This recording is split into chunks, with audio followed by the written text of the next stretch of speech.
stings those. So it is, and it does make you feel a lot worse than you actually are.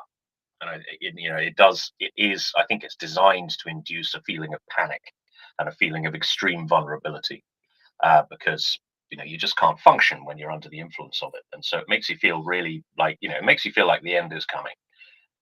And that's kind of the whole point in the agent, right? So if you're being affected by something like that, it's probably going to seem a lot worse than it actually is. Yeah, but CS gas and CH gas and concentrations are white. It's white. This is green. So, and I saw the video too. I don't know how green that is. Kind of looked a little yellow to me. And if yellow, it could have been chlorine. Well, if it is a mustard agent, so lewisite or whatever, you're going to see extensive and very serious chemical burns to the skin, especially on exposed areas such as the face and the hands. So if we're not seeing people roll in with that, then it's not a mustard agent, basically, would you say? Yeah, and if anybody sees the soldiers cruising around and they got these little white patches on them, like little white pieces of tape, that's actually NBCW detector tape that they have on there. And when it's exposed to various agents, like nerve agents or blistering agents and whatnot, it changes color.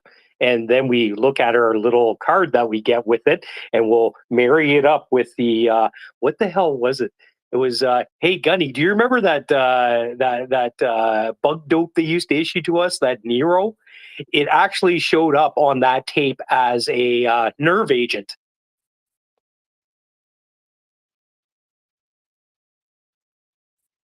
The what did? Sorry, miss. Say again? I'm sorry, I didn't quite catch what you said. Showed up as mustard gas. Oh, Obviously, we got Gunny coming up. The bug dope, the insect repellent. Insect repellent, yes. Used to show, if you put it on that detector tape, it would show up as a nerve agent. I always have my doubts about that stuff. Gunny, welcome to the panel. Good morning to you. Yeah, morning, mate.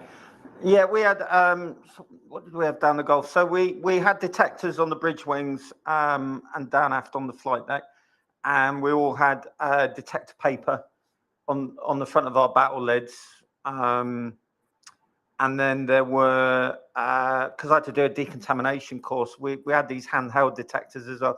The thing with blister agents is it will soak into the soil as well, so it will make that soil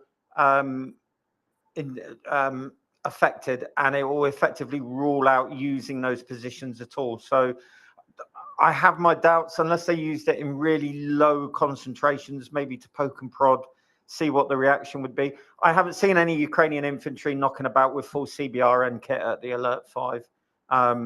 If we start seeing frontline units carrying respirator pouches and obviously kit in their Day-Sachs, Bergens, whatever, as opposed to keeping it in the wagons, in the infantry fighting vehicles or the Hummers or whatever, that would say to me the Ukrainians genuinely believe chemical shells are going to be used to some degree. If we don't, and they're just wearing fighting order only, the Ukrainians are content that this isn't a major sort of threat. So we've had alerts like this before. And as you both said, mustard gas, you will know about it. All right, it's bloody awful. It really is. In high enough concentrations, the Ukrainians would be taking photographs of it. It would be very clear, and that would be a breach of the Geneva Convention. As I say, unless they're using stuff in light concentrations, maybe just as an inhibitor or just to test the waters.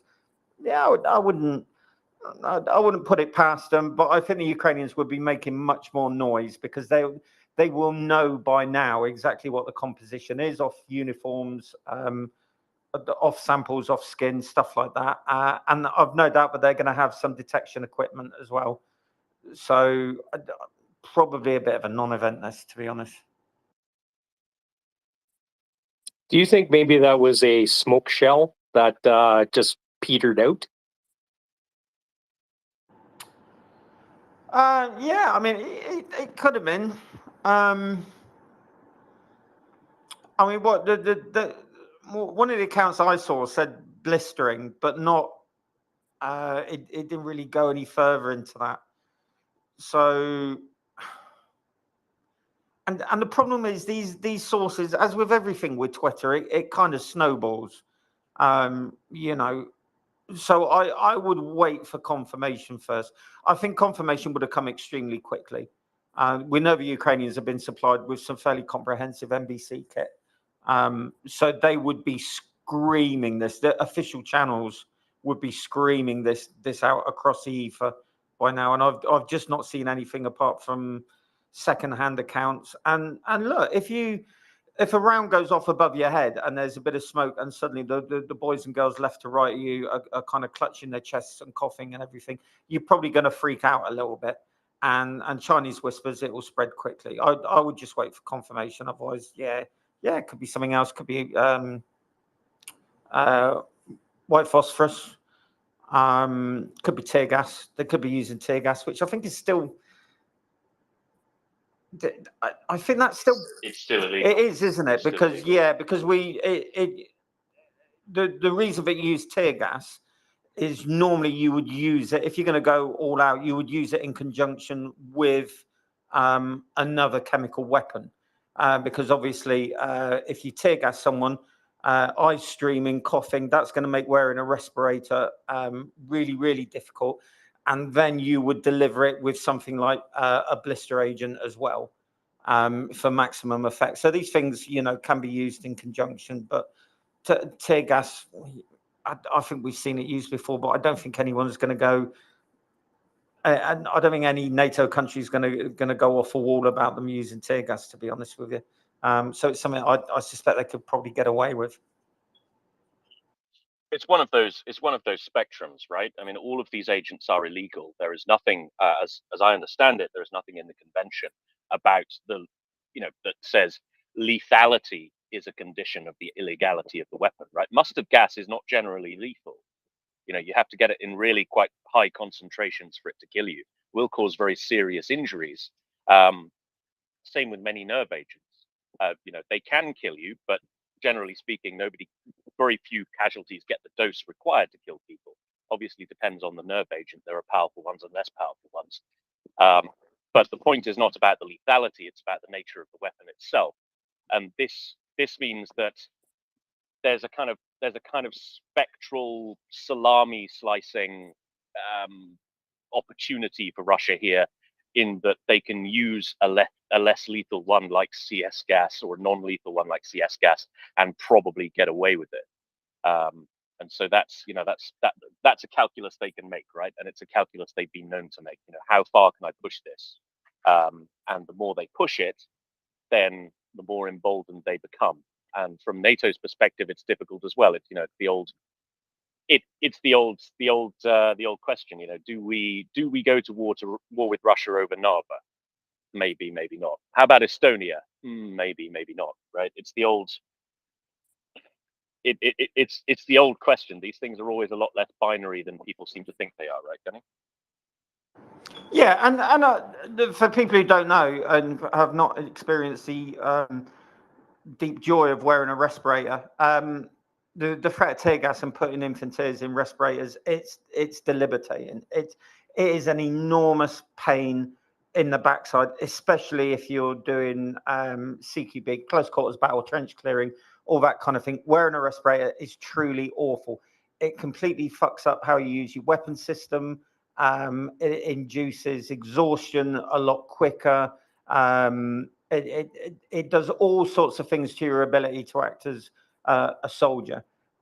So in terms of that alone, the Russians would probably look at it and go, you know what, tear gas might actually be worth employing. No one's going to sink the Black Sea flotilla over the use of tear gas.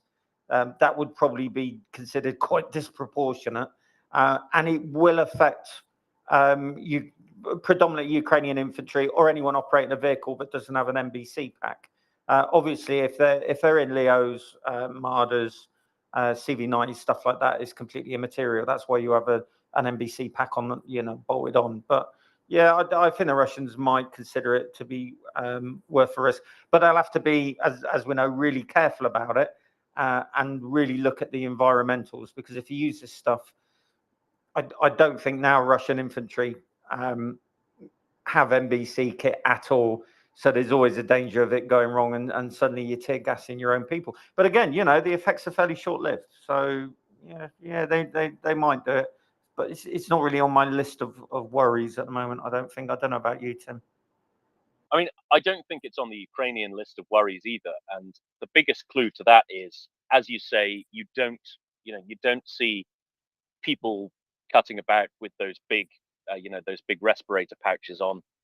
Also, Ukrainian troops tend to have beards, which is something you see. You rarely see a clean-shaven Ukrainian soldier, and that would be presumably the first orders that came down. If there is a heightened NBC threat, everyone starts shaving because your respirator is not going to work if you've got a big beard. And I don't think we've seen that. At least I've not seen the sudden disappearance of beards in the last few days. So, yeah. And I had another question for you, Gunny, if you've been following this.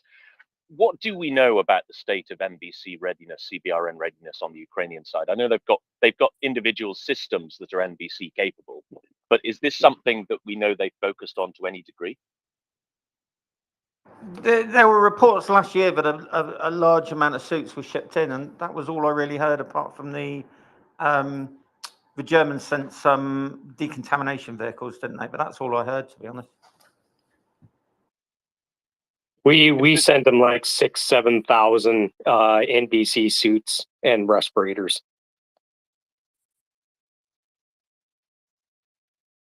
Yeah, and I didn't see anything. I think, Tim, the British Army, we use those 6x6 German NBC vehicles, don't we? I think we still use them. I've not seen any reports of us sending them across, because they were specially designated for the NBC regiment, weren't they?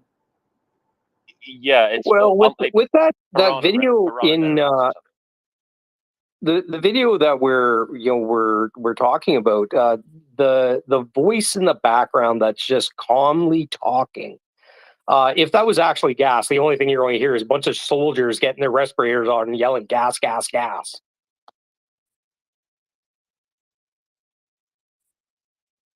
You got a point there. Bearded. Hello, just give me a minute or so. Okay, fair enough. You're just got to get his respirator on. He's got to shave his beard. Apologies. Yeah, joint NBC capability of the British Army was the CBRN regiment, which was made up of personnel from 1 RTR and the RAF regiment. The vehicles were kept by the RTR until recently, when it was the CBRN capability was pushed back to the RAF. I have no idea where those Pinsgauer 6x6s have gone.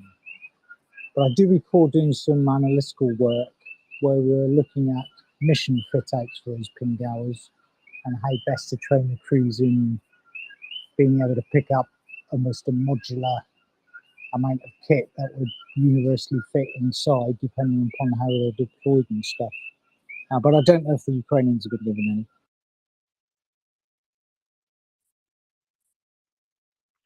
And presumably this switchover in 1 RTR was after your time, right?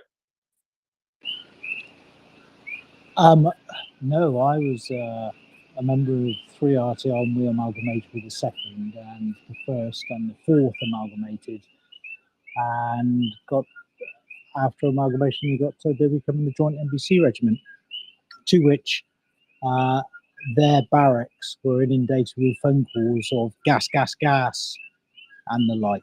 Most amusing for us making the calls.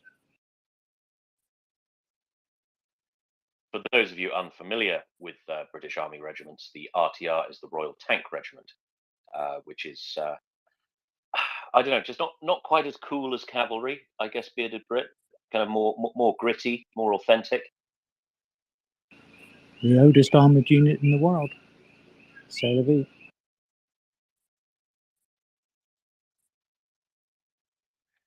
Fantastic. Okay, so unless anybody has any more comments and questions on NBC, CBRN, the reports that there has been some kind of gas incident, some kind of chemical warfare incident in Bakhmut. I'd like to talk about what Putin doing. Mockers, would you like to hear about what Putin doing? Ooh, go on then. So, Vladimir Putin, who is a Russian politician, you may have heard of him. He has been at a summit of the Shanghai Cooperation Agreement Organization, and he has been playing down the significance of the attempted coup d'état by the Wagner Group over last weekend. Now, he has said that Russia remains united as never before, which is probably not saying a great deal, is it? He said Russia remains united as ever before,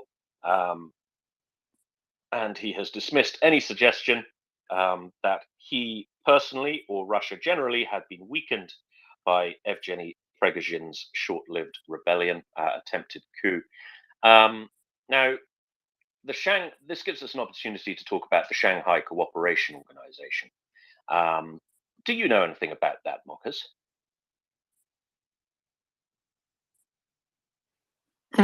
Would you believe I don't know a great deal about it? It's one of those fun organizations that the tanky tendency have set up in their attempt to create their hallowed multipolarity. Multipolarity is a tanky shibboleth. It's one of those things. If you see it in a Twitter bio, you know you're dealing with an apologist for dictatorships and genocide. It's like the term independent journalist. 95% of the time, it means somebody who cannot get a job at a proper publication, even if they wanted to, don't really do journalism, and basically are jobbing shills for authoritarian regimes. So multipolarity, if you see that in a Twitter bio, it just screams tanky. And multipolarity, it's the notion that there is a kind of, well, I don't know, it's a conspiracy theory that the United States leads a coalition of what is essentially its vassals, that these countries have nothing organically in common, and they're basically corralled by Washington into serving the shadowy interests of probably the Jews. It's something like that. They often doesn't quite go that far, but that's basically the tone of it. It's the idea that the West, rather than being a coalition of like-minded countries, is in fact a kind of top-down empire led by Washington, and Washington in itself is controlled by shadowy interests. The military-industrial complex comes up a lot. It's that kind of Oliver Stone-esque bollocks. And every so often, the other countries in the countries that are not part of civilization in the same way as Western democracies are, so the Russias, the Chinas, the Irans, the Venezuelas, the Eritreas, the North Koreas of this world, see this as unfair, that if you behave in a civilized, liberal, and democratic way, wealth and influence tend to follow. They see this as deeply unfair, and they want a kind of alternative source of power, like they had in the Cold War, basically. And they call this idea multipolarity, the idea that for there only to be one superpower, albeit a fairly benign one from any reasonable perspective, is somehow unfair, is somehow wrong, yada yada yada. You can go down a whole rabbit hole if you Google that. You'll get the Aaron Matés of this world. All of these just revolting little twerps. So, in the name of multipolarity, the tanky tendency will often set up kind of poor imitations of global organizations that that they see as contaminated by Western influence and ideology. So the World Trade Organization, or the International Standards Organization, or the International Monetary Fund, all of these things that exist to ensure global stability, particularly financial stability, but often political and military stability as well. They will set up kind of alternatives to those. The BRICS is one, for example. The BRICS, Brazil, Russia, India, China, and South Africa, was invented as a marketing ploy by Goldman Sachs Asset Management in the late 90s, if you'll believe it. And it was invented by Goldman Sachs to sell funds. They grouped together what were then the four largest / most promising emerging market economies, and said, "Oh, you should invest in those." It failed as an investment strategy, but it caught the authoritarian imagination to the extent that they decided to found an actual international organization called the BRICS. It was originally the BRIC, but South Africa joined it later. And it's based in Shanghai. The only thing it's achieved so far is to build a tower block. As far as I can tell, it has a BRICS tower. I think it's in Shanghai, if memory serves. Now, I don't know if this BRICS organization occupies this whole tower, because it doesn't actually do anything. But it has a tower. There is a BRICS tower, and that's all they've really achieved so far. Because fundamentally, these alliances don't make any sense. The only thing they have in common is they're not Western democracies. That is literally the only thing they have in common. So they're not really geographically proximate. So you could say, okay, Russia, China, and India are geographically proximate, but they're so enormous that it's difficult to be too far away from them anyway. They are not economically similar. They don't have similar economic systems. They are not politically similar. They don't share any discernible ideology. So India is a somewhat flawed liberal democracy. The same with Brazil. South Africa is a barely functioning democracy. China and Russia are authoritarian dictatorships. They don't really have any ideological synergies. Russia is kind of a gangster state. China pretends to be, well, I guess it's kind of Marxist. The others are not Marxist at all. So they don't really have anything in common. They're often rivals, right? So so for example, India and China are in a permanent state of kind of low-level warfare. India is kind of isolationist. China has ambitions to global hegemony. Russia is obsessed with Eastern Europe. They don't really share any geostrategic alignment or geostrategic goals, and some of them are actually at war with each other. So they don't make any sense. So one of their wheezes on top of the BRICS was the Shanghai Cooperation Organization. And this is this is supposed to be a kind of broader organization than the BRICS. It was founded a few years after Goldman Sachs coined the term BRICS. It grew out of the Shanghai Five, and it's regionally focused in Asia. So it's kind of a Eurasian thing. So its most important members are China, Russia, India, Iran, Pakistan, the Central Asian states. Mongolia, poor old Mongolia, stuck in the middle, is an observer to this interesting little boondoggle. And the issues with it is, as ever, the members of it don't really get along. So as I've said, India and China are basically at war. India and Pakistan are basically at war. China and Russia are not really at war, but they're not exactly not at war either. They compete for influence in Central Asia, like really compete for influence in Central Asia. That's traditionally, the Kazakhstans of this world, traditionally a Russian stomping ground. China has big ambitions there. China also has a lot more money. And because these countries really have nothing in common, their multilateral efforts don't really achieve anything. So one of the first things they tried to do in their Tashkent summit in 2004 was create a coordinated strategy on anti-terrorism. Now, the issue here is that each of these countries has a very, very different definition of what terrorism actually is. I mean, if we tried to define it, we would probably call it something like non-state actors using violence against civilians to achieve political aims, something like that. In China, a terrorist is anyone who isn't a supporter of Chinese imperialism. In Russia, that is pretty much also a terrorist as well, but it's also bound up in the internal politics of their mafia state, particularly regarding the Caucasus. So their terrorism tends to come from the Chechnyan jihadist organizations, and it's kind of something that's either opposed or co-opted into Russian state service, depending on which way the political wind is blowing. So Ramzan Kadyrov, who's the president of Chechnya, his father was one of the OG Chechen terrorists.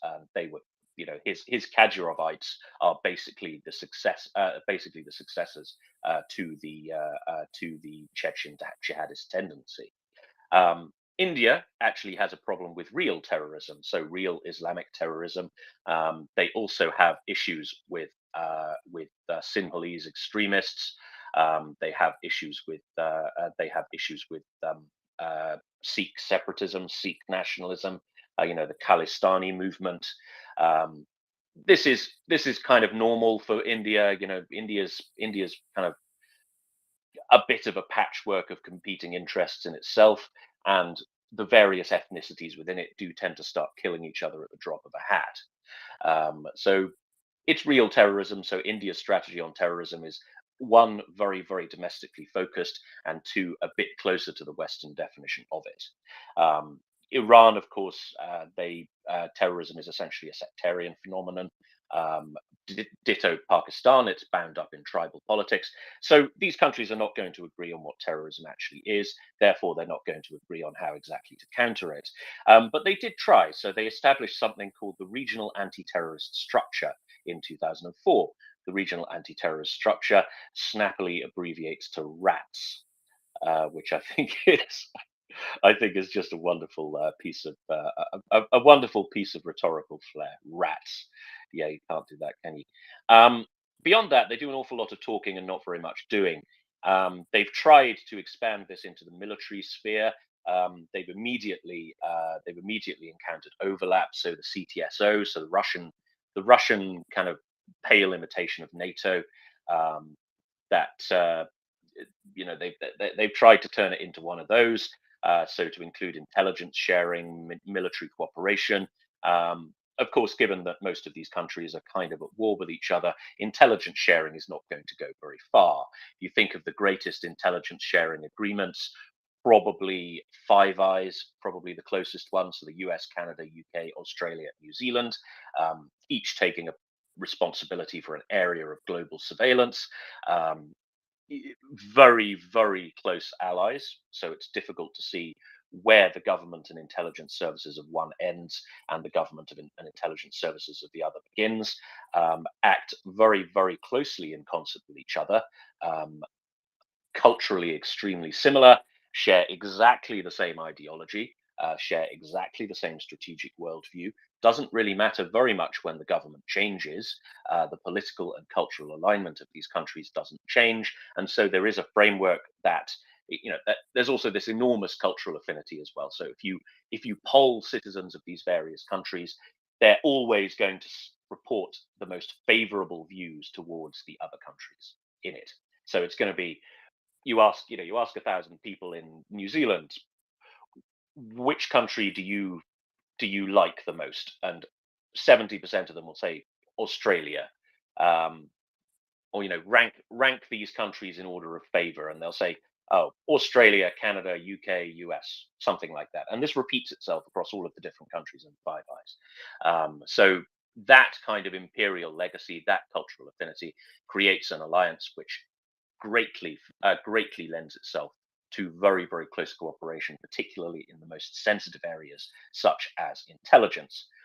Not so the Shanghai Security Organization, because as I've said, these countries are actually kind of at war with each other. Same with the military alliance. They have not deployed troops as of 2023.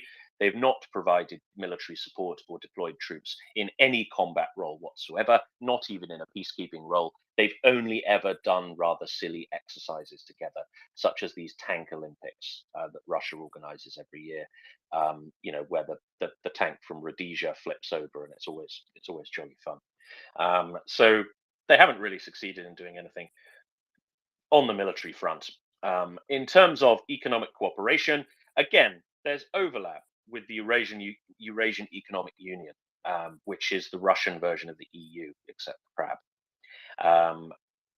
There's overlap with the Chinese attempts to create a rehash of the greater East Asian prosperity sphere through initiatives such as Belt and Road. So China's global economic ambitions conflict with the Shanghai Cooperation Organization as when it comes to economic stuff.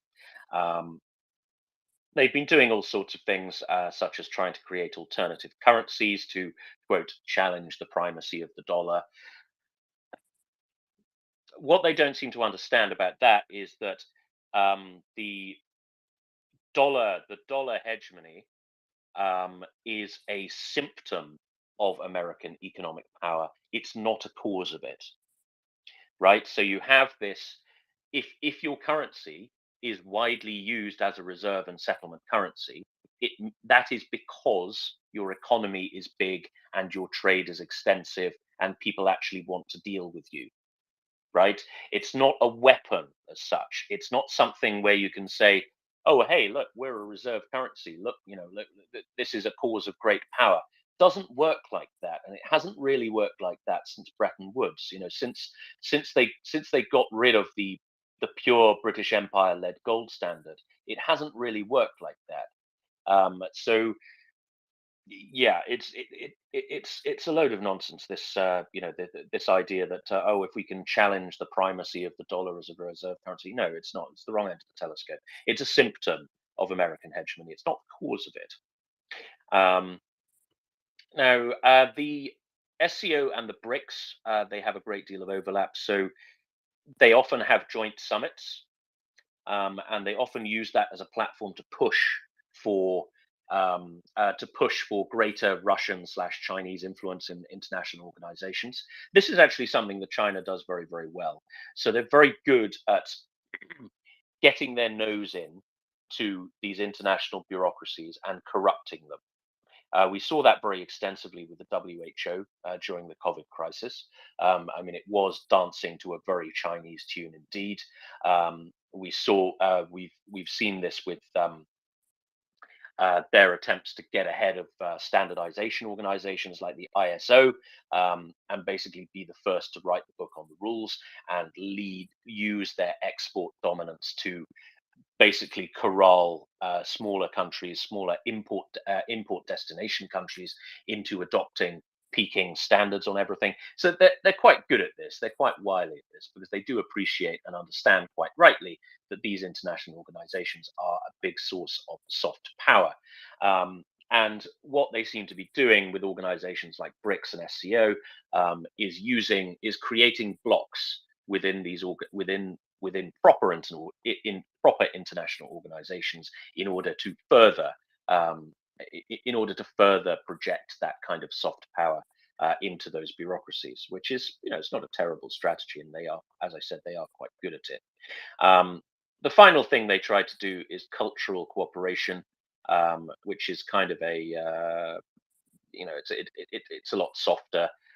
It doesn't really require an international bureaucracy to achieve. It's one of those things that I think even the European Union has learned at this point is better done from the bottom up, rather than the top down. Because if you get, the man in Brussels come down and say, "Hey, do culture," then everybody tends to roll their eyes, and it's all a bit cringe, really. But anyway, the Chinese are eye roll worthy and extremely cringe. So of course they're going big on this. And apparently all they've managed to organize so far is a folk dance festival in Kazakhstan. So all in all, not a particularly impressive organization, but nevertheless, they get together, they put on lovely suits, they meet in Central Asian cities that you've never heard of, and they make statements about how enormous their genitalia is predominantly. So reactions from the West, they've been kind of barely contained laughter, barely contained laughter. Everybody has noted that, for a start, most of these countries are at war with each other in some shape or form. That they also compete for influence in the same places, so they're not natural allies in that regard. They can't, do the 19th century thing of drawing up, spheres of influence and just sticking to those, because they have the same spheres of influence and they compete for power in them, particularly in Central Asia. So it's kind of the great game all over again, except the good guys aren't there this time. Now, this obviously limits their cohesiveness, and makes it impossible to form an effective anti-Western alliance. Now, the other thing they've noted, of course, is India, and of course a number of other countries which strive towards non-alignment. How can you have an anti-Western bloc when the second most important country in it has an official doctrine of non-alignment? That is India. It doesn't make any sense at all. So the only thing, as I've said, the only thing the members of this bloc really have in common is that they're not Western, right? That's really it. Or at least they're not Western aligned, unless you count Pakistan, which kind of is. So it just gets really, really silly. Another thing they have in common is, of course, they all have extremely serious human rights violation issues, and with the possible exception of India, but even they're not that great at it. So yeah, all in all, as a segue into slagging off the Shanghai Cooperation Organization, I'm very fond of doing that, because these preposterous tanky tendencies, I don't know, they make me laugh, mockers. They make me laugh, and I like laughing at them, and I like explaining to the audience exactly why you should all laugh at them. And Putin has been talking at a summit, in which he used that opportunity to explain to the world just how united he is, how united Russia is. Extremely united countries, do they do that often? I mean, you don't hear the president of the United States commenting very much about how united it is. I mean, I guess countries like the United Kingdom, the United States, clues in the name, right? So you just have to say the name of the country that makes the statement for you. But you don't really hear the leaders of proper countries say how united they are. Like, when's the last time you heard the Prime Minister of Italy say, "Italy's really united. It's fine. It's really fine. We're so united. Look how united we are. We're not falling apart." No, because they don't need to, right? Because it's self-evidently true that Italy is united and is a proper, fully functioning, grown-up member of the international community that isn't falling apart at the seams. So Also, they don't never. think anybody would dare cross Maloney. Would you? Oh gosh, yeah, She's a that's firecracker, isn't she? she's great. I've been so pleasantly surprised by the Maloney government, because I remember back in, God, when was it? Back in late summer last year, when the Italian election was being fought, and we were looking at the right wing coalition in the Italian parliament, and it was just, oh, Russian money, Russian money, Russian money, Russian money, and we thought, oh God, whatever emerges from this, it became very clear that the right wing coalition was going to form a government. Whatever emerges from this, it's probably not going to be good for Ukraine. But boom, Meloni, and she's been absolutely fantastic, and Italy has been fantastic. Okay, they make a bit less of a song and dance about it, because it's their state policy not to announce military aid, right? They don't say what's in the package, which until we see it on the battlefield means we kind of have to keep guessing. We know what's in. We know roughly what Italy has in its armed forces capability, what equipment they have, but we don't really know what they're sending. We do know that Italy makes a lot of very, very fine military equipment. That Italy makes a lot of very, very fine military equipment, so we can kind of guess. But they don't announce what's in the packages, but they do announce when the packages are going. And I think Italy has been better than France. No, you've been keeping track of this, Marcus? Well, yeah, I have to agree with you that certainly on messaging, Italy is head and shoulders above France. Yes. It's a bit like being the tallest mountain in Holland, I guess. Oh, we're better than the French. Yeah, I suppose so. Yeah, I've got to say that all the female leaders who have been involved in this so far have, impressed me rather with their strength and resilience and, clear messaging, shall we say. I found all of that very refreshing. And yeah, long may that continue.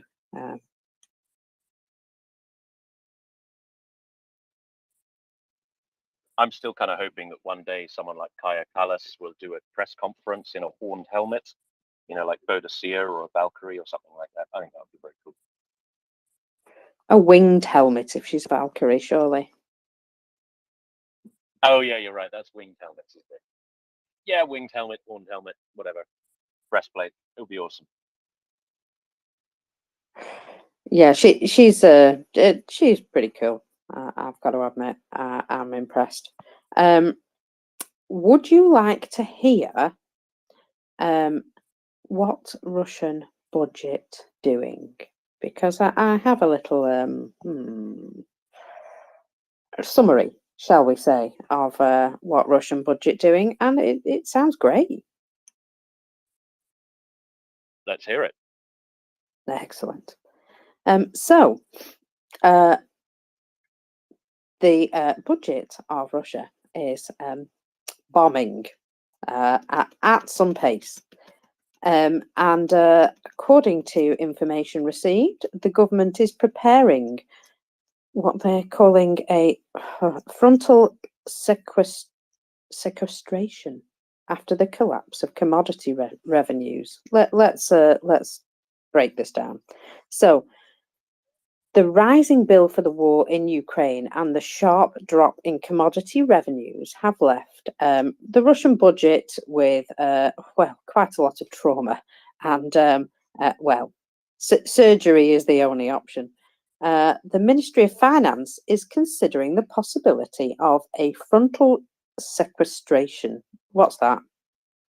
What's a frontal sequestration? Is it a sort of removing it from the rest of the budget, like Sequestration usually means something like granting a certain amount of money to the executive authority in order to spend at their discretion. So it's like giving Putin. It's rather than passing a formal budget that says, "Oh, we will spend this much on health, this much on the military, this much on social services, yada yada yada." It's saying, "Hey, Putin, here's 10 billion." That's what I understand it to mean. Excellent. Right. Thank you for explaining that. So, oh yes, here we go. All unprotected expenditure items by 10% in 2024. So, Vedomosti reports, citing sources familiar with the June 29th meeting on budget preparations and projections, all spending can now go under the knife, except for appropriations for the army and law enforcement agencies, as well as social obligations. The problems, according to Vedomosti sources, arose because of new instructions from Vladimir Putin, for which there is simply no money in the treasury. Ouch. According to the results of January to May, a hole of 3.4 trillion rubles has been formed in the budget, and 28% of the money spent by the government turned out to be without tax revenue. Oil and gas revenues have collapsed by half due to discounts that have been given to the oil companies and gas cuts to European countries, which have left Gazprom without a main export market. Aggregate tax collections sank to 18%. Almost 30% of the budget, about 4 trillion rubles, the government spends on the army, and the production of weapons, of which about 80% of that is spent under secret articles, whatever they may be. The total volume of closed expenses in 2023 jumped almost 10 times and amounted to 3.5 trillion rubles, according to the Gaidar Institute. Gaidar Institute? I'm not sure. It sounds better as Gaidar. According to the forecast of Deutsche Bank analysts, the budget deficit for 23 may amount, for 23, may amount to about 5 trillion rubles. Sorry, my brain didn't read that properly. So they've only planned for 2.9 trillion. So that there's a bit of a gap there. As a result, in 2024, the Kremlin may be left without the opportunity to carry out the traditional distribution of money to the population before the presidential election. And that's always a good way to ensure that you get re-elected, isn't it? That you do a nice cash handout to the population just before the election. I can see how that might win them over. Well, luckily, he doesn't really have to care about elections, does he? And I know, yeah, it's handy that, isn't it?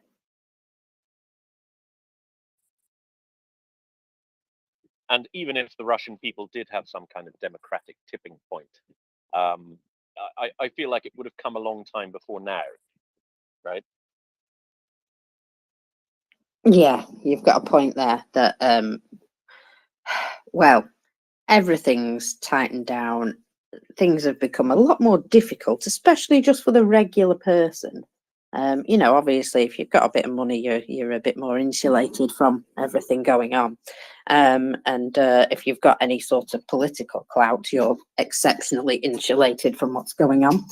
But certainly, yeah, the regular people are feeling the bite. Things are more expensive. Their money doesn't go as far. They may not even be getting paid properly, which is, all great when you're trying to live and survive. Luckily, a lot of people in Russia have areas that they cultivate for food. And if they didn't, they'd be, I suppose, a lot more belligerent. But these people have learned to survive in some really horrific conditions. And so I suppose, it's just going back to that survival way of life.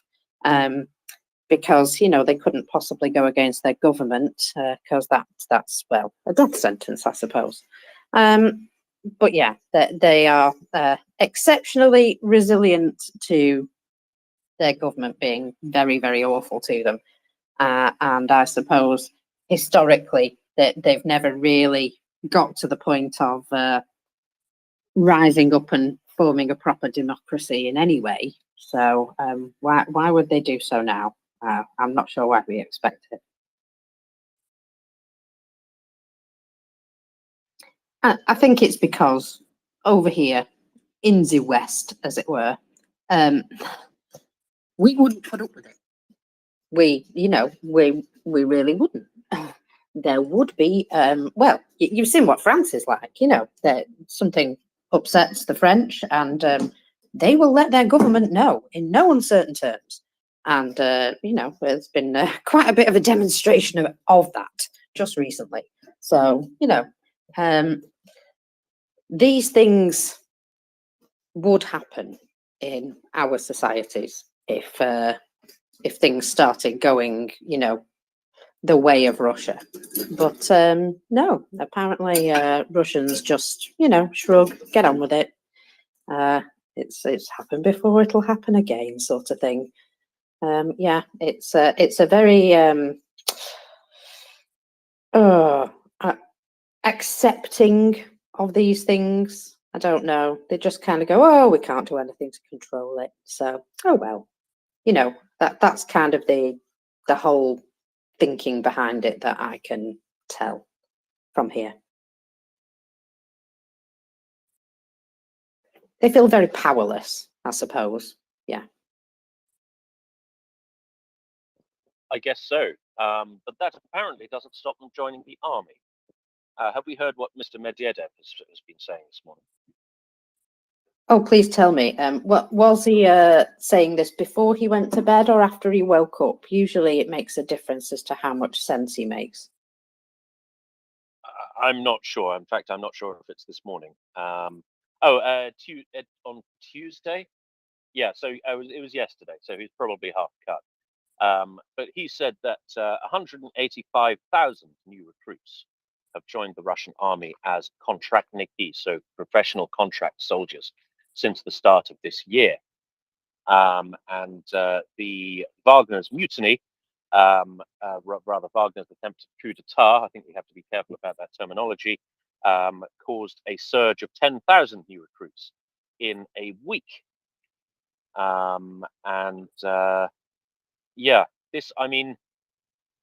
It's not made clear the extent to which these 10,000 recruit surge was in fact Wagner mercenaries being volunteered into the Russian army, so being forced to sign contracts or being gently persuaded to sign contracts in the regular Russian army.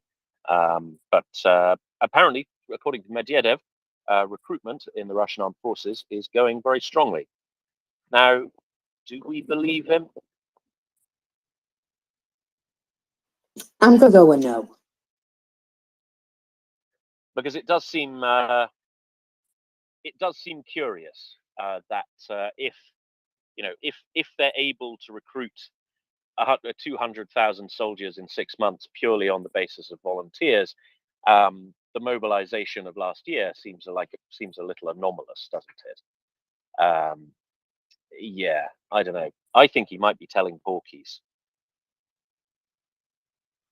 I've got a funny feeling you're correct on that. I don't know where he gets his facts and figures from, but perhaps the bottom of a vodka bottle, maybe even his second. Or just his bottom, I think. Yes, or just that too. But yeah, the bottom of a vodka bottle is usually where he finds most of his words, I think. He's almost hilarious now because whenever he speaks on Twitter, whenever he types anything, everybody's just like, "Go home, mate, you're drunk." And it's very true. Good morning, gentlemen. Speaking of bottles. Good morning. I see Mockers almost kind of stole what I was going to say, but what I was going to say is, for Medvedev, it's really easy to go from 5,000 new recruits to 10,000, because only a few hours later.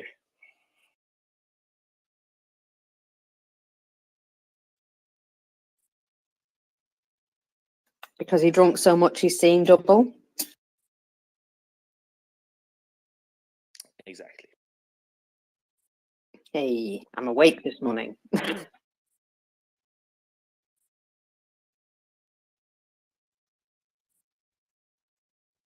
mean, it's So the easiest thing by far. You're so alert that you're understanding Doman jokes first time.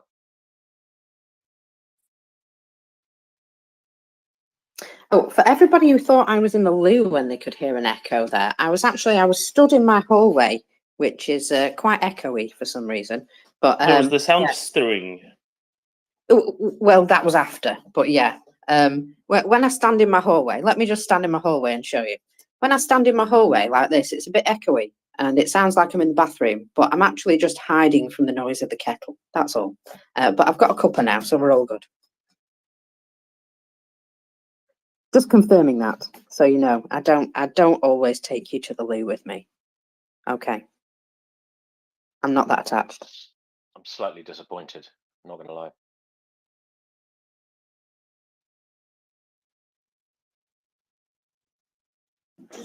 So I have a lovely MOD report for us. Would you like it? Before we go there, I will do the switcheroo with the Dominator and leave you for the day. So thank you very much, everybody who came up to speak. We've had a nice segment on NBC warfare, particularly regarding the possibility or the reported chemical threat in Bakhmut. We've also talked about the hilarious Shanghai Cooperation Organization, and various other odds and sods. So thank you very much, mockers.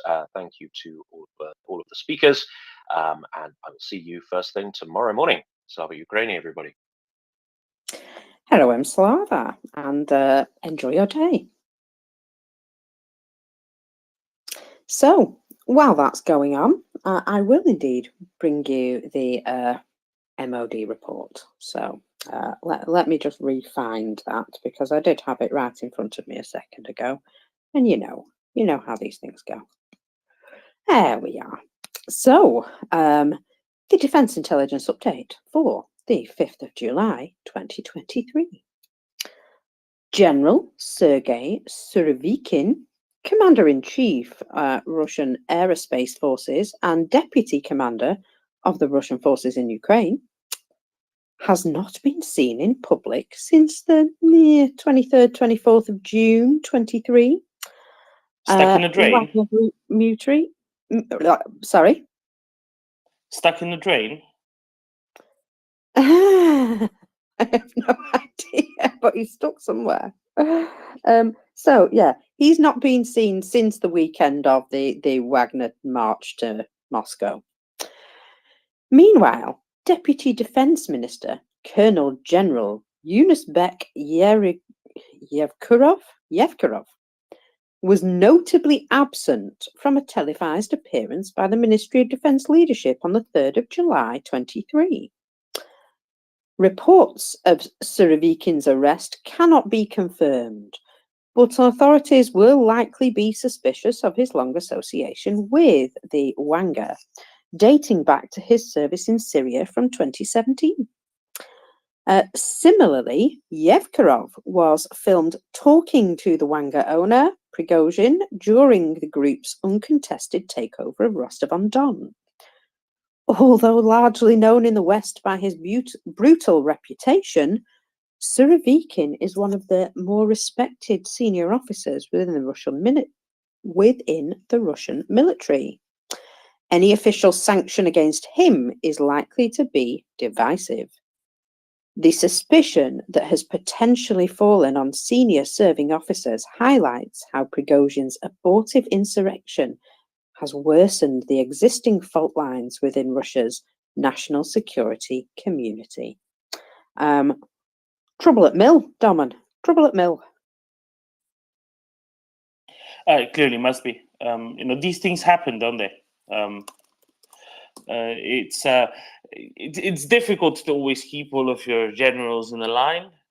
Sometimes it's even difficult to know exactly where they are. I heard that yesterday the guards at Lefortovo prison actually accepted a letter, a parcel addressed to Surovikin. Now, who knows why? Who knows why? Maybe he's there. Maybe they just thought, hey, who knows? Who knows who's coming soon? Or indeed, who knows what goodies are in that parcel? Maybe I want that for myself.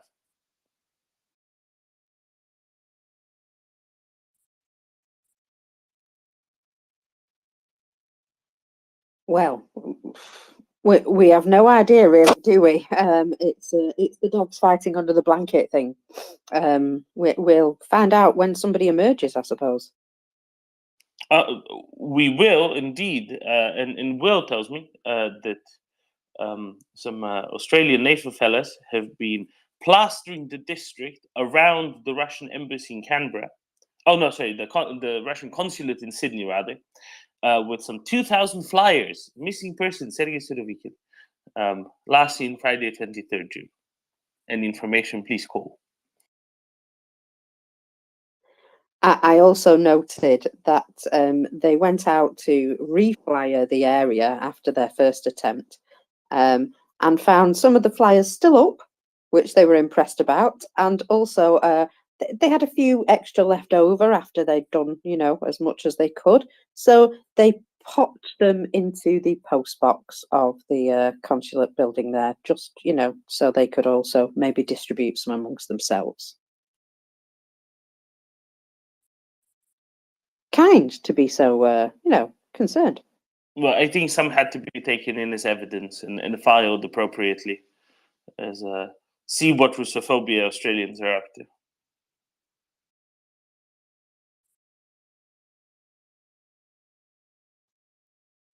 It's not really a phobia, though, is it? I know Russians have coined that term for how people react to them, but it's not really a phobia. It's a just general disgust to behaviour. Indeed. It's just a healthy, appropriate, etc. Behavior, undoubtedly. Geek Republic. Good morning. Good morning, Doman. Good morning, walkers. I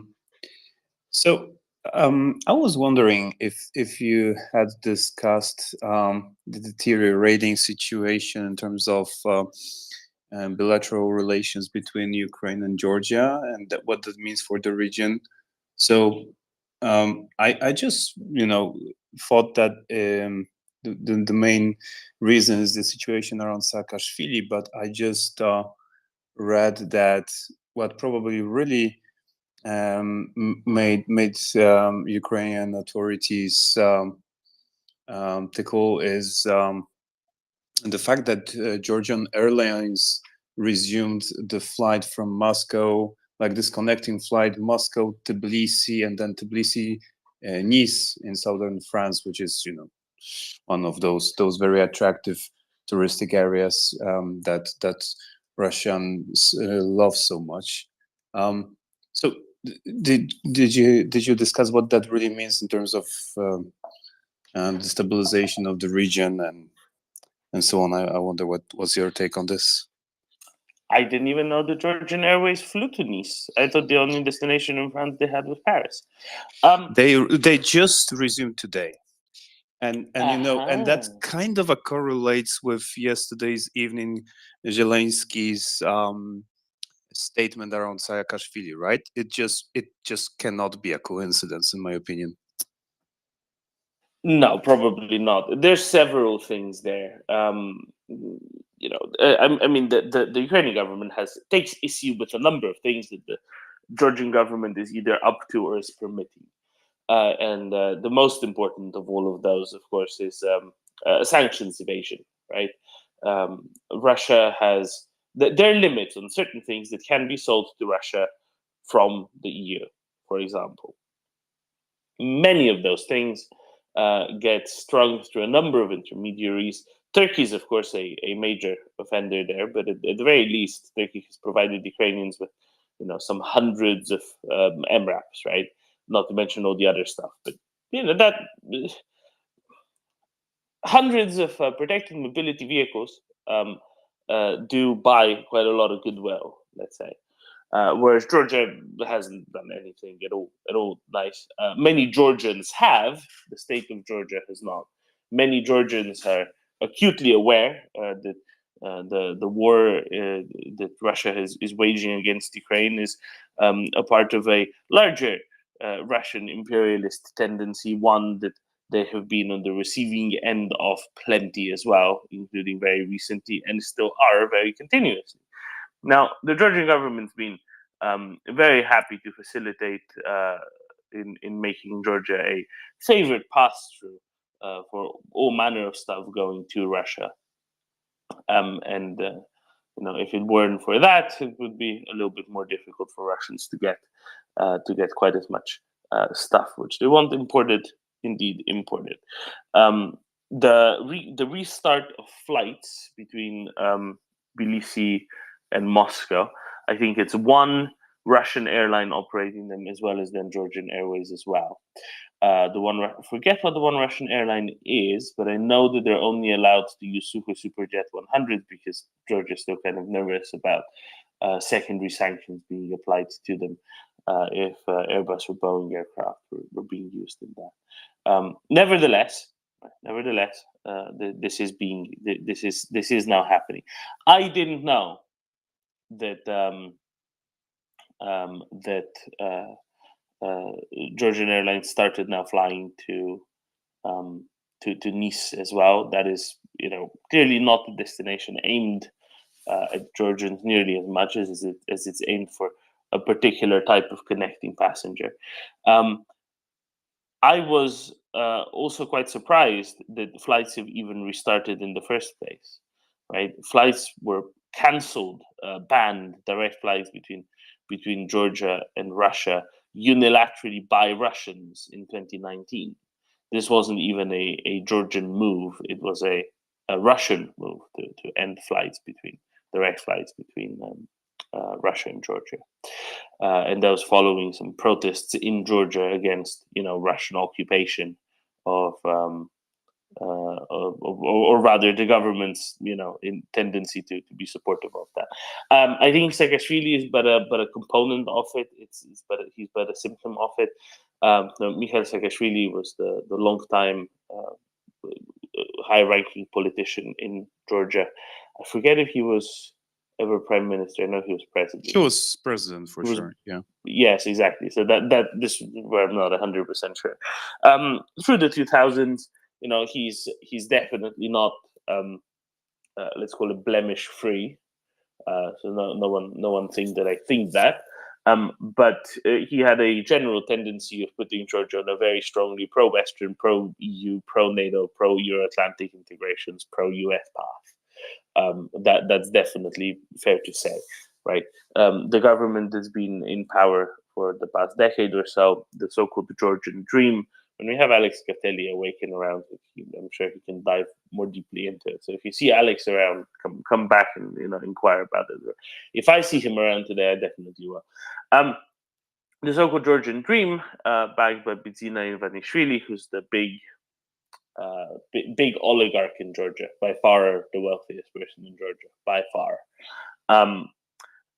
He was briefly prime minister, I think, and then he wasn't anymore because there were too many issues in the EU with his position and his controlling shares in all manner of state enterprises. It was not state enterprises, but sort of infrastructure enterprises, key companies in the state, in the country. It was a bit too sketchy, and now he's only backing the party, but party basically running off of him. So that party's been very Russia appeasing.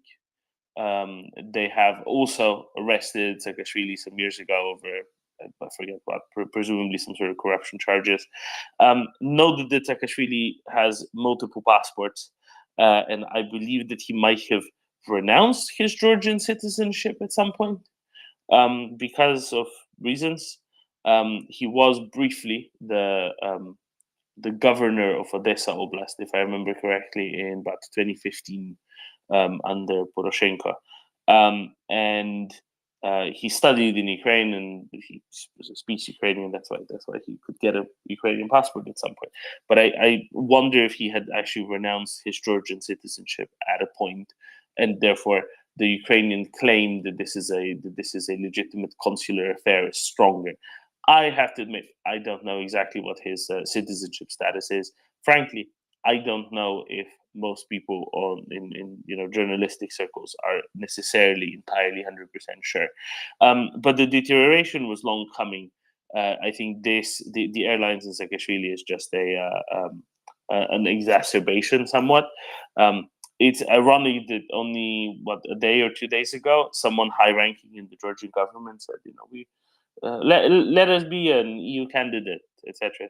The response is basically no, because you're literally reversing reforms. You're not getting better. You're getting actively worse. This isn't good. Geek? I just made a very quick research, Domen, once you asked that question. So apparently Saakashvili has taken the Ukrainian citizenship and passport back in 2018, and as a retaliation act, Georgian authorities have banned his Georgian passport back then. So that so they stripped him of citizenship. That is correct, and he kept on demanding, the change of the decision afterwards. Yeah, and just to give some more context, right? For years now, he's been kept in what seemed to be decidedly underwater condition. Let's put it that way. He's very ill. That's correct. Yeah. He's in a very, very bad state. He's not being allowed some of the literally he's not being allowed certain types of medical aid at all, and that is very problematic. So for the I see it was the Georgian Dream Party chairman who said he hopes that Georgia gets status of an EU candidate in December this year. I really don't think that's happening, because they're literally reversing reforms that were previously already made. Correct. And as you mentioned, Domen, right? He is not like a black and white figure. He had his ups and downs, but nevertheless, he is the face of the how was it the name of that? The I think it was the Revolution of Roses, right? That was the name of the political event in Georgia when they took this very much pro-Western course. And let's face it, FSB does not forget things like that. So yeah, it is what it is. My personal take is just I still remember back in 2008, where in Krakow we were organizing a mass protest in front of the Russian consulate, where Russian tanks invaded Georgia. In my wildest dreams, and rather nightmares, I wouldn't imagine that they will take such a pro-Russian course in the future. It's just very disappointing, to say the least.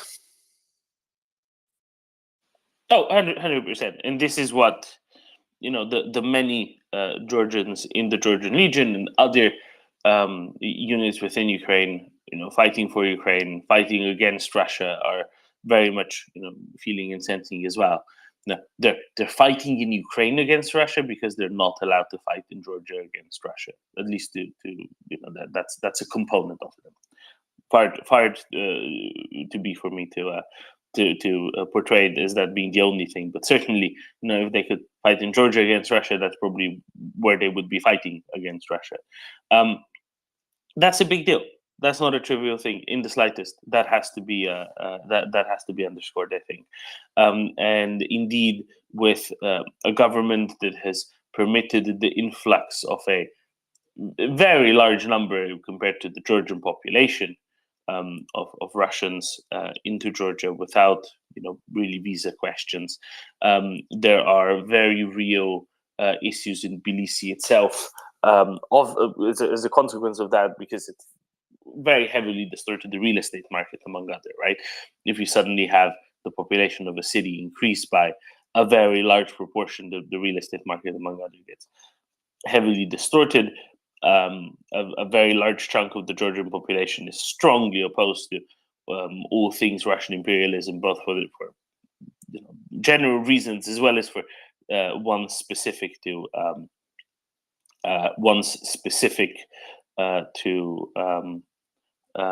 the Russian occupation of certain territories in Georgia. And they're definitely not happy with Russians, escaping from Russia, but continuing, let's say, with imperialist rhetoric at the very least in the country of Georgia. They're not happy about that in the slightest, for very, very obvious reasons, right? That's a very big, very considerable deal. So, yeah, it's interesting. Definitely interesting. Go ahead, Geek Republic, then I have a little bit more news here. Sure.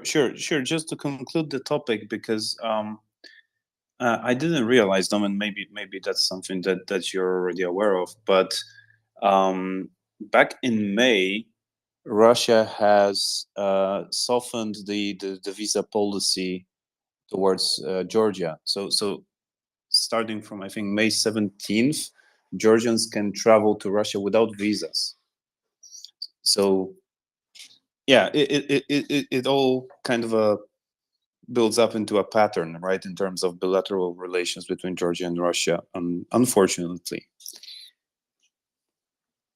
Yeah, this all started at the same time as the visa policy changes. Sorry, the airline reopening.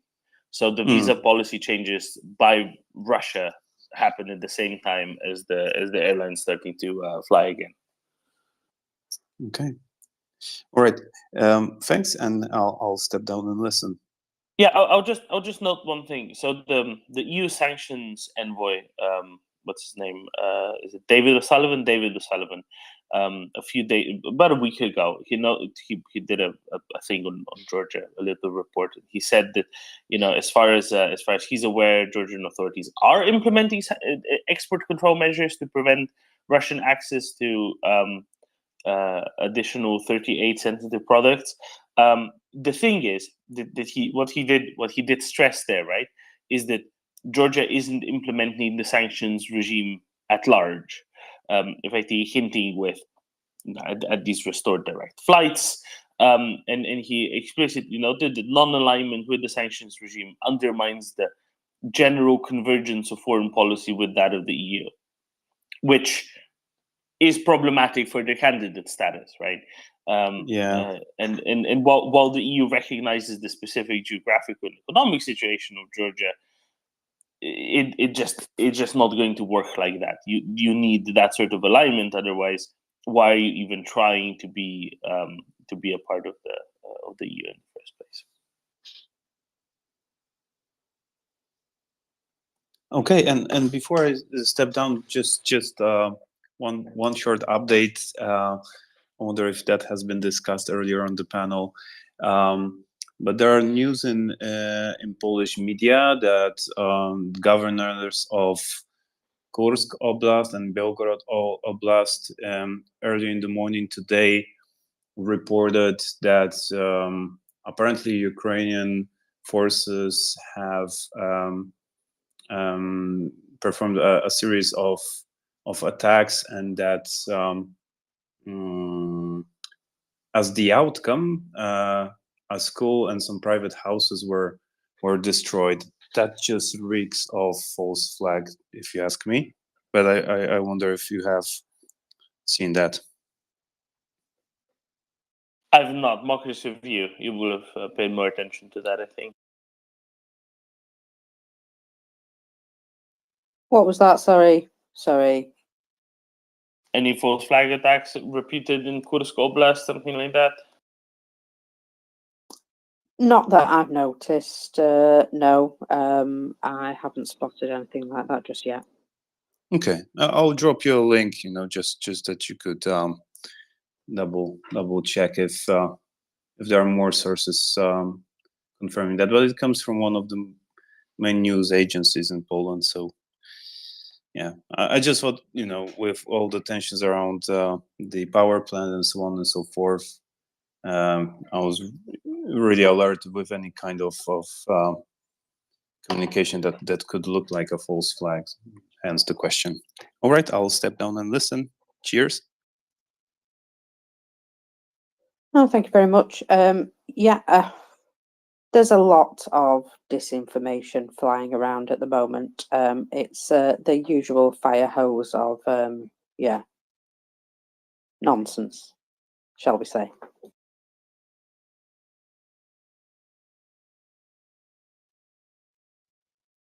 So yeah, I would say take everything with a large, healthy dose of salt at the moment.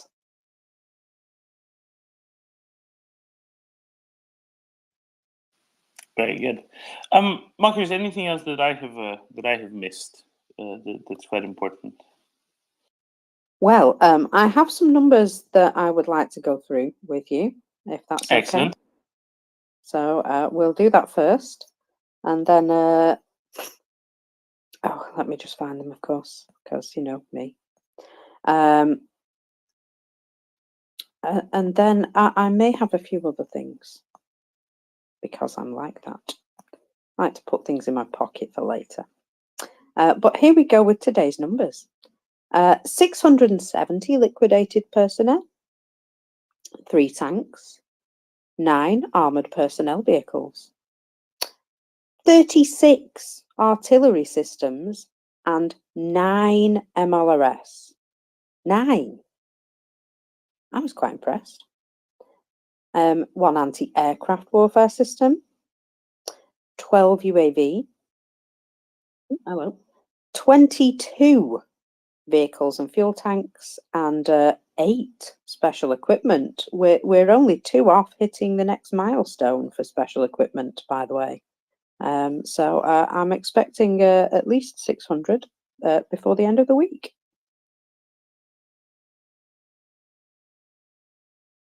Very good. So yesterday, no special equipment. Yesterday we thought, oh, no, they're kind of stopped it. No. That's tremendous. That getting rid of those jammers of everything else is very important.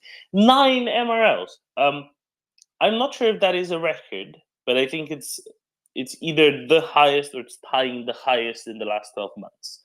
I think there might have been a day very early on that might have been in double digits, but very, very early on in the invasion, not exactly recently. Yeah, I was wondering if that was close to a record or an actual record. So not an actual record, but certainly the highest we've seen recently. And on top of 36 pieces of tubed artillery, of course, that's absolutely immense yet again. Now, if you want to do it on a monthly basis, actually, I have this. In the first 4 days, 24 MRL systems have been destroyed. The first 4 days of July, there's 24.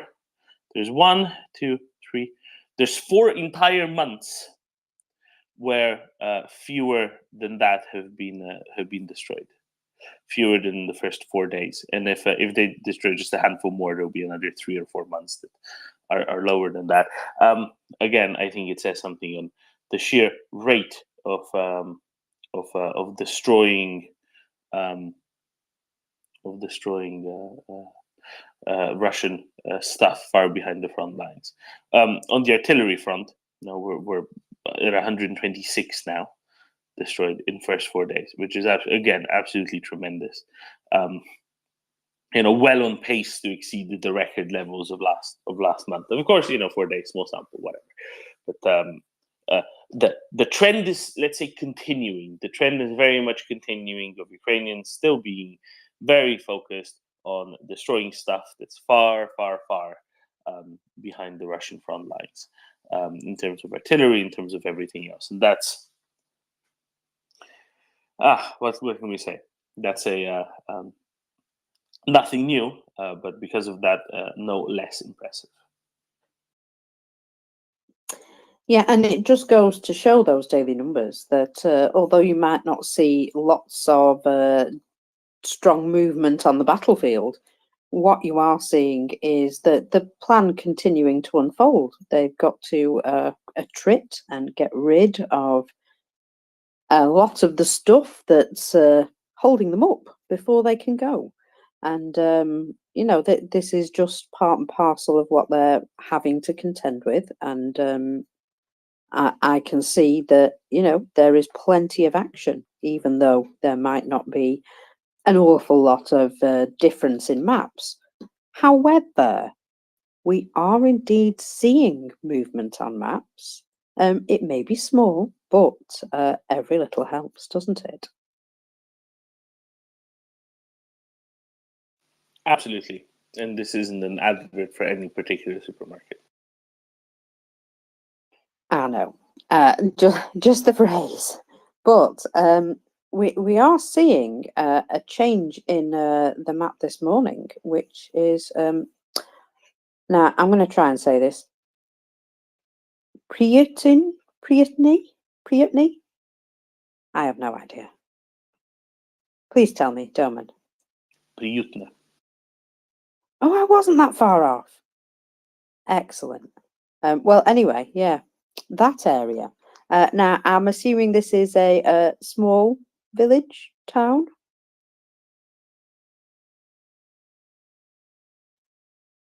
That was a question. I Yeah, don't know rather what small. it is. Rather small. This I don't think it would make the top 500 or top 1,000 settlement list.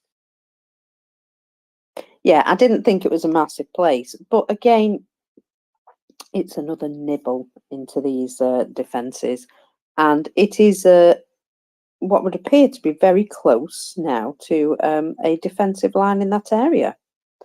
And so, well, I can only assume that Ukraine are having some success in breaching those lines.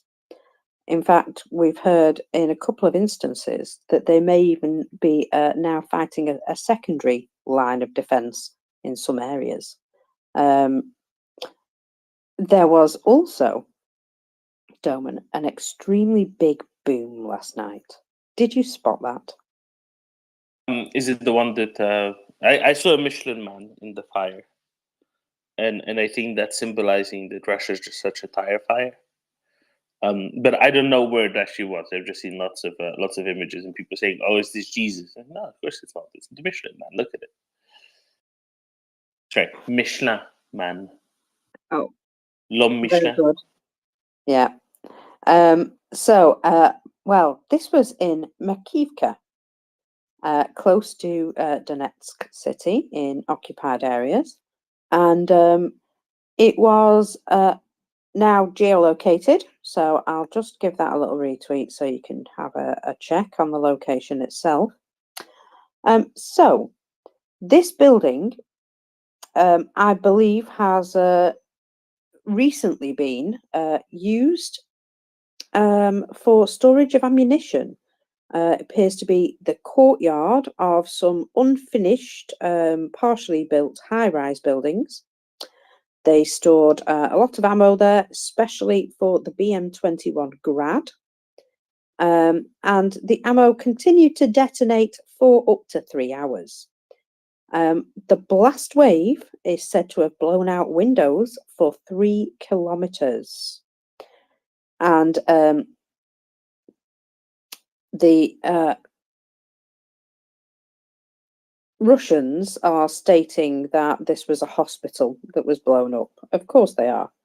But I think the secondaries kind of suggest that it wasn't a hospital.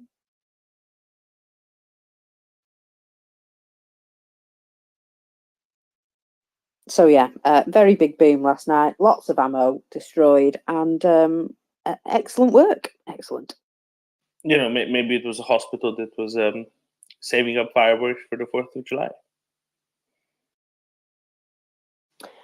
Well, they certainly got a 4th of July fireworks show.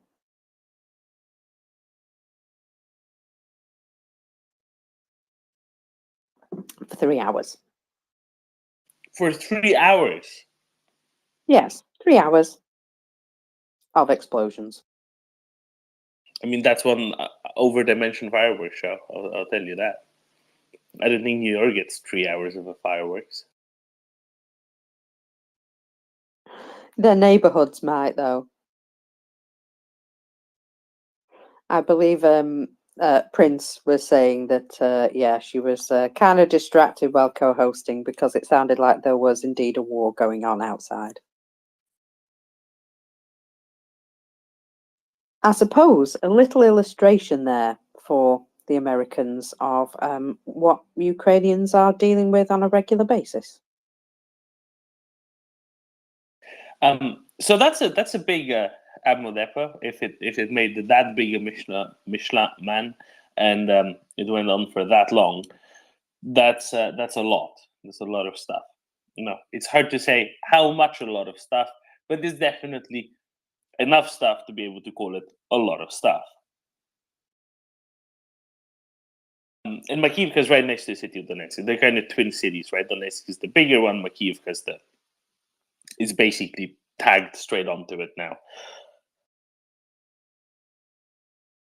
It started off as a separate settlement, but then they grew and bound together eventually. Yes, very interesting and very good. It's not very far from the front lines. It's more an issue of where can you hit, when can you hit. It's really a question of intelligence, right? More so than anything else. And very well done to have identified an ammo storage like this. An ammo storage like this is almost certainly it aimed to go, straight to the front, and possibly even being shot from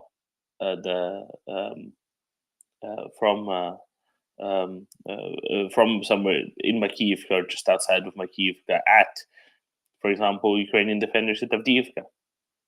I did see that last night there's a report that Ukrainians had a little bit of gain to the south of Avdiivka at Opitny, and that they've pushed Russians back at Opitny just a little bit as well, which is good, which is naturally always a good thing.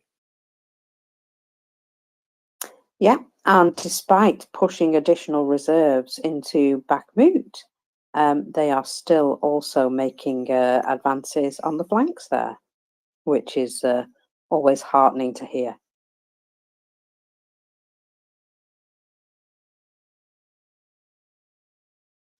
In fact, Hannah Maliar came out and said yesterday that there was very good news about certain areas of Bakhmut, but that she wouldn't tell us just yet. Cheeky.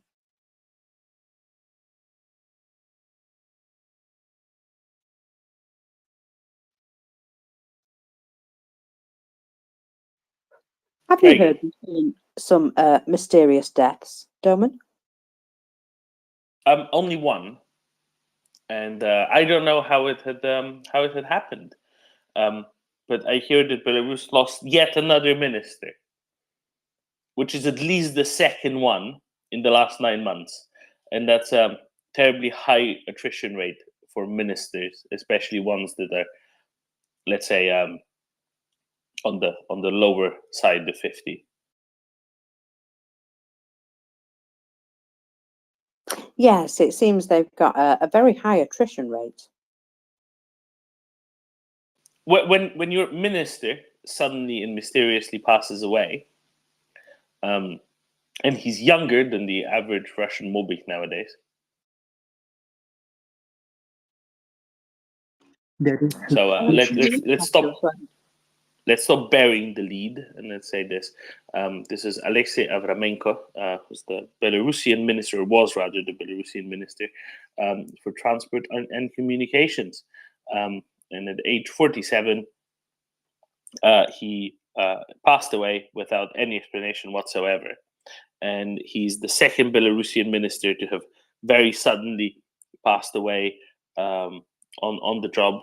The previous one was in autumn last year. The foreign minister, days after his, and I mean days after his, like 1 or 2 or 3 days after a visit to, I think, Yerevan, Armenia, he passed away. So these things apparently happen if you're a Belarusian minister. It's a high. It's one of those high intensity occupations, right? That bring high risks with them. Apparently, who knew? And they keep unexplainedly suddenly dying.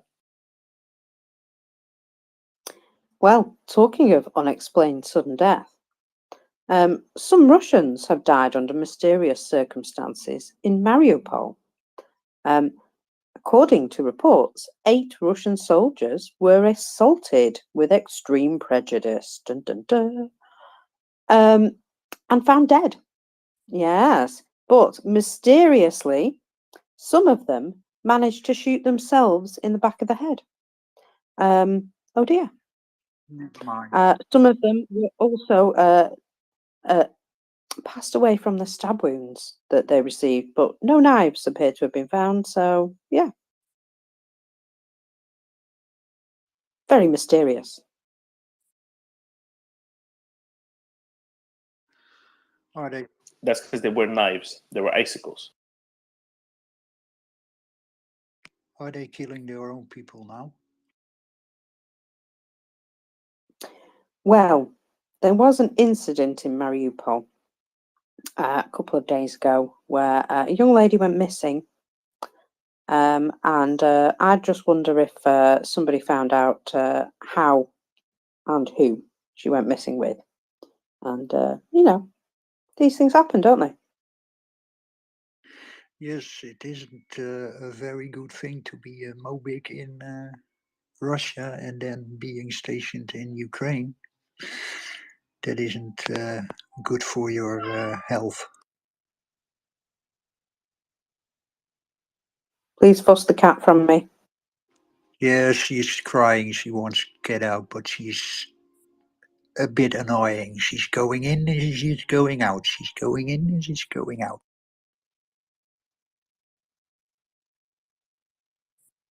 That's standard cat behaviour. You should expect that. Yes, and it's nice weather, so she wants to be out. And then she decided to, no, I rather want to be in.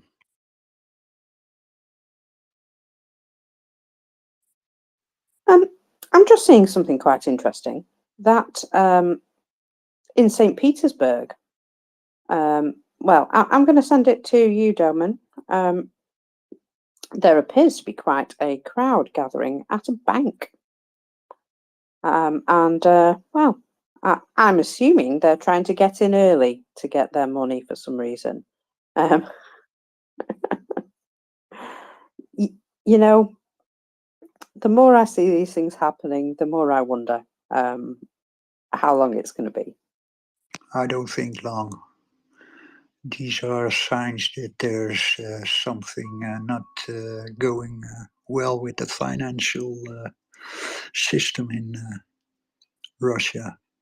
And for a few days ago, there was a post, and the ruble has plunged again. So it's not much worth anymore. Yeah, you can see little bumps in its, you know, that where it's increased, and you can sort of see where they've intervened to try and prop it up a bit further. And nothing's working, is it? Sorry, Doman, I jumped on you there. No, it's quite all right. And you didn't actually anything. Okay, when it comes to, I don't want to overinterpret these things as a big bank run. No. Also, the fact that the ruble is weaker isn't a simply a simply bad thing for Russia.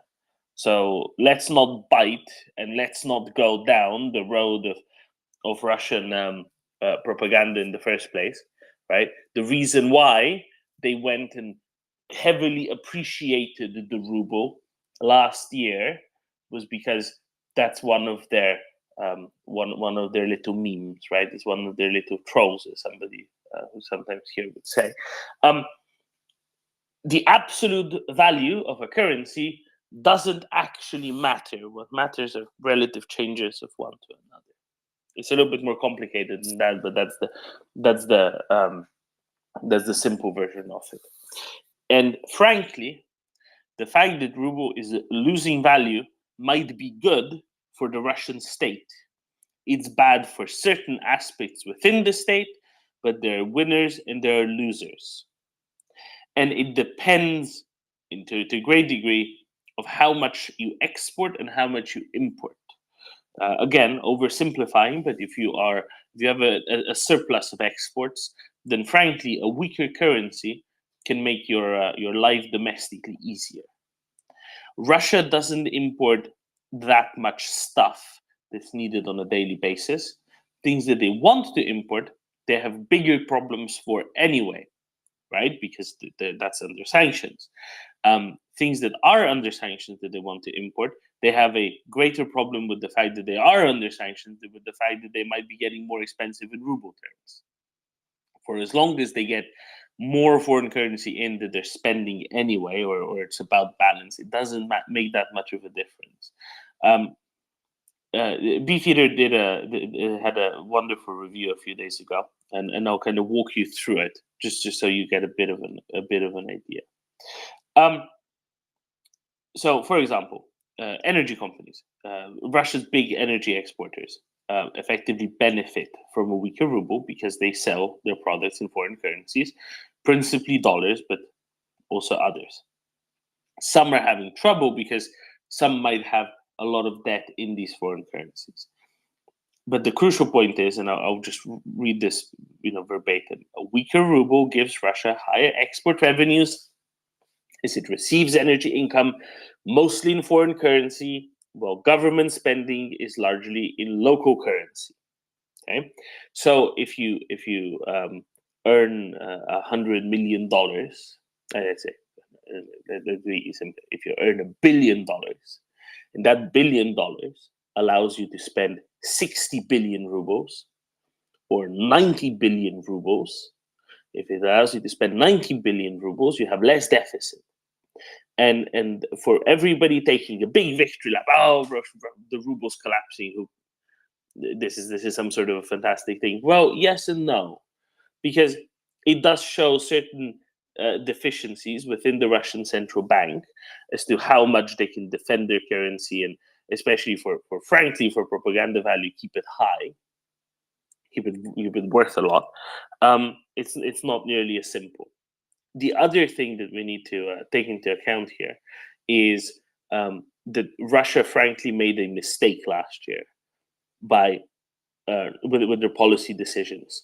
And I don't think that Nabulina, the central bank governor, was at all happy with that in the slightest.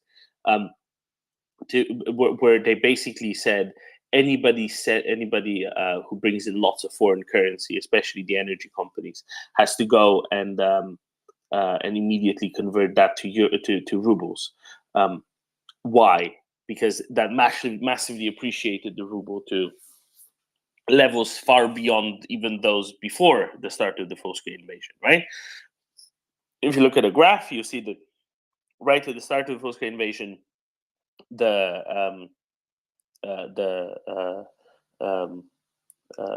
ruble fell dramatically in value, and then it appreciated dramatically beyond where it was before. So in that sense, it's a little bit more subtle, let's say. To continue on, a loser perhaps would be anyone still within the energy companies that has a lot of debt outside. Banks are another loser, because when rubles aren't worth much and they're clearly depreciating, people will look for different asset classes that aren't going to be as problematic, right? And especially keeping stuff in electronic banking accounts where things can be additionally devalued at a wave of a wand that can significantly decrease deposits. People want foreign currency, hard cash. They want gold. They want other asset classes that aren't vulnerable to that, right? When it comes to food, it kind of depends. Stuff that's produced inside of Russia, the cost base for that is in rubles anyway. It's not going to make that much of a difference. It's not going to go up in prices that much. Food that's imported, much more of a problem, and a much greater difference to the retail prices. In Russia, they used to import a lot of food before 2014, and you will remember, or perhaps you won't remember, but you might remember the images from supermarkets in 2014, when especially dairy products were suddenly just not available anymore because so much of it got imported from the EU. And following the Russian invasion of Crimea, that just wasn't an option in the same way. At the same time, commodity foods that Russia exports is great. It's fantastic for those exporters, and frankly, it's another bit of an export success. You see the pattern. Basically, everything that Russia exports, a weaker ruble is basically better for the companies doing it, but also for the state, which levies taxes on the basis of those exports. It's at the end of the day, it's all anything that's exported. It's a little bit better. Places where they're having a little bit more trouble is anything that requires lots of imports in order to then be able to export, or anything that's starting to be imported in greater volumes, right? So that's an issue as well. Anything that gets anywhere that the balance sheets get inflated immediately or quickly because of a depreciation of the ruble, because the assets that they hold, either companies, banks, whatever, are appreciating relative to the ruble, right? Say foreign currency, for example, that can then lead to certain taxes that they have to pay because that are linked to wealth. That can cause issues with liquidity, perhaps. It's complicated, but just saying, oh, the ruble is tanking, that's a bad thing. I'm not going down that road, because that is trivializing and it's oversimplifying to the point of actually obscuring a lot of the facts around it, and it's not really any good for anyone to talk about it. Yeah, it's an interesting one for sure. But it might actually be benefiting the Russian state. People might recall a few months ago, or about half a year ago, there was a projection that Russia will run out of foreign reserves in June, right? That was predicated on the ruble staying at a certain level. With the ruble dropping, those foreign reserves were worth more rubles. Government expenditure didn't increase as quickly as the ruble depreciated. Therefore, they basically got an extended lease on life of those as well. So, in that sense, it's probably a good one, and I think that's very worthwhile remembering. Things are not usually simple. Why do I say it's a Russian troll? Because, and this isn't a new thing. Focus on worth of currencies in absence of every other factor, just the straight headline number of an exchange rate, is something that Russia and Russia-friendly people have been professing for a very long time. I remember 15 years ago, this was a talking point that they were making. Oh, the currency this, currency that, and especially ones that were using explicit words, effectively, ones that were using specific numbers as being a relevant thing, and they're just not. And no, I really don't want to go that way.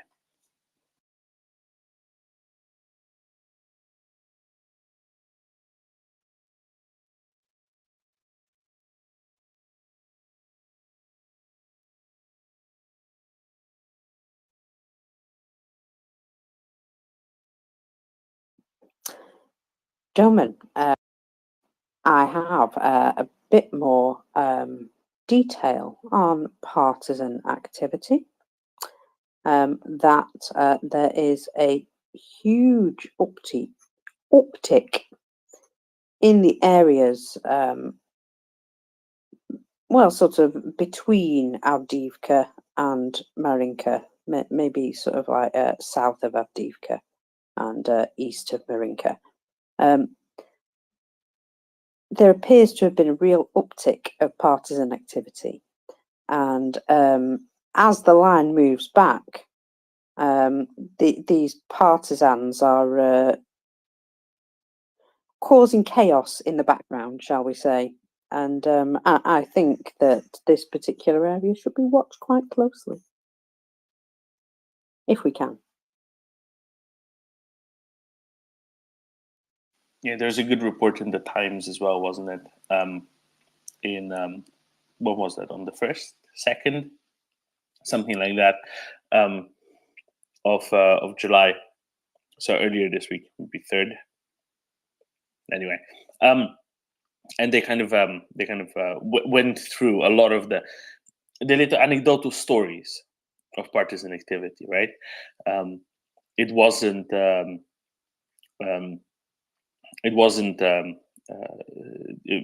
let's say replete with statistics necessarily, but there's a very nice article there that explains a lot of how this works on a case by case basis. Yeah, indeed, as you said. This is just a quote from the second part of the article, when the quoting a Ukrainian partisan somewhere in Donetsk Oblast, I think, who says, helping our troops in the counteroffensive to get our territories back is our priority. This is the right time for us to make the maximum effort.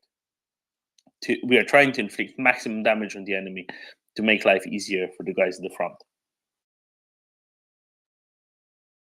And they explain how, in some cases, they go for months planning out sabotages, preparing them for the time of the counteroffensive. That it took for maybe 3 months in some cases. Very interesting, very, very interesting indeed. So I'll read another passage from this because I think it's very instructive. You get a bit of a feel of who decides to join these. Operation Dmitry has taken even longer. The Russian recruiters paid the young man from Donbass scant attention on that baking summer's day last year. They asked a few questions about his short life to death, jotted down his particulars. He had no criminal background, no public record of any ideology. They handed him a form with instructions to report for duty before basic training across the border in Rostov-on-Don. Just another Donbass boy for the meat grinder. But Dmitry was different. After 8 years of life under Russian occupation, the shift from hybrid war to full invasion offered him a chance to vent his frustrations with the Kremlin-backed mafia who controlled his town, stealing businesses and dismantling entire industries for sale back in Russia. Beatings had been commonplace in parts of Donbass controlled by the separatists since 2014, but the invasion ushered in new savagery with widespread reports of rape, torture, and dismemberment. Using the Telegram encrypted messaging service, Dmitry responded to a Ukrainian call for partisans to fight the Russian invaders in the occupied territories. It would be dangerous, secretive work, without glory or payment beyond the odd cryptocurrency transfer for equipment. Anything else would give him away. Instructions, locations of weapon caches, and video manuals on how to build explosives would be sent via Telegram. He would be alone. These people in occupied territories are taking unbelievable risks, but we cannot give them a medal, a gift, or an official salary. They think now that they are alone, said Khmel, a Ukrainian Hur intelligence officer involved in the operation. After this interview, they will understand that people in the West read about them, remember about them. They will understand that we have friends. If you can, go find the article, The Times of London. It's very good. It's not that long. I probably read about 15%, 10-15% of it out loud now. It's very nice, and it gives you a very good insight into how this actually looks like.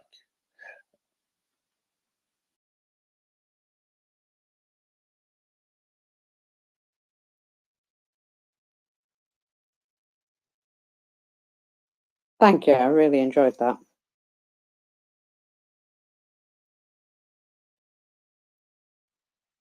It's incredible to hear about the things that are going on, that we don't hear about. And yeah, there is definitely partisan activity going on. The sheer fact that the Russians are trying to take measures to clamp down on it shows that it must be becoming a real problem for them.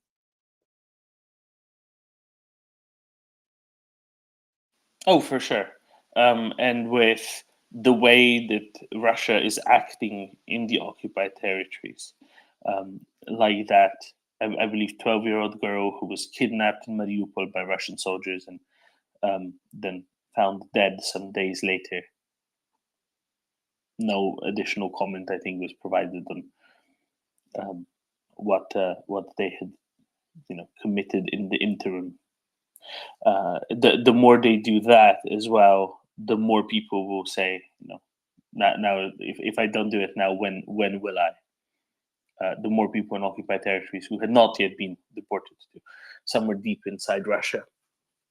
And the anger undoubtedly is building, but also likewise the realization that now is the time. now is the time, in context of the counteroffensive, to start. There was something which touched me a bit yesterday, that there was a babusa working in her garden in the occupied areas, near to the front line. And there was a short video of her hearing and seeing a Ukrainian drone. And she suddenly burst into tears of joy. And she said, "I know they're coming." And that it spoke volumes to me, that those people are waiting and they know that they're coming. And the closer it gets to them, I think, the more it spurs them on. The more they feel that they can do something to help. And I think it's going to be something that starts to catch on, I reckon.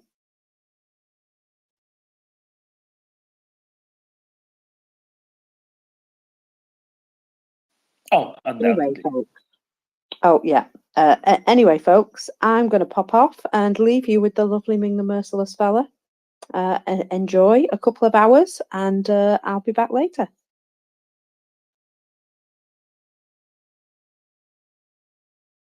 Very good. Thank you, Mockers, and hi, Ming. Welcome up.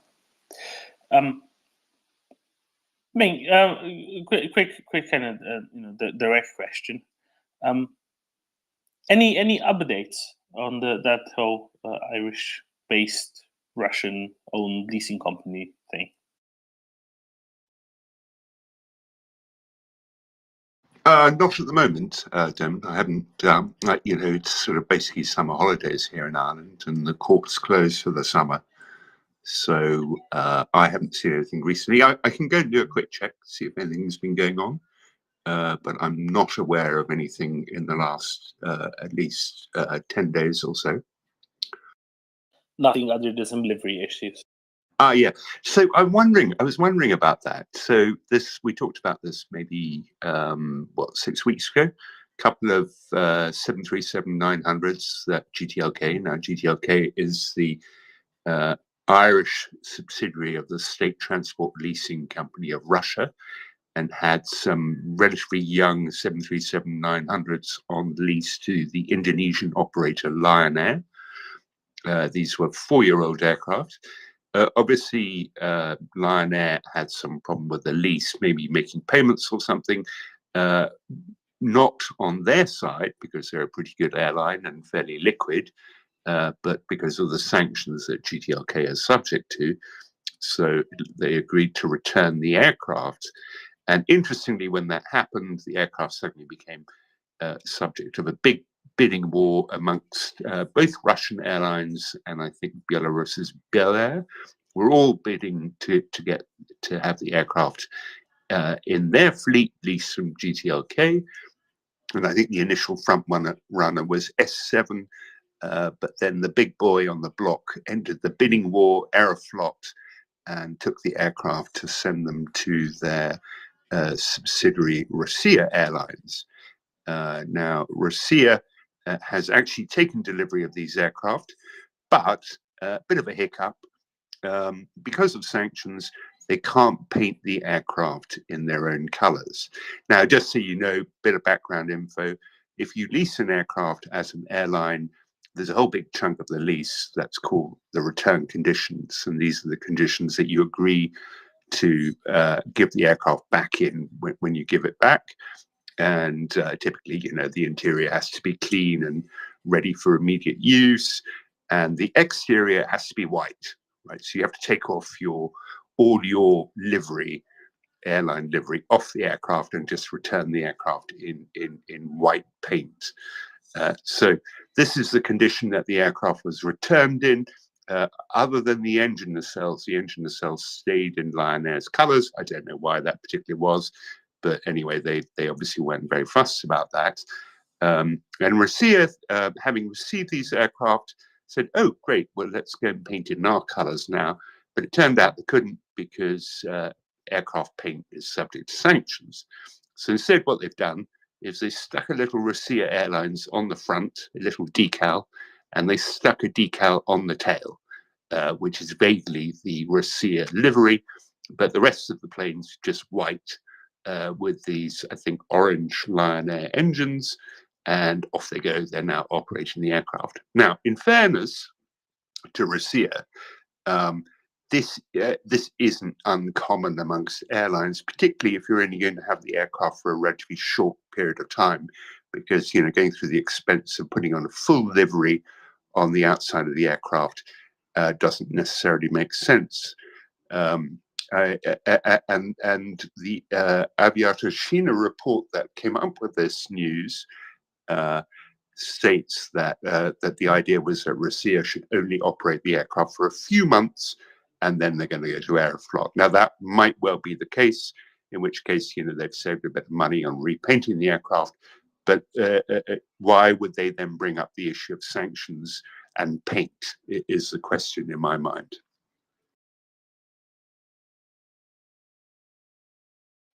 So you're supposed to hand it in painted white, kind of like in some countries in Europe, you're expected to paint the walls of the apartment white when your lease is up.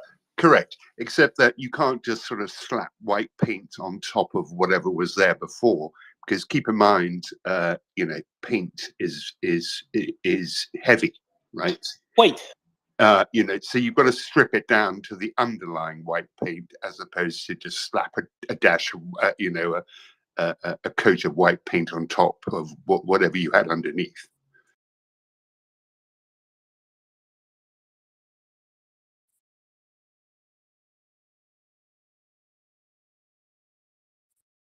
Do you reckon, Ming, that this could be a case of maybe sanctions being the excuse?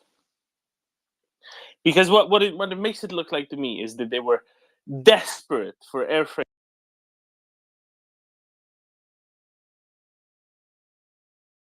Doman? Do you want to do a whole paint job? Derman, we lost you there for a moment, I think. I was going to say, Ming, hope you can hear me now. I think you can. It seems to me kind of as though Russians wanted to put it straight into use, right? The planes, painting and getting all that done for a full plane, that takes some time. I don't know how long, a few days, a week? Yeah, best part of a week. And maybe, just maybe, they wanted to, and maybe Russians are a bit less efficient, maybe it takes 10 days, who knows, hypothetically speaking. But what I'm getting at is, maybe they wanted to just put the planes into immediate use, because there may be a little bit short on planes. Maybe they just don't have so many airframes that work so well. And these did, because they were actually outside, so they got some, reasonable level of maintenance and access to parts. And maybe it was so important to them to go and do that right away. Yeah, that's very possible, especially in the summer season where you need to get aircraft into, to take advantage of the high demand.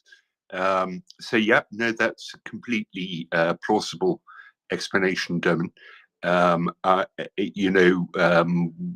But then again, it's kind of tricky to understand the whole dynamics of Russian demand for aircraft at the moment with the.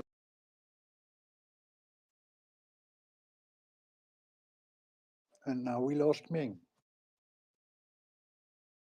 Oh, this happens, doesn't it? And I thought it was my fault. And on the other hand, it's the Russians managing their capacity that they have to meet that.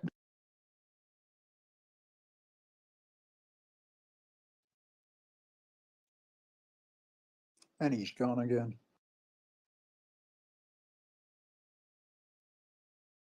Hear me?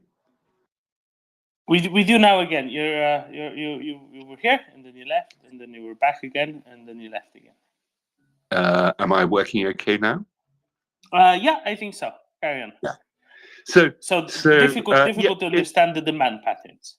No, that's right. So obviously, there's a limit to where Russians can fly to, but those destinations are heavily in demand.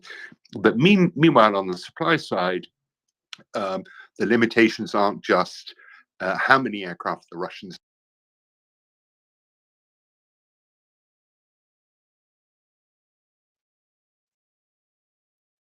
So, you know, the two are probably fairly in sync. It kind of indicates to me the fact that there were 4 airlines chasing after these two 737-900s, that they're not quite as in sync as the Russians would like them to be. And that their capacity, the supply side of the equation, is suffering heavily.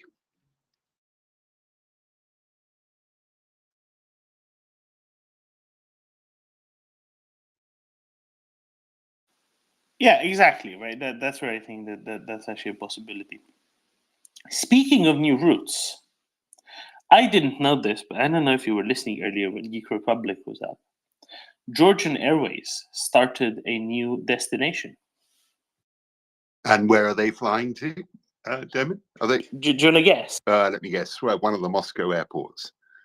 No, they've already been doing that for a while, right? They've been Vnukovo, I think they've been going to for a while. No, it's not. It's not in Russia. The destination isn't in Russia, but it's related. Go on, you're going to have to tell me. There's a plane that just took off a little while ago from Tbilisi and is expected to land in Nice in about 3.5 hours' time. Ah, that's interesting. So they're connected back into their sort of Côte d'Azur holiday hotspot that they obviously missed so terribly. But then, of course, that brings in the whole other issue that Nick talks about quite a lot, which is the visa issue. So I guess that's another downer on that particular route. What would you know offhand, Dermot, what kind of aircraft they're using for that? Because that gives me a sense of how much demand they might have for it. Well, I think Georgian Airways is a single type operator, and it's a 737-700. Okay, so the middle version of the 700. So that very few airlines operate those, apart from one which operates them in huge numbers, which is Southwest. Airlines in the US. But in Europe, they're relatively rare because, you know, they prefer to have the 186-seater 737-800. Yeah, I'm just having a look. I was wrong. It's not a single type operator. Apparently, they operate a Bombardier CRJ-200, and then they have 2 Boeing 737s, and 700 and 800, and the 700 seems to be leased from somewhere called Air Company Armenia. Now, if you're familiar with them. No, I've not run across them before, but interesting, Damon. Yes, it was delivered in May 2008 to WestJet, and then it's been in Armenia/Georgia since 2016. You know, kind of switching between the two. So yeah, there you go. That's what they have. So they do have an 800 doing something somewhere. So they do have a bigger one, but today's the very first flight of this route. So that's, I'm guessing, saying something. Well, it'd be interesting to look at the nationality breakout on who's on that aircraft. I mean, like, is it all Georgians or is it like majority actual Russians? I would guess, this is just a guess, but I would guess it's all Georgians. Sorry, it's almost none Georgians. That's just my guess of things here. I could be wrong, but I would sincerely doubt that there's an awful many not connecting passengers on this flight. It's exactly the sort of thing that they will be, you know, interested in doing in the general case, right? So why wouldn't they be doing this in the specific? It's a little bit frustrating, and of course, you know, building up on the various other comments and demands and suggestions that have been flying between Ukraine and Georgia. Ukraine actually sanctioned Georgian Airways now. Not that its airspace is exactly accessible, but since they had restarted flights to Russia, and especially this, Ukraine actually unilaterally said, no Georgian Airways in our airspace, thank you very much, despite not having an awful lot of recourse, I guess, in the first place. Why? Well, I mean, you know, nobody can fly in Ukrainian airspace anyway, so that it's a bit of an empty gesture.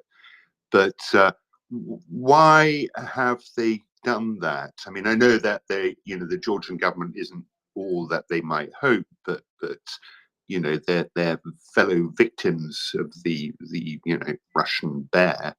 So they've got this big dispute over Saakashvili, haven't they, at the moment? Because is he sick or something? Yeah, there's exactly that as well, right? That's one of the big ones. Saakashvili is prisoner effectively of the Georgian government. He's very ill as it is, and the Georgians aren't too happy with his treatment. I think that's kind of really the extent of it. How's he viewed in Georgia these days? You know, obviously, I think he's a popular figure in Ukraine. He was governor of one of the Ukrainian territories, wasn't he? Which was it? Odessa, yeah. Odessa, He was the okay. governor of Odessa. I don't think he was a great success in Ukraine, but obviously, you know, with his anti-Russian credentials, that these days that would be more than enough to make him pretty popular, I'd imagine. It was also back in sort of 2015, 2016, right? So everything was in some degree of flux, I think it's probably fair to say, without too much complaints by anyone. I think it's more of a case of the current Georgian government just being so overtly Russia appeasnik.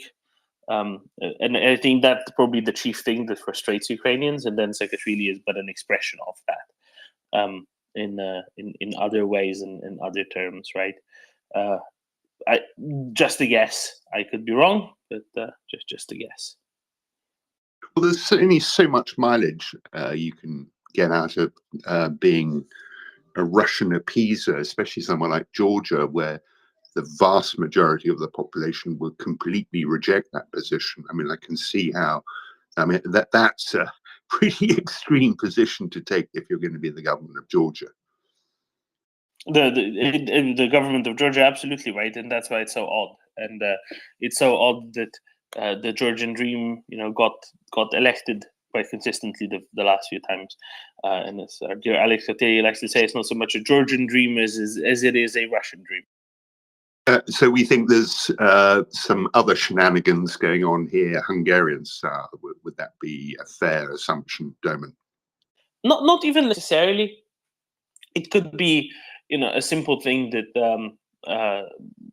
so the guy who runs the Georgian Dream, he used to be a high-ranking politician for a brief period, but I don't know exactly how that ended up. Whether he just realized it's too much work for him, and he's too busy with other things. Or I thought there were some questions about by far the wealthiest man in Georgia also being the person running Georgia, right? That there were some issues with that as well, and in terms of Georgia's international standing, and that's why he stood down. But you know, if you have say a lot of people dependent on employment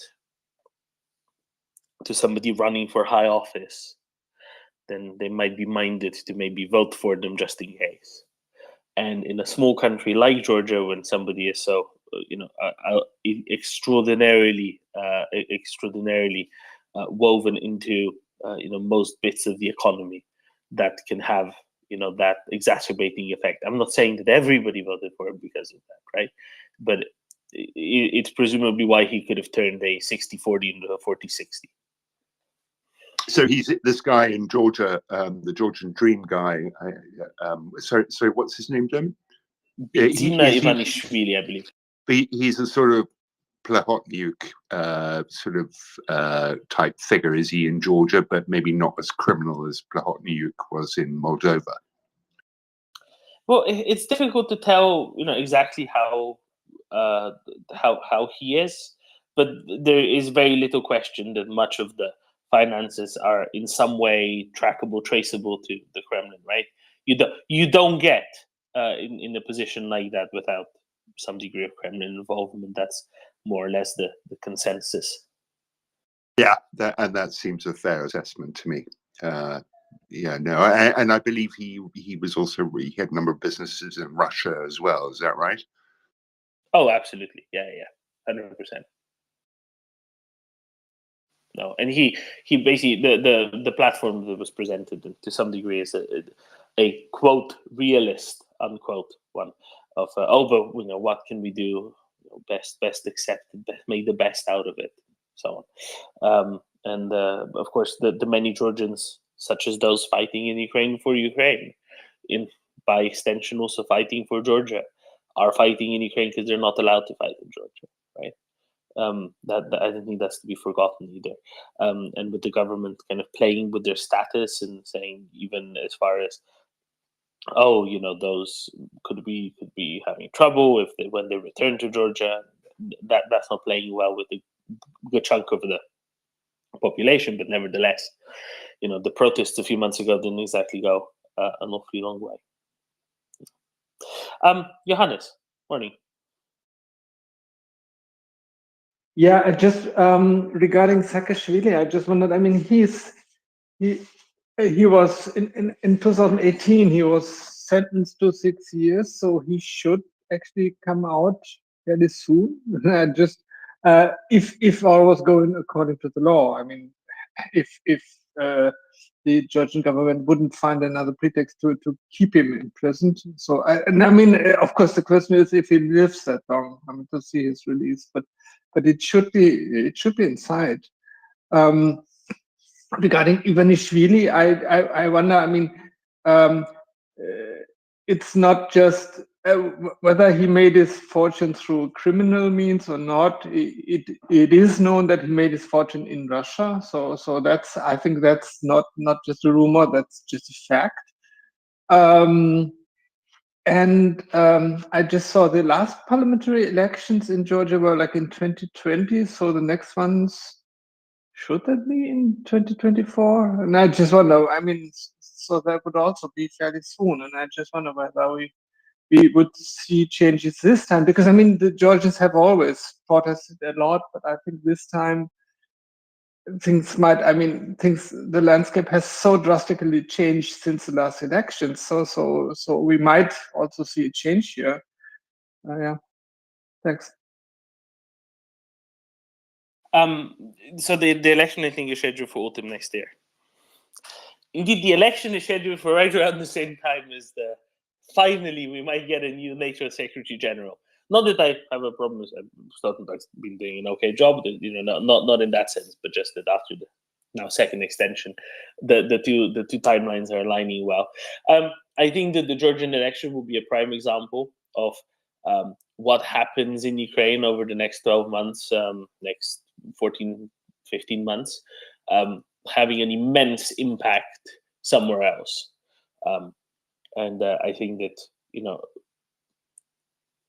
if the world does the right thing over the next 12 months and assures a Ukrainian victory in the next 12 months, this will have an outsized effect on Georgia, because Russia appeasing policies simply will not be very popular, even among those who might have been okay with them, once Russia is proven to be much weaker than previously imagined.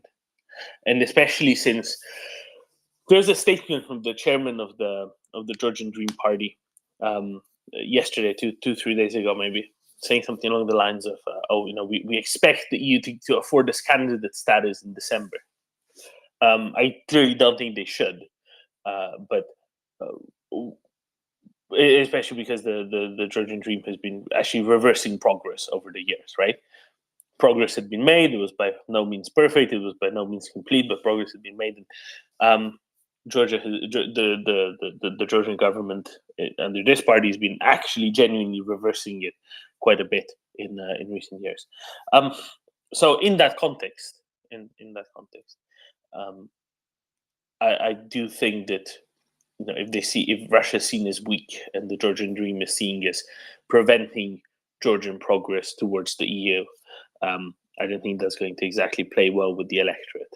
But then again, you never know, right? Things can be quite things can be quite fickle.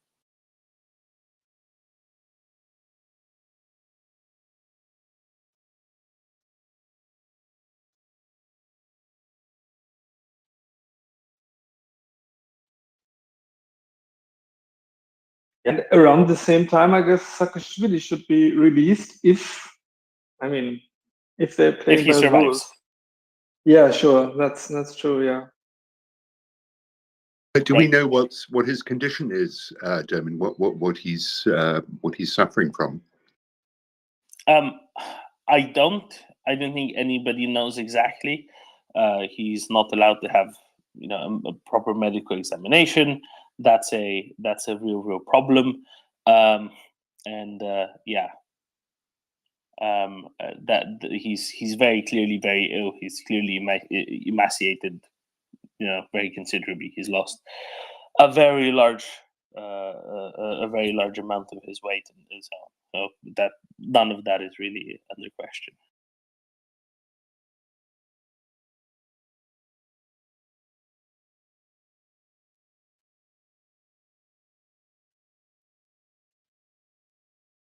So, meanwhile, do we have any updates on this story that emerged yesterday, the Lewisite story? Like I said yesterday, I'm slightly mystified by this because, even on Sarah's own feed, and with all respect to Sarah, she's not pushing it very hard as far as I can see. Whereas, it should in theory be a huge story. So whenever the question is about chemical weapons, I turn to one account on Twitter, Dan Cacheta, who's the expert on chemical warfare, really. But he's the expert on nerve gas, I think, as opposed to the broader world of chemical warfare. But more broadly as well. He used to work in the U.S. Secret Service, I think, exactly on various chemical agents and so on. Yes, nerve agent, absolutely, but more beyond that, right? The reason why I say this is because he also understands the level of proof needed for anything to be going into allegations of chemical weapons, and at the end of the day, if something like Lewisite had been used, especially if Lewisite had been used, his testimony is that it should be fairly straightforward because samples could be obtained quite easily because there's nothing quite like Lewisite that appears exactly in nature, right, or in anywhere else. It's a very particular kind of compound. It's not useful for anything else. There's no really deniability whatsoever. Should be pretty straightforward. And he's also looking at some pictures, basically saying, nope, this doesn't look like Lewisite behavior. It's going too high up into the air. It's not nearly as volatile as this. The vapors that the liquid gives off are far too dense to go high up into the air like in some of the images, and that kind of explains it. Also noting that the symptoms that have been reported, including by the colonel initially, don't fit with symptoms of Lewisite. Now, this isn't to say that it isn't. It is only to say that the evidence thus far points to there not being anything like enough evidence to safely conclude Lewisite. At least evidence available to the public, right? And if it is, then the best response presumably is lots of gas masks. But I think that's the conclusion of all of that.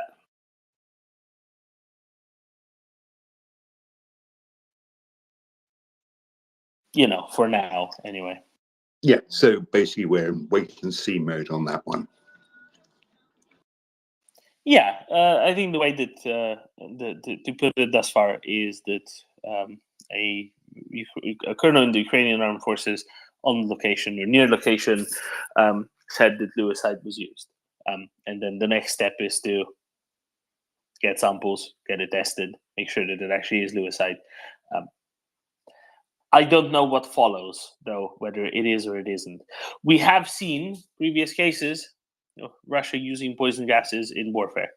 in the course of their full-scale invasion of Ukraine. There have been several cases of Russia using CS gas, that is tear gas, which is just as any other bit of chemical weapons banned, right? So I would put it this way: it's not beyond Russians to use it, right? So I'm not doubting that the Russians just would take be. a step back on CS Yeah. gas. I mean, lots of countries use CS gas for riot control. Is it just because it's a chemical gas that it's sort of technically banned under the Geneva Convention? Is that how that's? It's just in warfare it's banned. Correct. It's banned in warfare. Yes, that's exactly what it is. Specifically in warfare, it's prohibited. Don't really know what else to say, but it's banned in warfare. So Russia has used it. It hasn't used it on a very wide scale. Apparently, it's used it very localizedly, and that's because, frankly, chemical weapons aren't usually the best. The best thing in the world to be using in most cases, because they're let's call them fickle. How about that? Let's give them some, let's anthropomorphize them a bit and call them fickle. They go where the wind blows. So yeah, literally, yes. And there's a lot of other issues with them, delivery by shells versus delivery from canisters. The concentrations can be diluted very greatly, very quickly. That is not to say that they're not absolutely gruesome, horrific things to experience, right? I'm not making light of it one bit. I'm just saying that there's reasons why they're not exactly widely used, and why so many countries so very happily signed on to the various chemical weapons conventions, because they will realize that, frankly, it's not that useful anyway. Might as well sign this. And this is a little bit of a cynical view, but in practical terms, that's how things go a lot of the time. Yeah. So just a note from a friendly listener, Ming. So while Dan was the one who identified Novichok in the Skripal case, any chemical weapon is very much his wheelhouse. So he's in general an expert in chemical warfare and chemical weapons from the U.S. Army and then the U.S. Secret Service. And one of the books he authored is how to respond and prevent CBRN threats at public events. So anywhere we have lots of people, right? And that's very much let's call it a more civilian aspect to things, and a more counterterrorism aspect to things, I guess. But it's all still very much within what he does and what he's good at, and what he understands way better than anybody else on Twitter. Which is why it's so very funny when you have random people going to him and saying, "No, you're wrong because something I read on the internet." That's I know that happens. That happens all the time to him. I've been following him for years, and amusingly, he has. Speaking of, he's been banned by the UK government from giving advice to UK government, consultative things on these related issues, because apparently he supports the Lib Dems or something. Oh, and it's very silly. And he's criticised the government on Twitter. It's so absurd. Yeah, and as has been clearly said, his views on chemical weapons or chemical agents and nerve agents and whatever else are the same as those of the UK government. So it's very silly that they wouldn't, anyway. Besides the point, this is a massively off-topic thing. You can look at his timeline if you want more information on that. Dan Kasheta, KASZETA. So there's an SZ in there, not an SZ, but an SZ. Liberal.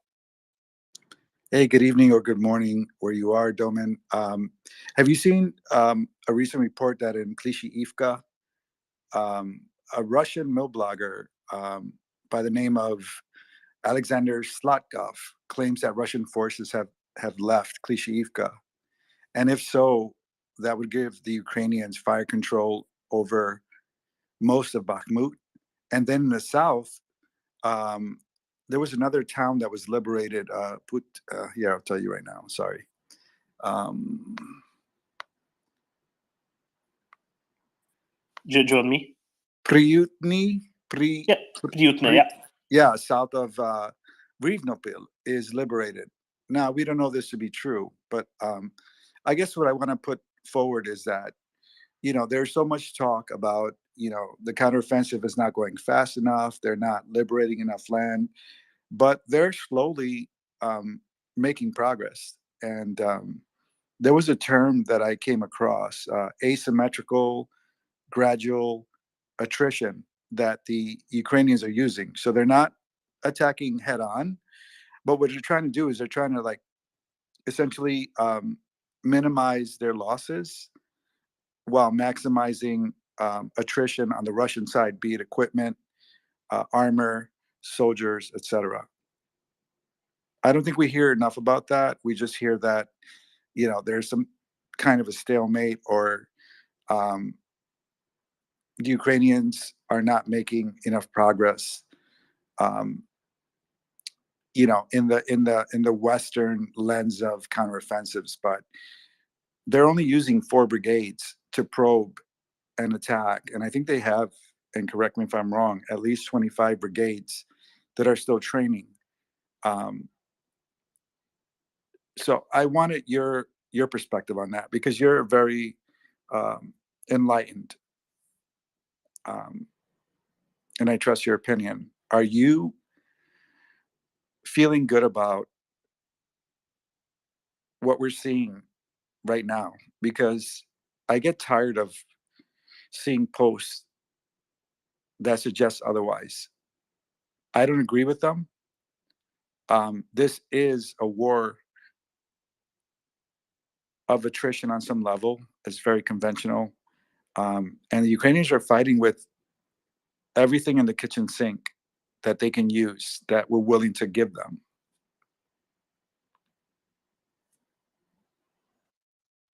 Yeah, I'm very happy to talk about this.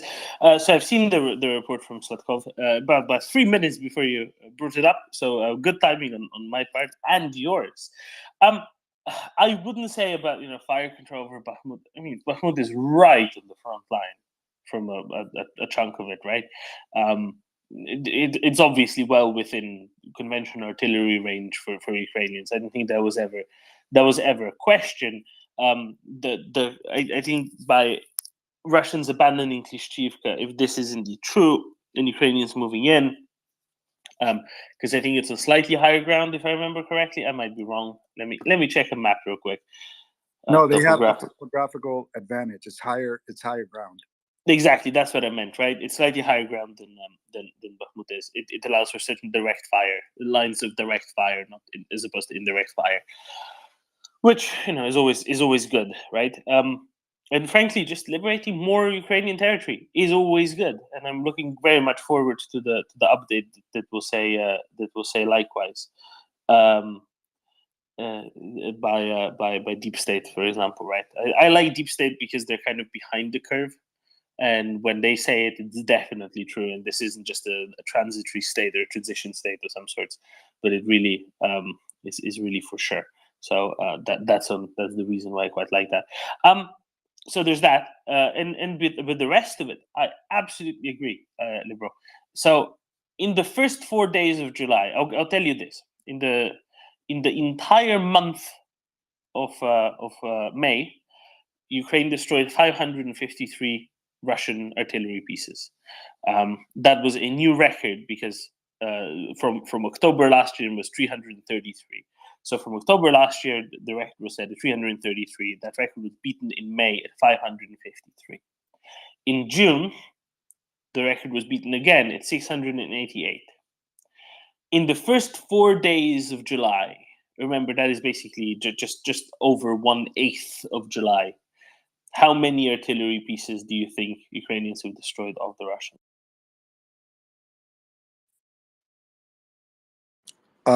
I don't have an accurate account, but I've noticed that the counter battery fire has improved dramatically. I don't know why, but I'm very happy to hear that.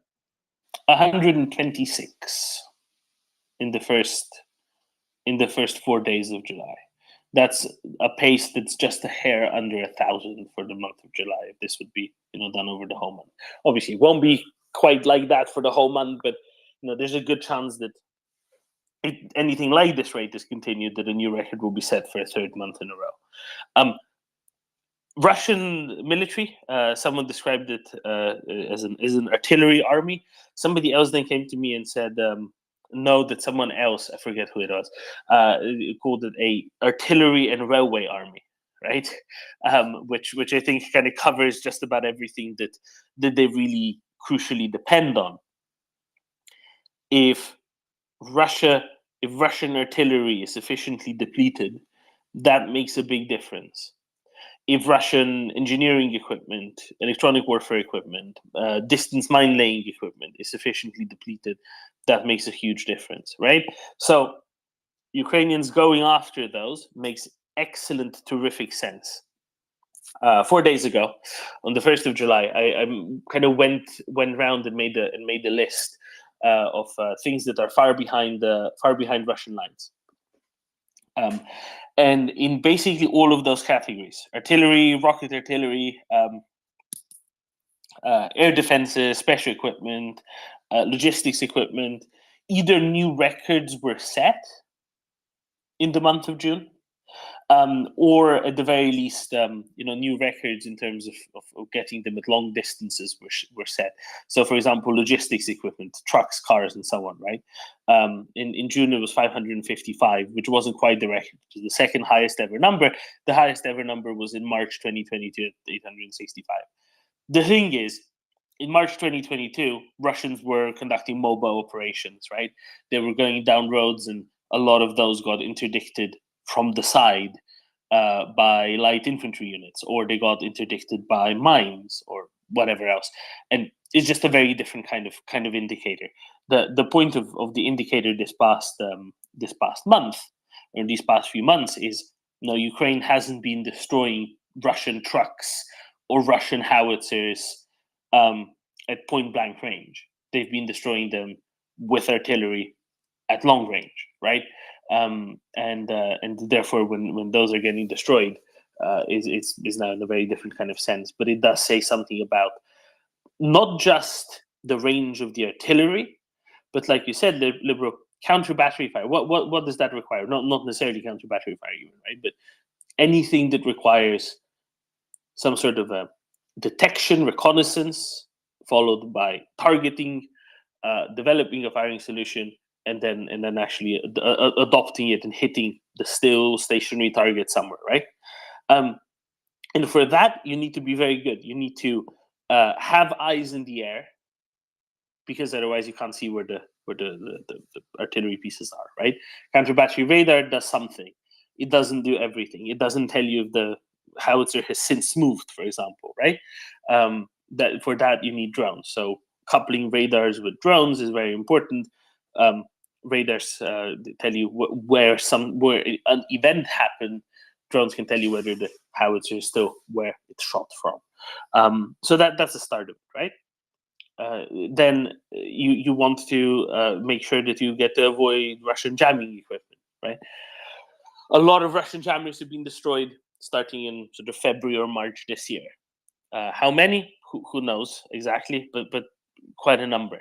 That makes a difference. The fewer of them there are, in more places, you can use the cheaper reconnaissance drones, kind of for civilian use primarily, rather than more expensive, more specialized, electronic warfare impervious kind of drones, right?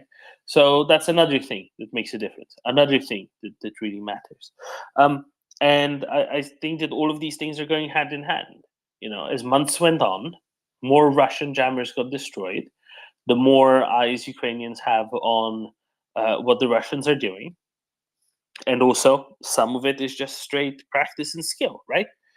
Quick communications, quick developing of firing solutions before a howitzer has moved, or before a MRL system has actually moved away from where it shot from, for example, right? So they're doing exceptionally well on that, and they just need to keep going on. and keep doing that, the more they do that, the easier it will be for everything from infantry to motorized, mechanized, and armored forces to be able to move forward at a much faster pace. You know, they're doing a bit of that, bit by bit by bit. But with the several defensive lines that have been set up, and the absence of, the large volume aerial bombardment capability on behalf of Ukraine. Right? Ukraine doesn't have anything like what the U.S. had, for example, in Desert Storm, right, where coalition forces could deliver just vast quantities of air launch munitions on Iraqi positions for the month before they actually moved ground forces, right? There isn't that, so artillery has to do that instead, and artillery is doing that. It just takes a while because Russia just has a lot of stuff that Ukraine needs to get through. Really,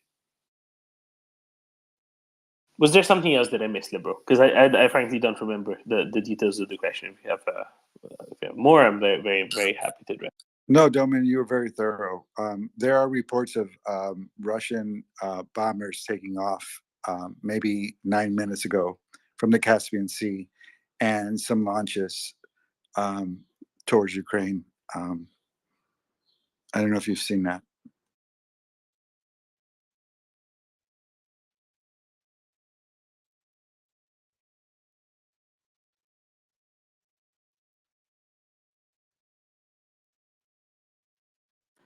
I could be more accurate. According to updated information, there are 4 Tu-95MS and 1 Tu-160 over the Caspian Sea. This was reported 6 minutes ago by Ukraine front lines.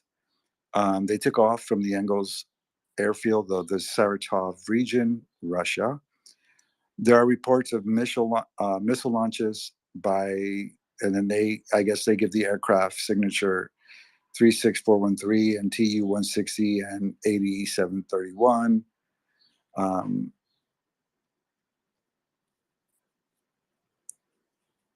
Are we looking at another missile attack in Ukraine? Very likely. Very, very likely. It's they don't launch every time when they put those bombers up. Some of it, I think, is to cause Ukrainians and Ukrainian air defense units to let's say get ready unnecessarily, right? Cause a little bit of wear. Also, if they keep causing panic among civilians, and panic isn't the right word for Ukrainians at this point for sure. But the more they force people to go into shelters, and the more they do that unnecessarily, let's say, without actually launching anything, the greater the proclivity of people, the greater the tendency of people to not go and hide also gets. I don't know how significant that is, but it could be a part of what plays into their thinking as well. So, but it's also a tactic to light up the Ukrainian radar, even if they don't intend to attack, just to see where the radar signatures are, so they can try to target them at a future date.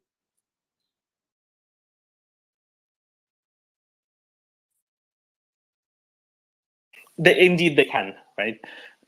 Especially wherever they might have informants on the ground. I think that another one was picked up in Mykolaiv yesterday, 2 days ago, something like that. That's another component of this, right? So if any air defense units move on the sign that there's bombers in the air, they can get spotted more easily. They can possibly get targeted that way, the next time, perhaps. So it's very likely that, again, there's going to be a launch. It highly depending on where the launches are aimed at.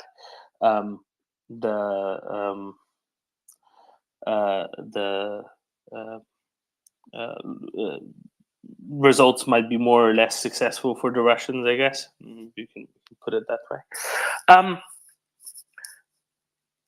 One of the reasons why Russia is so intent on striking Ukrainian cities, or at least targeting Ukrainian cities, is also the fact that the more they target Ukrainian cities, yes, the more they get close to their ultimate goal of genocide.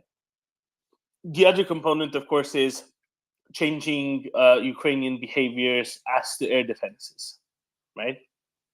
And what do I mean by that? If Russia wasn't targeting cities at all, hypothetically, and obviously that's not going to happen because it's Russia, and their goals are killing as many Ukrainians as they can anyway. But if Russia wasn't targeting cities at all, then Ukrainians could move a whole lot more of their air defenses much closer to the front lines, right?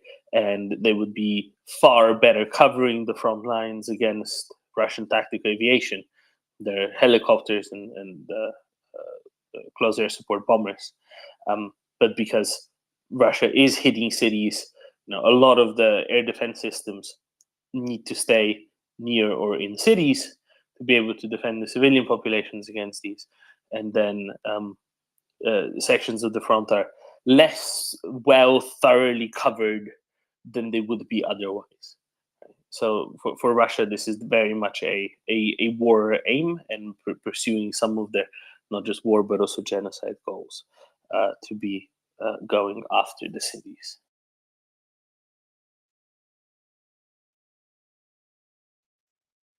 Yeah, I would just follow up with if Ukraine sees a threat inbound, they light up their radar. That also tells the Russians where their defensive systems are, and even if they don't launch, it's very valuable information. Exactly. Yes. Precisely. And it also tells them, which places are more defended, right? Don't forget that. And then they know where to go after places that are less well defended. 100%.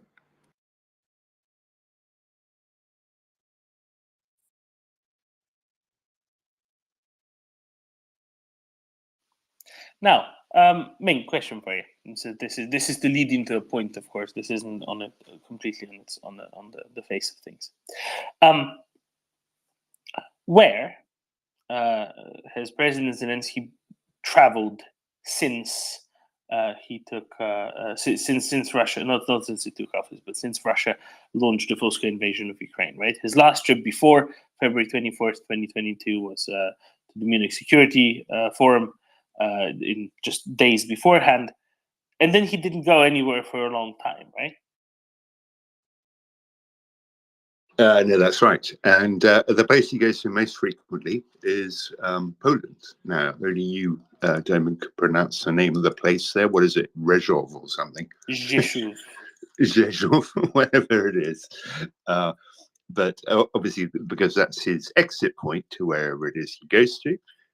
Although I believe that his current destination might be in the opposite direction, so there might be some other route he can take to get there.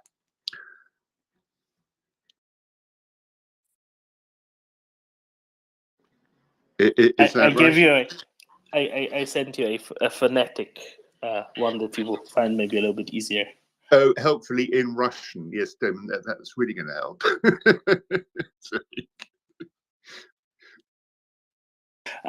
No, just fewer characters that way. No, what I wanted to say is yes, indeed, right. So he's been to a number of places now, starting in December last year. He's been to the US, been to Poland, of course, because he literally couldn't avoid it, as well as a number of other countries, the UK, France. He attended the Nordic Summit in Helsinki, right? So he went to Finland, but it was several other leaders there as well, right? Prime ministers also of Sweden, Norway, Denmark, Iceland, not just the prime minister and president of Finland. He also went to the Netherlands, but also to the ICC, right? So that's why he went to the Netherlands. He also went to to Belgium, but only really because of the EU institutions. He didn't even talk to anyone from Belgium, strictly in Belgium. Didn't visit either the head of state or the head of government on a bilateral basis, right? He did go to Italy. He did also go to the Vatican, which is a very small country, but then again, he was already in Rome. Germany, of course, both Berlin and Aachen. And then everything else were multilateral events, right? The European Political Community Summit in Moldova. He made a stop at the Arab League meeting in Jeddah on his way to Hiroshima for the G7, right? All of those little bit. It really has been, very large, very significant countries, by and large. Poland being, frankly, the least populous of any that were visited on a purely bilateral basis, right? At nearly 40 million people. So the news came yesterday, which I think is very interesting. The news came yesterday that Zelensky is apparently rumored to soon be visiting Bulgaria. And I've had a couple of Bulgarians ask, "Hey, what do you mean little Bulgaria? Bulgaria is not little."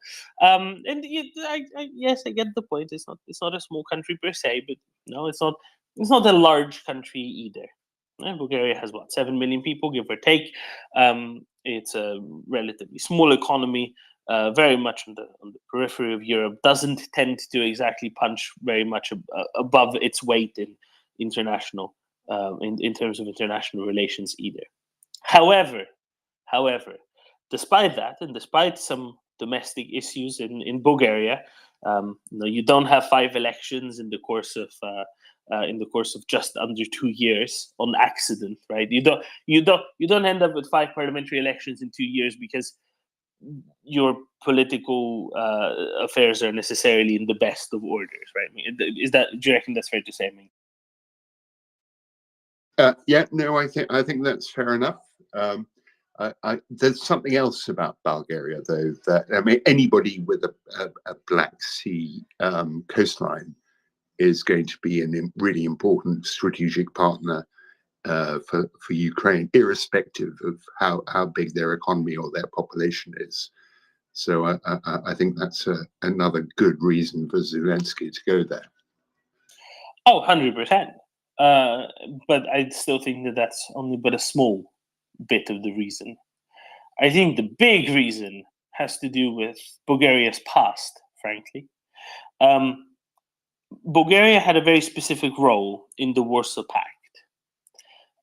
The role of Bulgaria, bordering 2 NATO member states, both Turkey and Greece, and thus being the only Warsaw Pact member other than the Soviet Union that did so, right? That bordered 2 NATO member states. Soviet Union, of course, bordering Norway in the north and Turkey in the south. It had a very particular role in the Warsaw Pact, and its role effectively put it as the bulwark of communism, in a sense, the military bulwark, to a very considerable degree. And it was tasked, in theory, to put, again, out of a population of some 7 million, in excess of 2 million men under arms at any given point, under full, complete arms at any given point, and put them into heavy mechanized and armored units with full artillery support. Perhaps even 3 million men, something, depending. I think it changed a little bit through the decades, and this way it ended it ended communism, really, or communism ended for it, with an arsenal, with an armory that was absolutely humongous.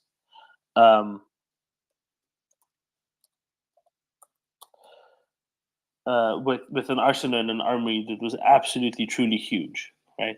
And that arsenal and armory was possibly about the same size as that of Ukraine at the dissolution of the Soviet Union, right? A much larger country and an integral part of the Soviet Union. Now, plenty of those things have been decommissioned, they've been scrapped, they've been sold, especially through the 90s, right? But at the end of the day, there's still a lot left. quite a lot has already been provided to quite a lot has already been provided to Ukraine. Much more so than many people would have thought. That political article of Petkov, the previous kind of elected prime minister, as opposed to interim nominated by president prime minister, has been has then, at the very start of the Russian invasion of Ukraine, supplied Ukraine with large quantities of very needed things, especially when it came to artillery ammunition, but also interestingly diesel. You'll recall that in the opening months after the Russian invasion of Ukraine, there was a fuel shortage in Ukraine. One of the ways that was actually being abated was from Bulgaria, which shipped in Russian crude oil, refined it, and then passed the diesel on to Ukraine.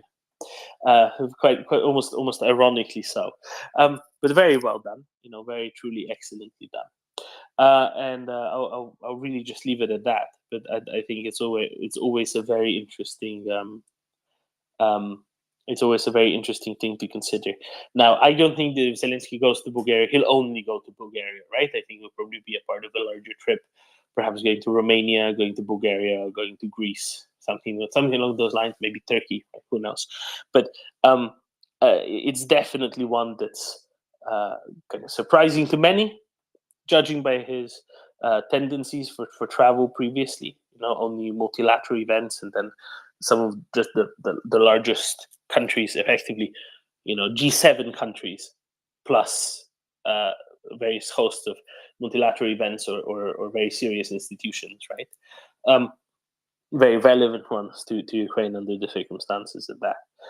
So for Bulgaria to even be rumored, it sends a really big message. And it shows just how important Bulgaria is in this, just how important Bulgaria is for the survival of Ukraine, for the continued survival of Ukraine, and the repelling of the Russian invasion. And indeed, also just how much things change in, frankly, not that long a time period. No, I think that's exceptionally impressive. No, and that's an interesting point, Doman, because of there's two countries in Europe that do not border Russia that historically have long been, very sort of strongly at a cultural and other levels allied with Russia, and one is Serbia, and the other is Bulgaria. Both because in Bulgaria's case in particular, to do with the help that they received from Russia in liberating themselves from the Ottomans. And so Bulgaria is one of those countries that has always had a natural affinity towards Russia. And the fact that they have this government now that is going the other way, that is a huge change. Yeah, and it's not just the government had a hard time coming together also already after the previous election, let alone this most recent one, because of other things, not because of Russian issues. So anyway, I think we'll explore more. I think I've arisen some questions and thoughts from the three speakers here. I think we'll delve more into this as we go on. Libro. Yeah, thanks, Doman and/or Ming. Were you surprised by the July 4th fireworks at Makayivka displayed tonight in support of July 4th, Liberation, Independence Day in the United States? Yeah, I certainly was. I wasn't expecting anything like this, for them to want to commemorate it, but apparently they did. People say that you can see an outline of Jesus in that cloud of fire, in that big fireball rising from the storage of ammunition, right? Storage of rocket artillery ammunition. But I don't think it was. I think it was the Michelin man. It looked a lot more like him than any depiction of Jesus I've ever seen. But who knows? Who knows? Rus. Yes, on the more funny side, a Ukrainian friend of mine told me that it was reported on Belarus radio that Romania now should be very careful, and that this visit could be the last step in the plan from Ukraine and Bulgaria to deprive Romania of the Black Sea coast.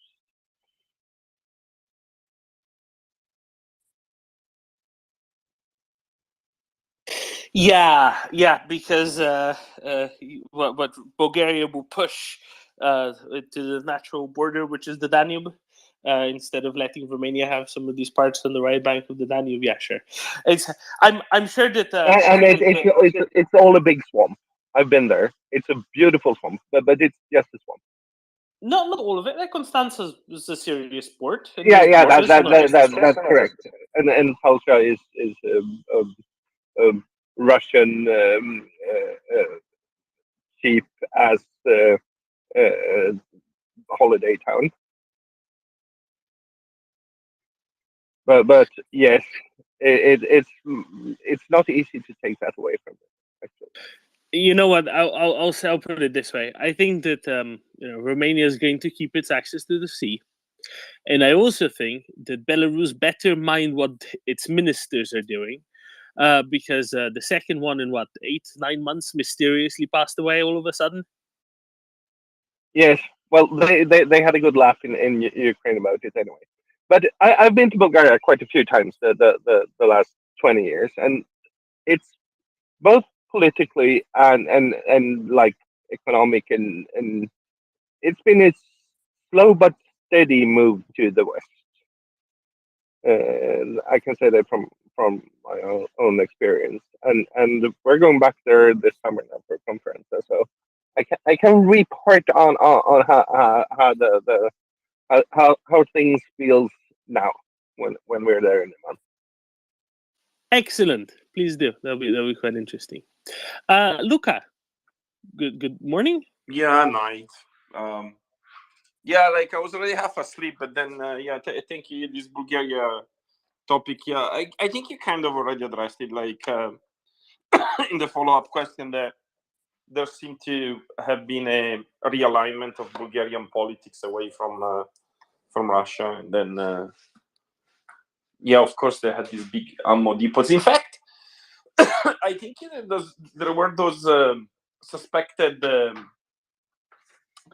attacks even before the war to some ammo depots by FSB. Some people were even saying, "Oh, NATO should have called Article 5," but I don't think they were ever fully proved. But clearly, the Russians were a little bit worried about the amount of ammo that they left behind in Bulgaria, and with the latest governments moving more and more away from Russia, yeah, it makes sense for Zelensky to go there and say hi. So I can delve a little bit more into a number of aspects here. First one to address, I think those ammo dump blasts. It wasn't so much the FSB. I think it was more the GRU that was after that rather than the FSB. But not that it really matters. So with regards to ammunition storage facilities getting destroyed in Bulgaria, already starting in I think 2014, maybe 2015, a number got destroyed, both production, storage, etc. In when you're making ammunition, sometimes there's going to be accidents, right? Sometimes there's going to be fires, sometimes there's going to be explosions. Not there. Definitely not at the rate like that. Not to mention the twice poisonings of Emilian Gebrev, the owner, CEO, whatever he is, of MK, which is one of the big arms trading companies in Bulgaria. And that happened twice, I think in April and then May of 2014, if memory serves. And he had very similar symptoms to what Yushchenko had in 2004, right? In the run-up to the election that then precipitated in the Orange Revolution and so on. So there's a number of components there. Now, the ones in Bulgaria initially not much was thought of them, and everything was sort of swept under the rug. But remember that happened not just in the aftermath of the Russian invasion of Crimea and eastern Ukraine, but what else happened? After that was done by the Russians, Borisov, the then Prime Minister of Bulgaria, who was quite, let's call it quite friendly to Russians on the whole. I think, did he give a puppy to Putin, or did Putin give a puppy to him? I think Borisov gave a puppy to Putin sometime previously. The thing that was then under construction was the so-called South Stream. North Stream, the one that got in the Baltic, that isn't there anymore. Well, there was the other bypass, the southern bypass of Poland and Ukraine, which was also being constructed by Russia, by Gazprom, and that was being done under the Black Sea, and it was supposed to come out in Bulgaria and then go on, north. I think I forget what the trajectory was. Was it Romania, and then Hungary, and then other countries, or was it through Serbia? I forget exactly what the plan was there. But that got cancelled in the aftermath of the Russian invasion of Crimea. So it is always quite interesting, how Nord Stream 2 went ahead, but South Stream was cancelled. Very interesting indeed, especially by someone who was, quite Putin friendly. Quite Putin friendly previously. Not to say that Borisov is clean, right? He's a little bit sketchy in certain aspects. Maybe not go into that more. So the things started changing a little bit quite a bit ago already. It's not a completely new thing. The other things that I think we should probably address in there is in 2018, 2019, something like that, an ammunition depot in the Czech Republic got blown up, and one of the people responsible was one of the famous Salisbury Cathedral admirers, right? People will remember when there were poisonings with Novichok in the UK, in the town of Salisbury. There was a couple of GRU officers that got apprehended, and there's a meme made out of them, right? Yes, we are here to admire the Salisbury Cathedral. It has the second tallest spire of any cathedral in Britain at 138 meters. I forget what the numbers are, but ones with particularly replete with very silly information and otherwise not credible as tourists whatsoever. One of them was also in the Czech Republic, to blow that ammo depot. Russia has been systematically getting rid of, in the aftermath of the Russian invasion of Crimea, of capabilities in Central and Eastern Europe to resupply Ukraine later on if need be. There were also at least 3 or 4 ammunition depots in Ukraine that got destroyed by either the FSB or the GRU as well in around 2015, 2016, right?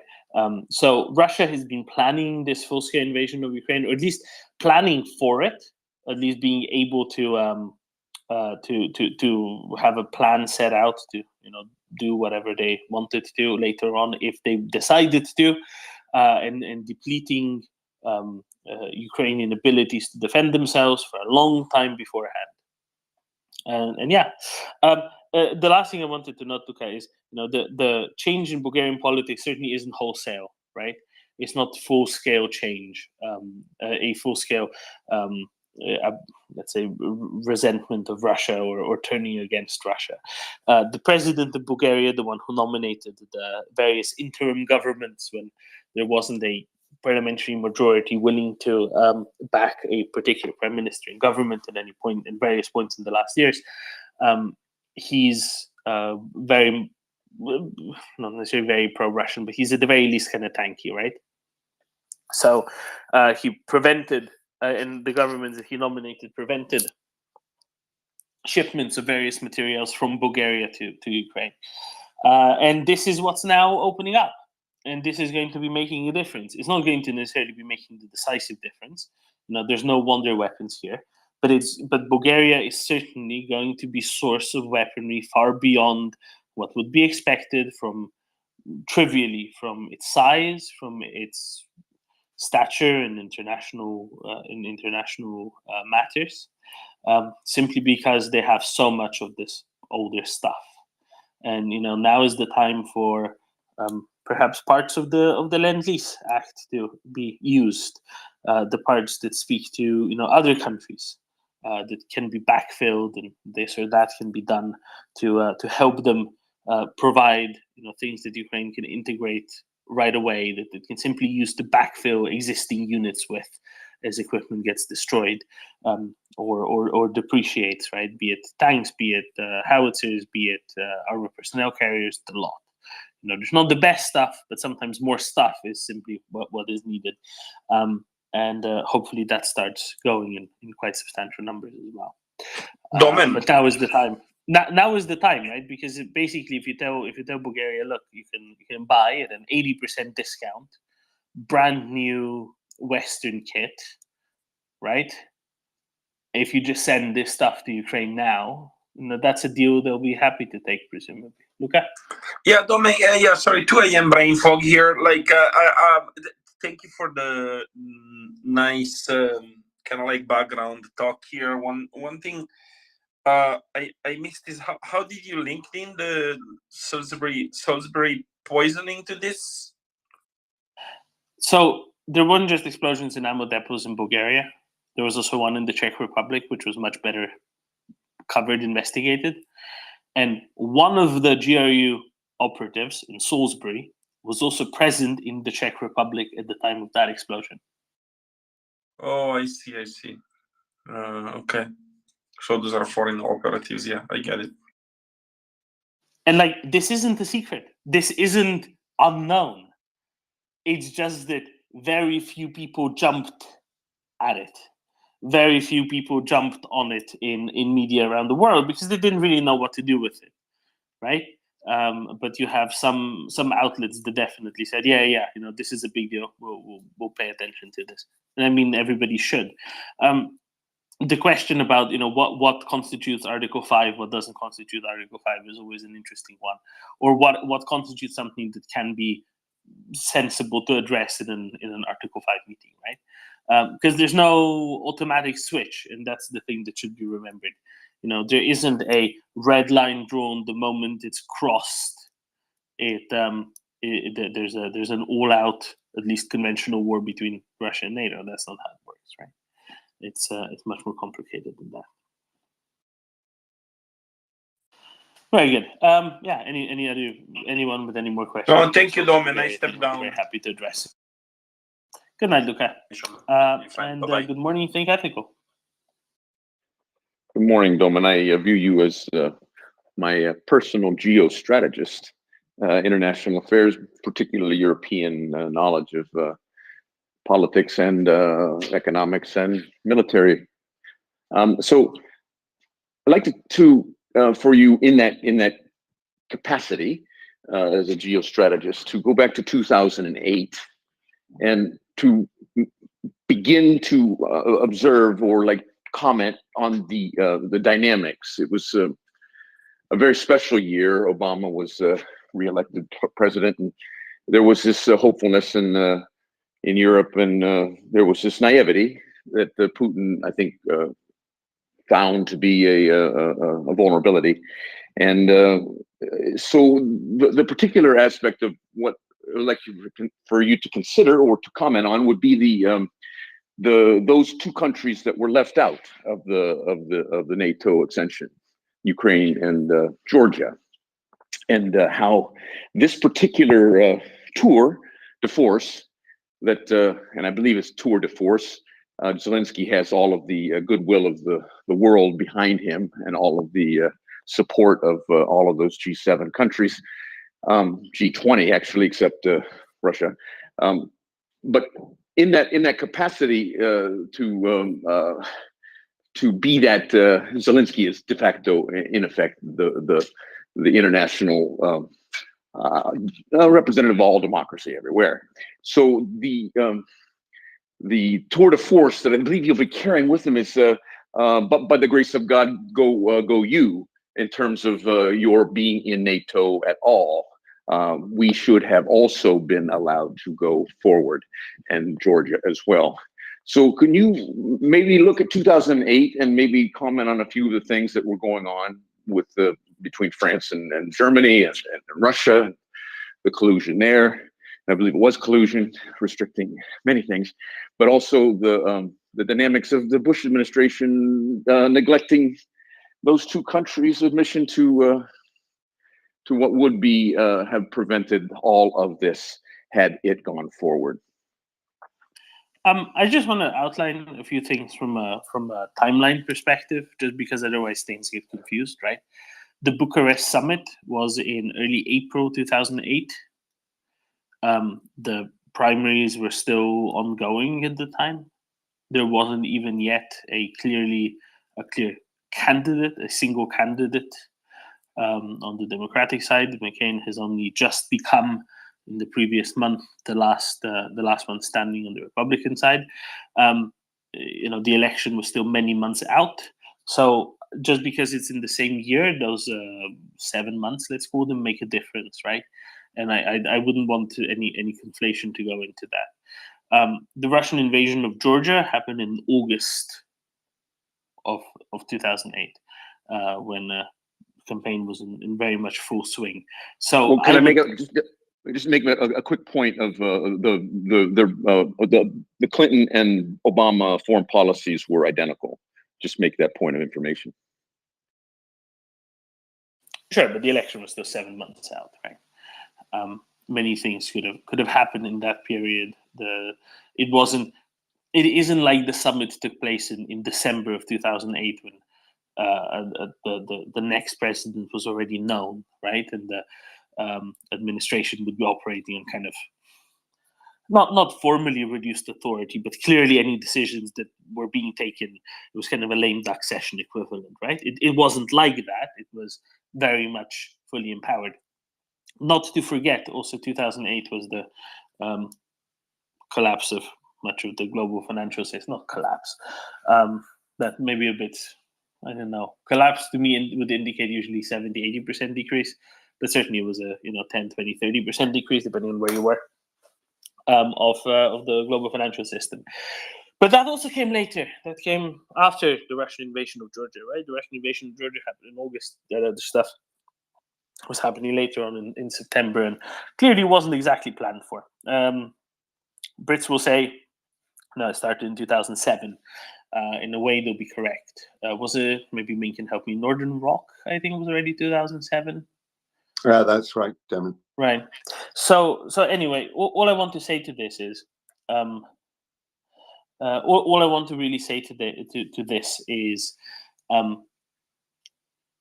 the much bigger factor here, I think, was still a perception of we live in the end of history times.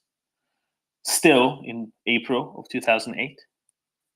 We're all just, trading with each other, whatever. Yes, we have this terrorist threat.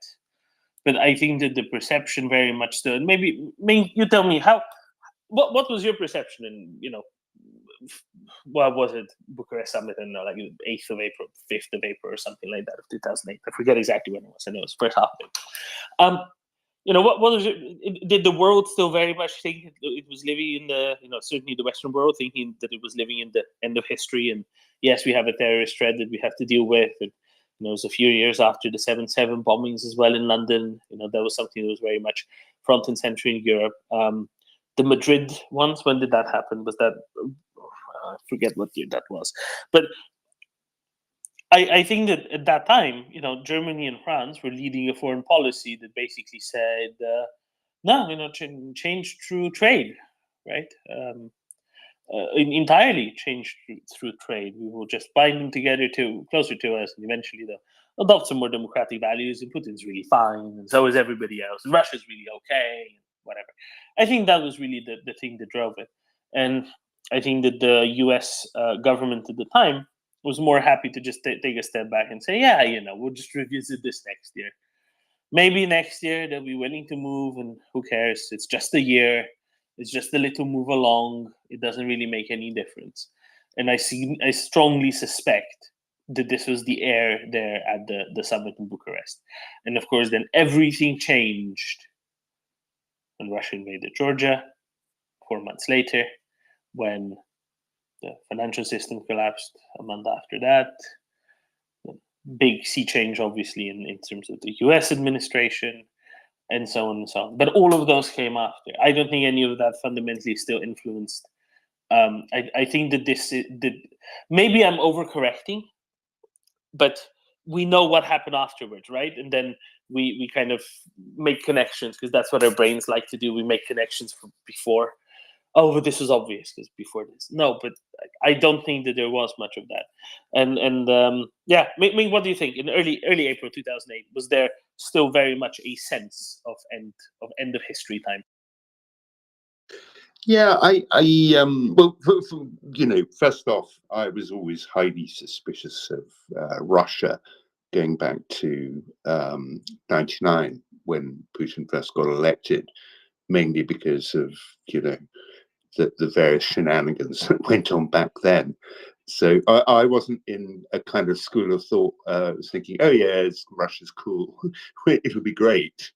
Obviously, I was sort of optimistic in the sense that, I kind of hoped that, Russia would deal with its Putin issue, because clearly all was not right with the world as far as Russia was concerned.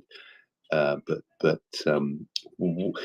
and the other aspect about Russia is that, Putin's Russia, until relatively recently, hasn't been quite as totalitarian as it is now.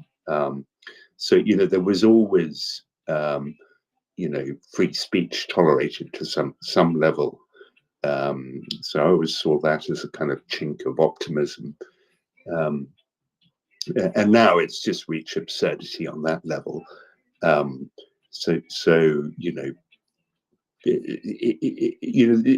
If you just sort of compare, you get arrested and banged up for having a blank sheet of paper on Red Square, but you launch an armed mutiny against Putin and nothing happens. So, and you can send your driver around to pick up your 2 tons of cash and gold bars that you left in your office. It's just so absurd. But I guess the next wave of optimism, was so when did Obama get elected? Because November. Because the likes of me, because I worked in the financial world, come 2008, I was all pretty doom and gloom again, because of, that was, it wasn't, the financial crisis was pretty big in my world, and I'm pretty fairly sure in everyone's world. So yeah, I mean, and also the other thing is my own interpretation, my own take on the end of history concept was that I always read that as the end of Marxist historicism.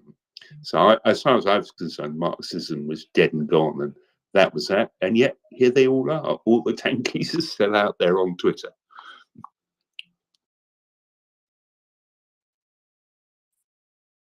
So there we go. So I think this was primarily something that was driven by, but do we have to do it now? Can't we just wait for next year? And we can just do this next year. It's fine. There was a more insidious component to it as well, which is, of course, the Russian participation in Bucharest. Russia under what is it? Is it called the Russia-NATO Treaty? Or is it called something else?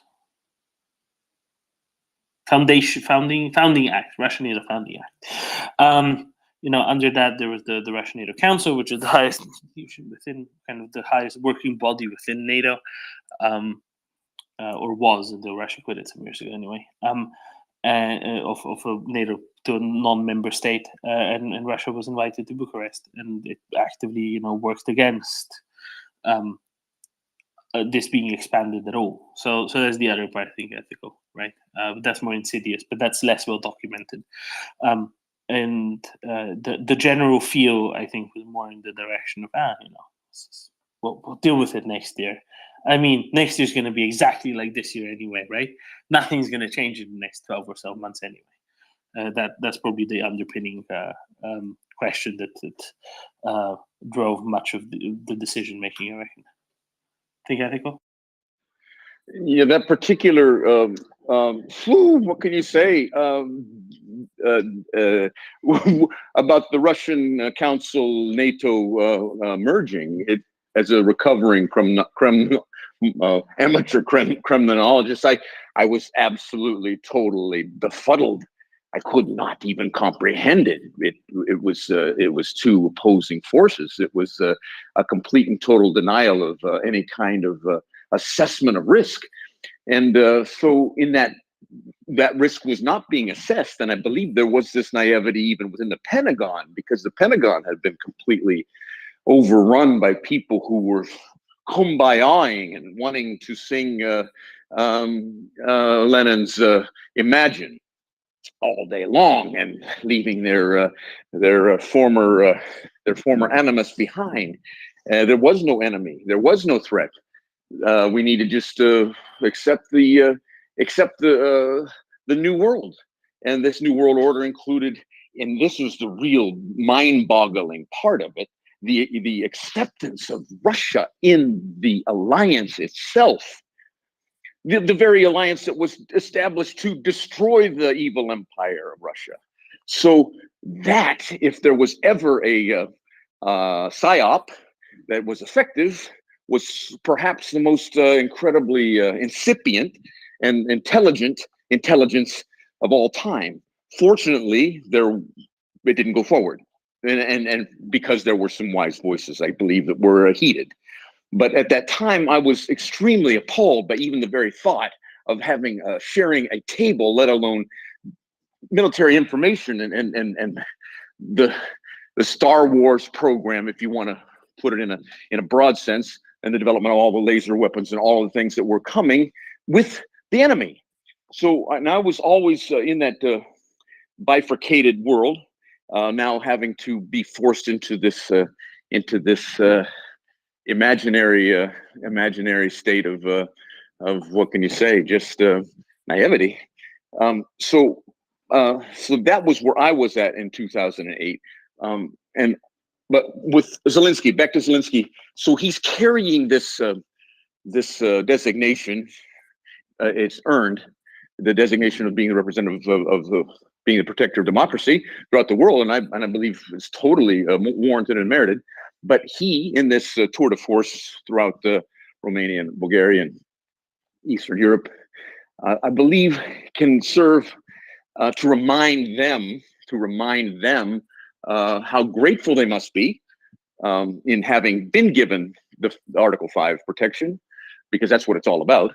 That's what everything's all about, the Article 5 protection, and that they owe him. They owe Ukraine. They owe Ukraine full financial, military, economic support to keep the wolf out of Europe. So if he can carve a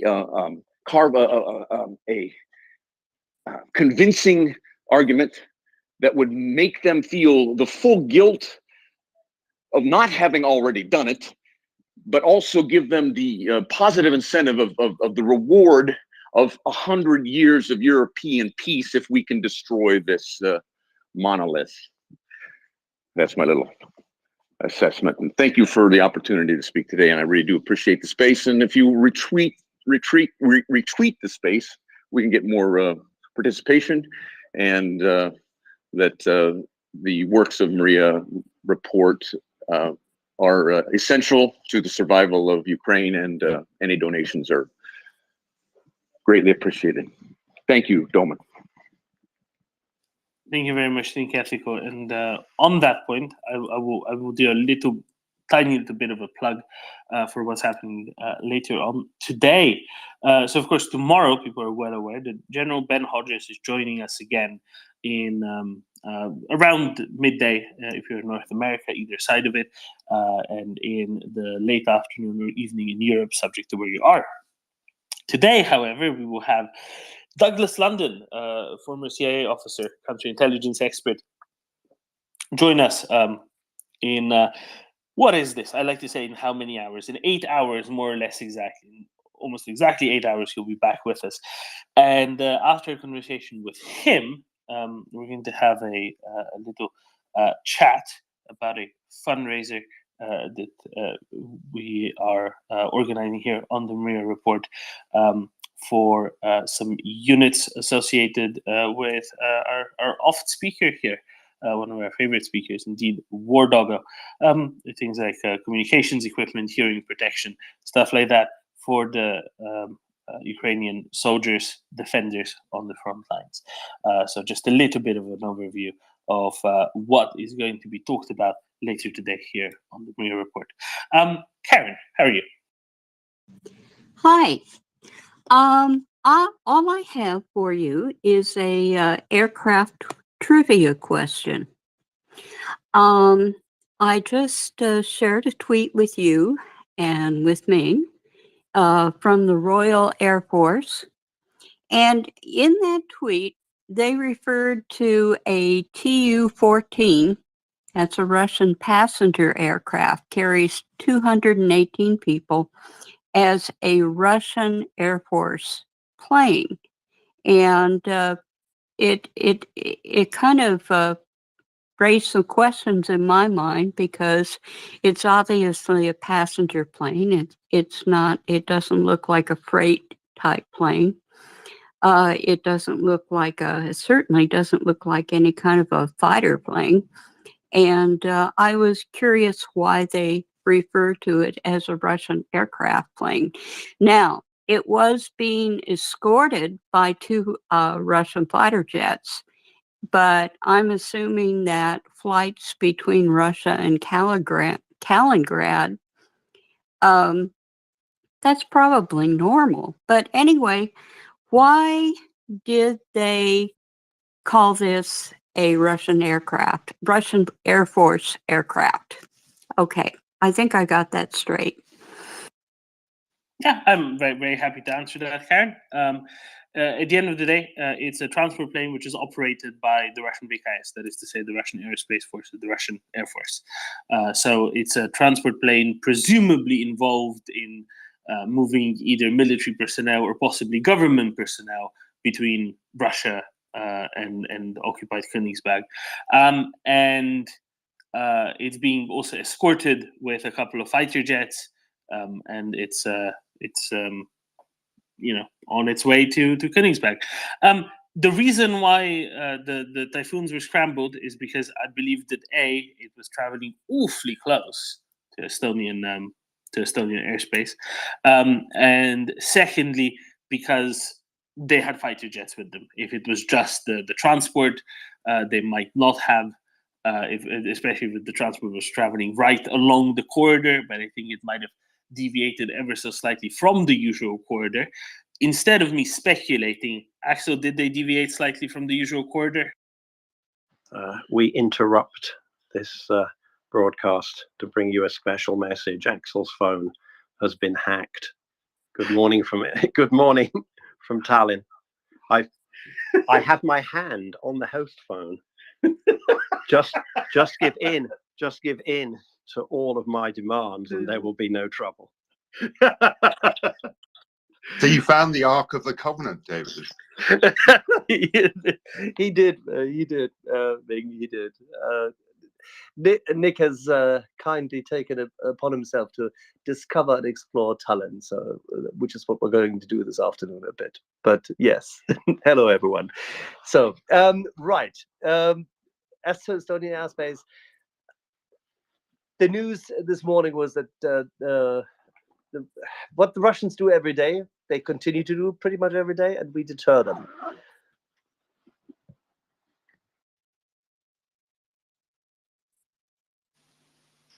Well, actually, that's not always the case.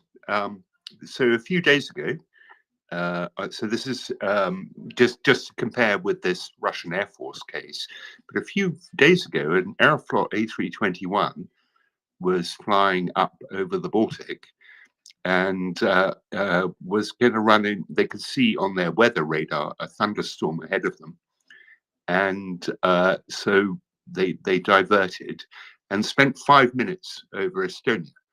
But yeah, my guess is that now they're banned from Estonian airspace. Yes. but my guess is that the Assyrians could, just like everybody else, see this thunderstorm and knew it was a civilian flight full of passengers. Exactly. And were happy to turn a blind eye to it. Yeah, no, you're exactly right, Ming. Absolutely, and this is always done in case of severe weather impact. That essentially you provide leeway for that because obviously we're civilized people, are we not? But Russian fighter aircraft are deterred all the time. And by the way, when there is a Russian civilian airliner in Estonian space in such an inclement weather, you can you rest assured they will be escorted.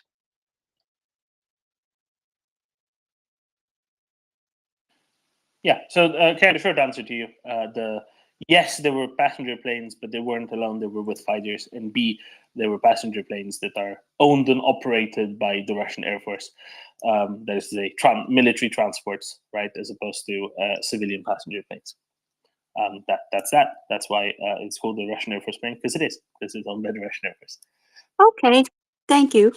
I'll hop down, but now any aircraft, Russian aircraft going into Kaliningrad right now is probably going to be escorted, right, by fighter jets. Would No. that be no?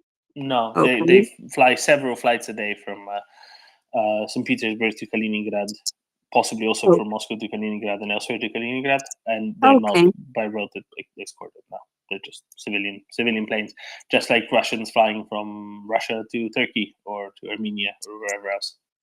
Okay, well, thank you. I'll drop down now. Think you can. Liberal. Hey, Domin, have you seen the reports of a possible strike in Donetsk, a railway hub, Yasivo-Vataya?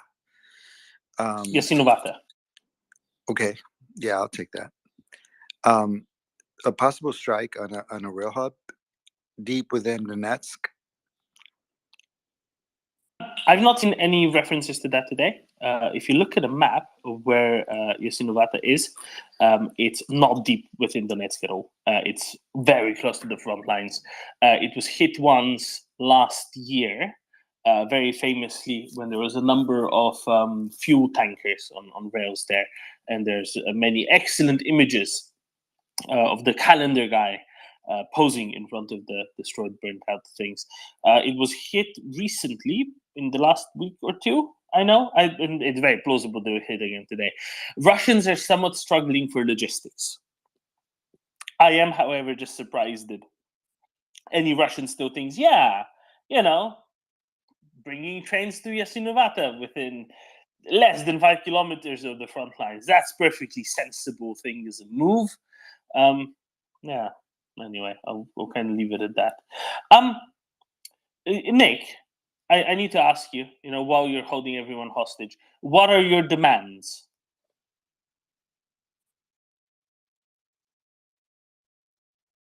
Maybe he's thinking about what his demands are.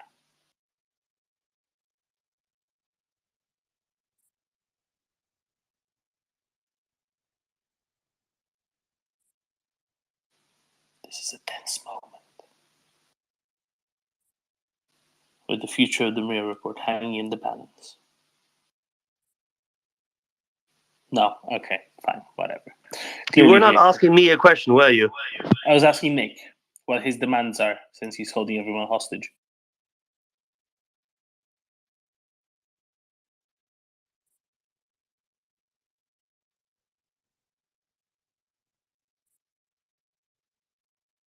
Sorry, Domin. Nick is at the other end of the office with a cup of coffee in hand. I apologize.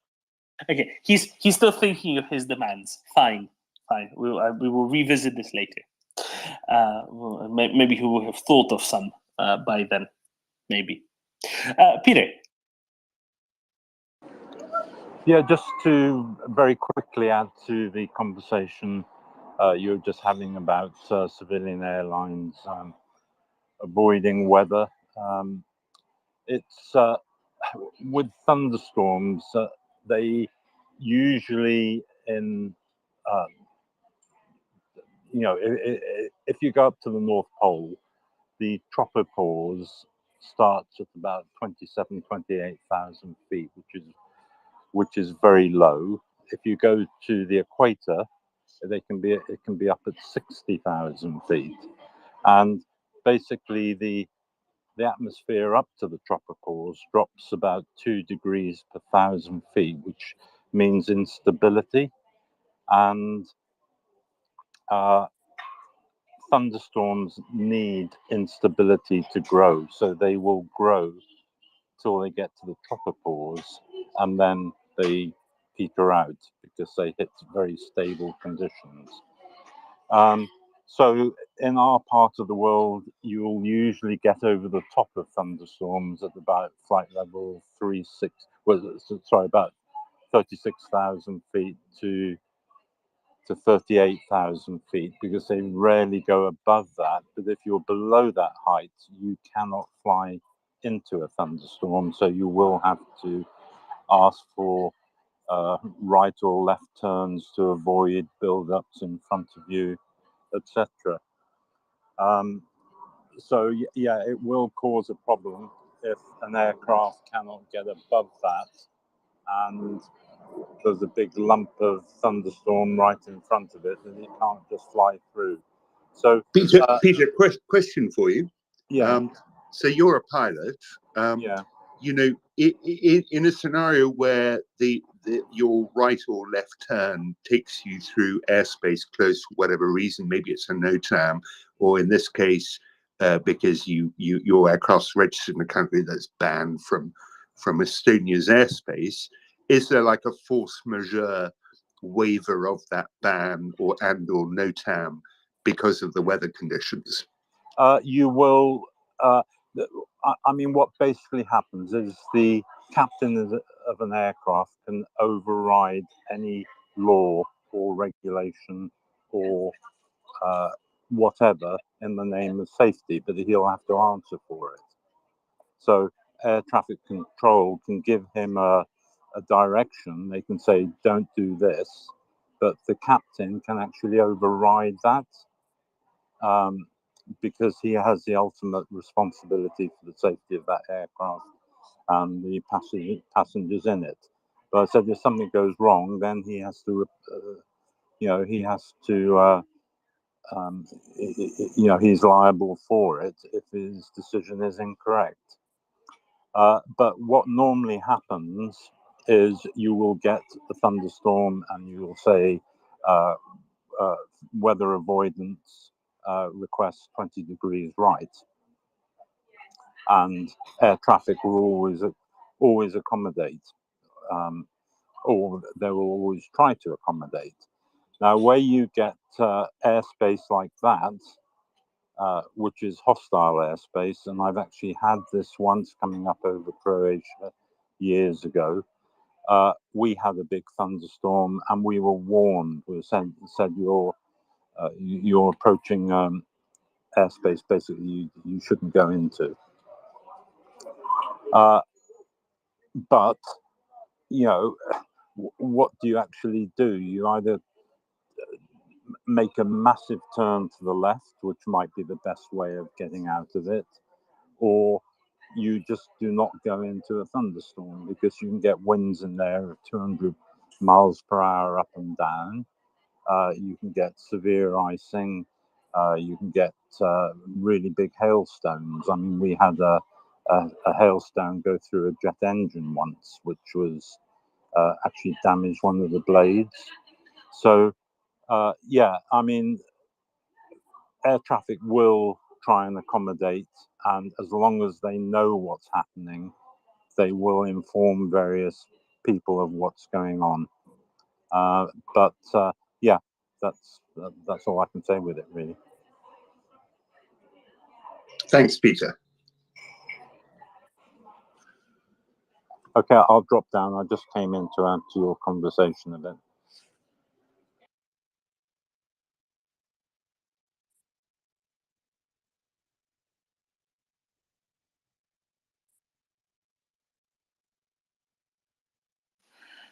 Very well.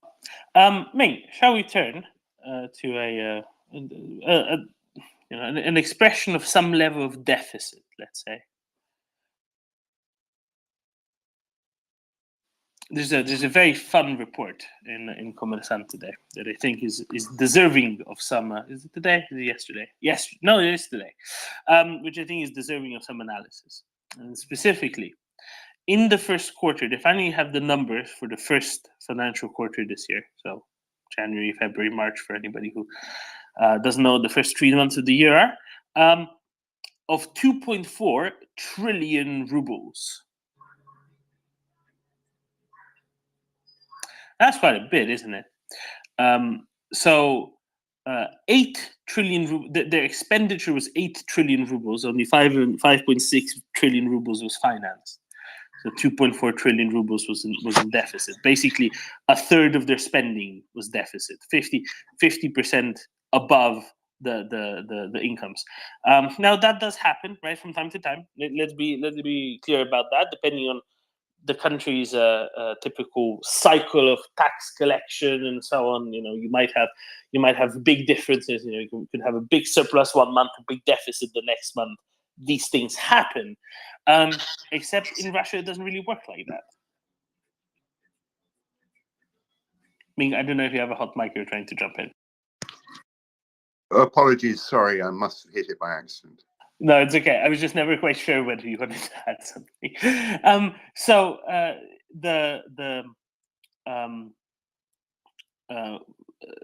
Primary source of revenues for the Russian budget comes from taxes on big oil and gas exporters, on big exporters generally, but crucially, the big oil and gas exporters. And those have fallen quite considerably because the margins on those fundamentally have fallen quite considerably. Oil and gas revenues in the first quarter of 2023 accounted for 1.6 trillion rubles. But to compare that with, I don't know what they're comparing it with, and I think they're comparing it with the first quarter of 2022.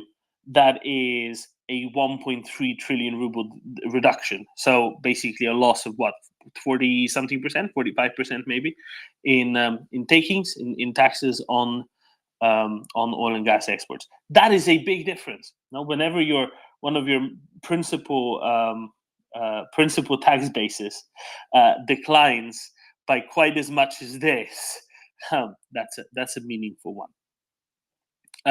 The non-oil and gas revenues also dropped a little bit, and that's a consequence of other tax bases just falling a little bit. I think that's quite interesting.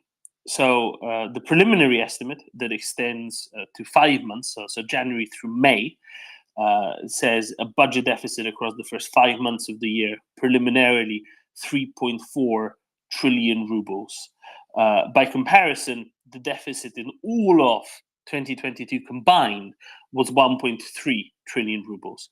So in other words, it has already more than doubled in the first few months of the year, and this is a combination of both, higher expenditure due to, especially the secret expenditure, whatever secret expenditure be, that increased massively this year compared to last, as well as, of course, a collapse in takings. And hopefully, this will continue. Will it make a big difference? Not immediately.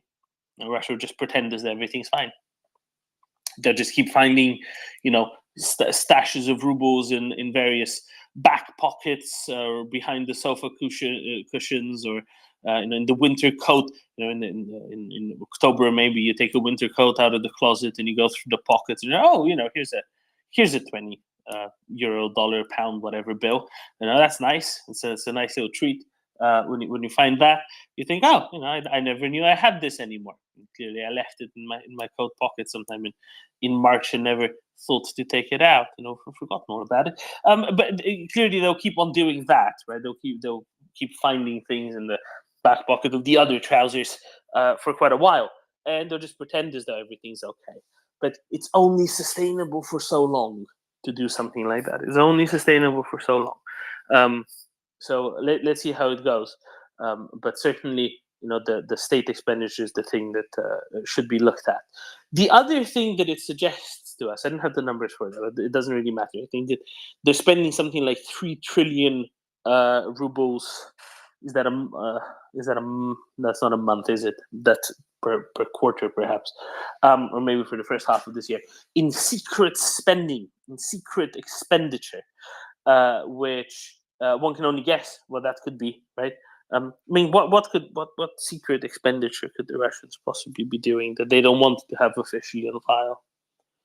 Well, I don't know. I mean, I sort of imagine that what they're up to in Ukraine, they might need to buy some kit and whatnot, and I guess they don't want the rest of the world knowing what that kit is, so that they can, pull out of the back pocket a Wunderwaffe that the rest of us had no idea existed, and potentially scare us all into not providing anything to Ukraine at all.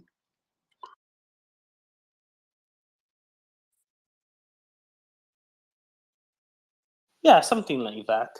That's entirely possible. The other one, I think, which is quite significant, is I think that they're actually having to start to pay for the equipment, and I think they're starting to pay for having to pay for soldiers to a much greater degree because they have many more soldiers, and I don't think all the money actually ends up with said soldiers. I think quite a lot ends up with other people elsewhere, right? In the chain of corruption, let's call it, instead of chain of command, right? We've heard plenty about fictitious soldiers, among other. But in the context of that, I think that there's also equipment that they're having to start to buy. No, last year they got through quite a lot of stuff, very simply, quite trivially. It just kind of was there in storage, and I think suddenly they had to start thinking, "Oh my, we need to start buying things. We need to start. Procuring new equipment from here or there." So very, very amusing. Very, very amusing in that way. Yeah, and of course, the big question has always been in my mind, how do they close that deficit in their funding? And typically, what the Russians have done in the past is to not pay their employees. So basically, they force the people whose salaries are dependent on the government, either directly or indirectly, into giving them a loan. And that hasn't always worked out too well. This is very much a feature of the Yeltsin years, exactly the sort of thing that Putin has long advertised himself as being the guy who rescued Russia from those sorts of circumstances. So really, he's not being quite as successful in that regard, despite what he might claim. The Russians are sending T-55s on trains. Do they even have the crews to man those tanks, as ancient as they are? That's a good question. I don't know, frankly. The question is why T-55 in the first place, right, Liberal? Why do you think they're going for T-55s? I personally think that they are at the end of their armor, and Putin realizes that if he loses this war, he's going to lose his life. Also, I look at it as a disadvantage because, I'd hate to see a Javelin take out a T-55 because when you look at the numerical, if you look at the cost effectiveness of such a modern piece of equipment, for example, taking out, a World War II tank, it's beneficial to the Russians because they're going to try to deplete, the modern weaponry that NATO has to offer. So,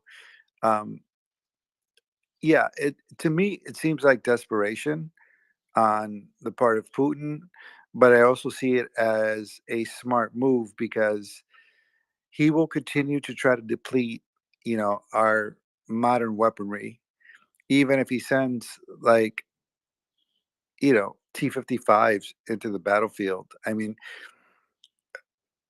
it seems like I'm trying to put this in a way that makes sense. Um, it's like sending a $5 piece of equipment to be taken out by $1,000 piece of Western equipment. It's still a win because he doesn't care about his crews or his soldiers or his equipment. He's just scraping the bottom of the barrel, but that's just the way I see it.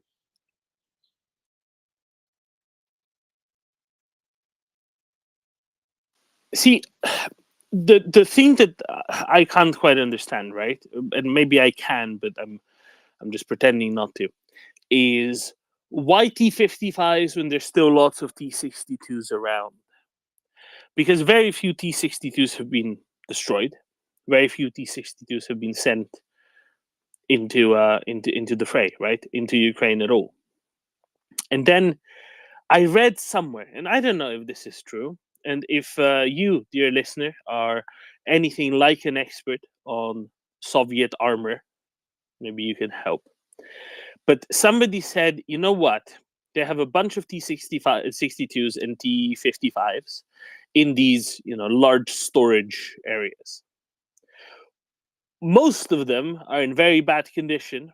Most of them need a lot of work to be put to something like an operational state again, drivable, shootable kind of state.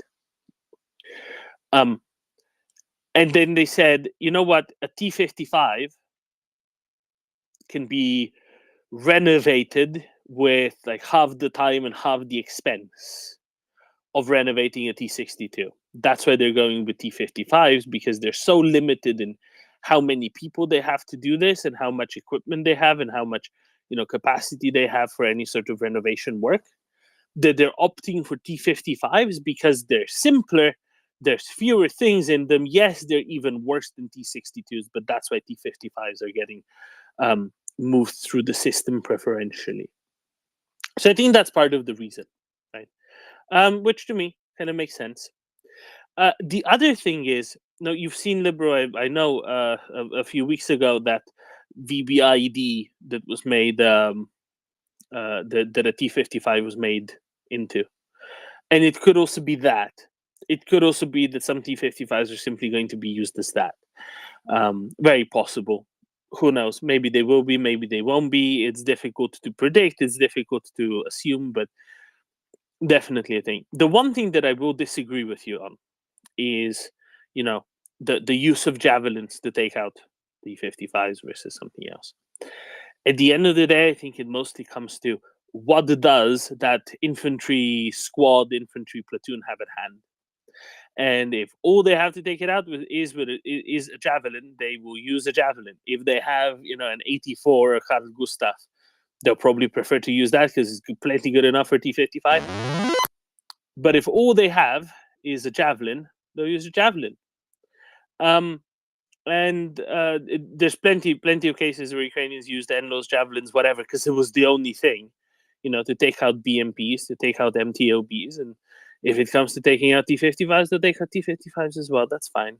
The important thing here is for javelins, for NLAWs, for 84s, for Carl Gustavs to be manufactured again in a number that is needed, right?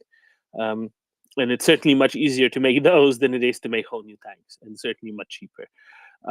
But it does say something, right? It says that they certainly don't have large numbers of T-72s in stock that they can just, pick up, or T-80s, or especially T-90s. That is something we know for sure, right? There isn't a magical stockpile of ready to go better Russian tanks anywhere. There just isn't. So they have to go with T-55s, and they are made to be making hard decisions. I think this is the thing that is maybe the greatest success of Ukrainians thus far. Russians are being forced to make hard decisions, non-trivial decisions. They're being forced to have a good think about what they do, how they do it, how they act, with what, and when, and where. And I think that is it's not a win unto itself, but that says a lot of good things about Ukraine going forward. And I think that's exceptionally worthwhile. Exceptionally worthwhile. Like that big explosion in Makiyivka last night with the rocket artillery ammunition. Stuff like this matters. It literally in itself makes a difference. Why was there rocket artillery ammunition storage? What was it, 15, 20 kilometers from the front line? Because they don't have better logistics. I don't think they wanted to put it there. I think they always knew that it'd be danger. It'd be at some sort of level of danger there. Lots of prying eyes, lots of possible, informants. It was also just outside. I mean, there was one of the recordings basically showed, we're just lying in the backyard.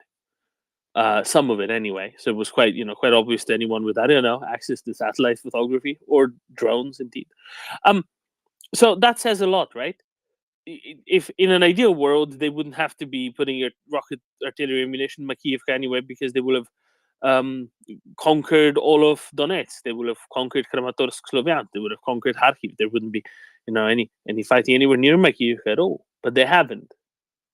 And now they're being made to make hard decisions where they're more prone to mistakes, and it's time for mistakes to start accumulating.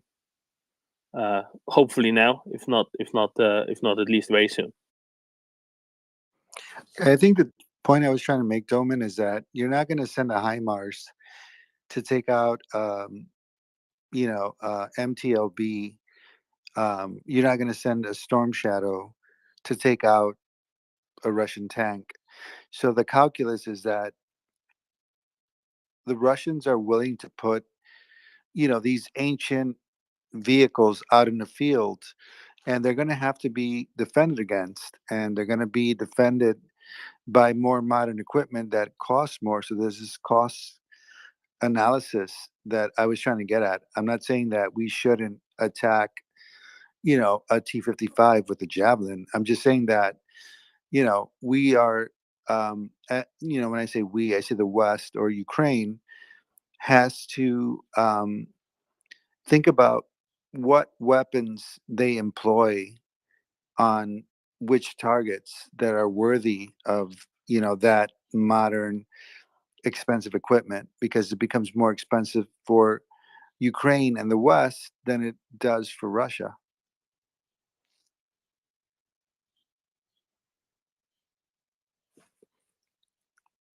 No, I get it. I get that, Liberal. I agree as a general point. Liberal, I'm pretty sure the Ukrainians think about that quite a lot. It's not like they've got a surfeit of Storm Shadows and HIMARS, etc. I mean, their supplies are limited. So I'm pretty sure they think long and hard about that. Hey, Ming, I think you're 100% on. I just wanted to make sure that I was coming across clearly, not diminishing whether or not, certain munitions should be used against certain targets. Just that there's a cost analysis, and the Ukrainians have been very judicious in their use of HIMARS, for example, even Storm Shadow, and I would probably believe that Storm Shadow was responsible for the recent attack in Makivka. So yeah, I'm not saying that they're being reckless in any way. I'm just saying that the Russians are banking on trying to exhaust, the Western sophisticated equipment on their bullshit T-55s or T-62s. No, absolutely. So I forget exactly what the cost of a Javelin missile is, right? But it's about $100,000, maybe $150,000, something like that. Actually, there's a lot of things that are very similar in price, right? A Gimler's missile is about $150,000, $170,000. A Javelin missile is about the same. An Excalibur shell is about the same. It's all kind of the same price point there, right? the thing is, I think that at the end of the day, every armored vehicle that Russia might want to drag out into the field, be it an MTOB, be it a T-55, if you can take it out with an RPG-7, you will, right? Because if you have one at hand, you absolutely will. But if all you have is an 84 or a Carl Gustaf, or God forbid, a Javelin or an Enno, that's just what you're going to have to use. And for sure, you're right. They're trying to saturate the space. But it does say something about what they're able to actually refurbish and bring out. That's definitely a part of it. And secondly, Ukraine better have all of these man-portable weapons, that anti-tank weapons and otherwise, that they can possibly get, because of course all of this is very necessary and very needed for them, right? So time for whoever it is, Lockheed Martin, Raytheon, who makes these things, Lockheed Martin, right? Time to start making some more, frankly, because they are still so very much worth it. I think the only worry that people at Lockheed Martin might have is what happens after this? What happens once all the Russian armor is scrapped? Because what then? I mean, what's the point of javelins after there's no more armor to go up against, right? That was a joke. Of course, there's other countries that might want to use armored vehicles, tanks, and otherwise, who want to who might want to do bad things somewhere and might need to be defended against somewhere else. But yeah, self-propelled guns, for example, like HIMARS are being used for that all the time. Any self-propelled howitzer being taken out by Gimlers is so well worth it. It's not even funny. And again, a Gimlers doesn't really cost more than an Excalibur shell does. It's about the same. So either way, one shot, one kill. And this is part of the reason why so many of these artillery pieces of the Russians have been getting destroyed. I think you probably remember, and you've probably seen the really good, the really interesting video a couple of weeks ago, where I think, was it 4 or was it 5 MSTA S self-propelled howitzers getting destroyed within a matter of seconds? I think those were Gimlers. Yeah. Were incoming for those. Yeah, I saw that video. Yeah, and that is immensely well worth it. Even towed howitzers, it's worthwhile, because you just need to get rid of them. All of them need to get destroyed. Not necessarily all of them, but just about all of them need to get destroyed for the Russian army to really be deprived of the one strategy that they have, which is littering the ground, littering the soil with just shell after shell after shell after shell after shell. So whenever one is stationary, it better get hit. And this is pretty much what the Ukrainians have been doing, right? For many weeks now.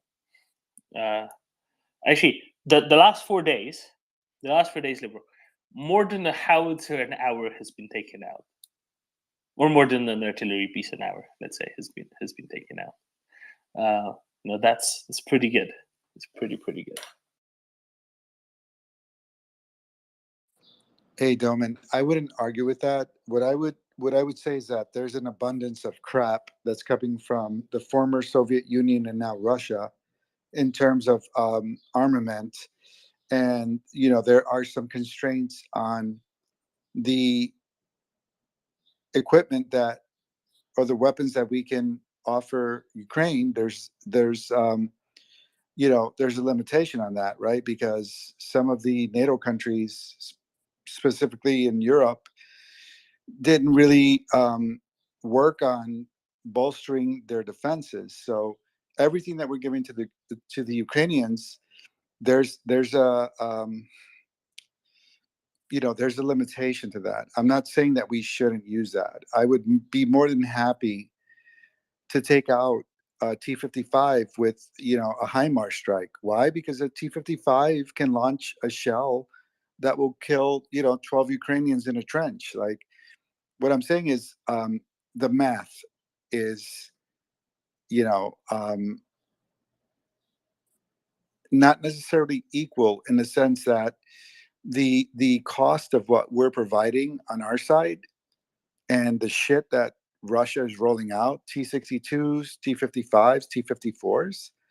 I mean, there's a finite math that goes into that. That's what I'm saying. I don't have any doubt that we should and we will. I'm just saying that, you know, they're bringing out these museum relics, and we're going to have to engage them at some point, you know, and the cost of engagement is going to be higher on our side monetarily. In that sense, that's what I was trying to that's what I was trying to get out there, not to devalue life or to say that it's wrong or we shouldn't do it. I'm just saying that, you know, Vladimir Putin is desperate, and this is why we're seeing, you know, T-55s being hauled into the battle space on trains. No, you're completely right. One thing that I will say is, with Storm Shadows, there is that just question of availability, right? And it's a very finite resource. Anti-tank systems, much less so. Saab specifically is planning to double production. And in 2025, it's expecting to produce 400,000 anti-tank missiles across the Enlo, Carl Gustav, and 84 range. I don't know what proportion of that is the top of the range Enlo, but still, right? And they're already just producing a lot more, let's say, this year than they were last year, and certainly last year much more than they were the year before. So, you know, they're not as finite a resource, nearly as finite as the Storm Shadows, and it's fine. They'll manage with the T-55s, but it's definitely, you know, the question of volume. Absolutely, a thing that needs to be taken into account, and producing many more Gimlers is a must here, undoubtedly. Mockers. Yeah, I was just going to add, it's not like the Russians can pull out anything of any greater value at this time, is it? It's not like they're hiding some super Wunderwaffen back in a shed somewhere. So, yeah, that's all they got, and it's still going to get taken out, no matter what.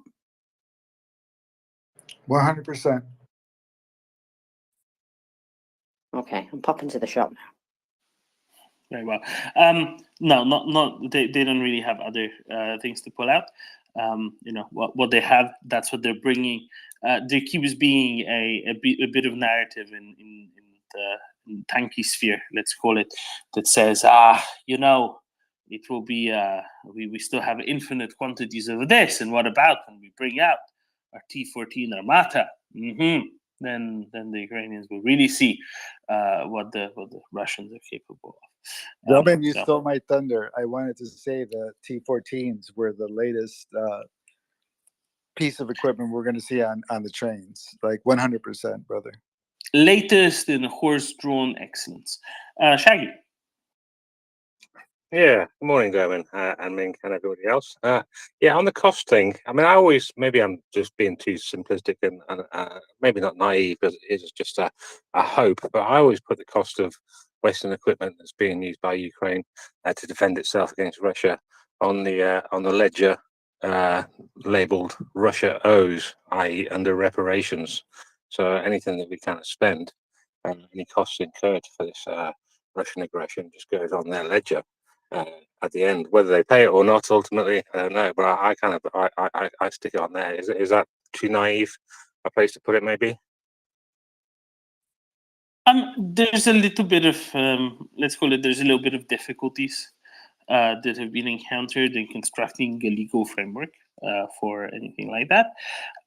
What seems to be much easier thus far is garnishing the profits made off of the investments that these funds are being put into while they're frozen. But eventually, very possibly, yes. I don't think that this is going to be covering the weaponry nearly as much as it's going to be covering reconstruction. but that shouldn't deter us one bit from using it appropriately either way. I mean, who's going to roll tanks into Canada, right? Denmark, maybe. That's about it. It's not exactly a great threat, and that is true for many people, right, and for many countries. Yeah.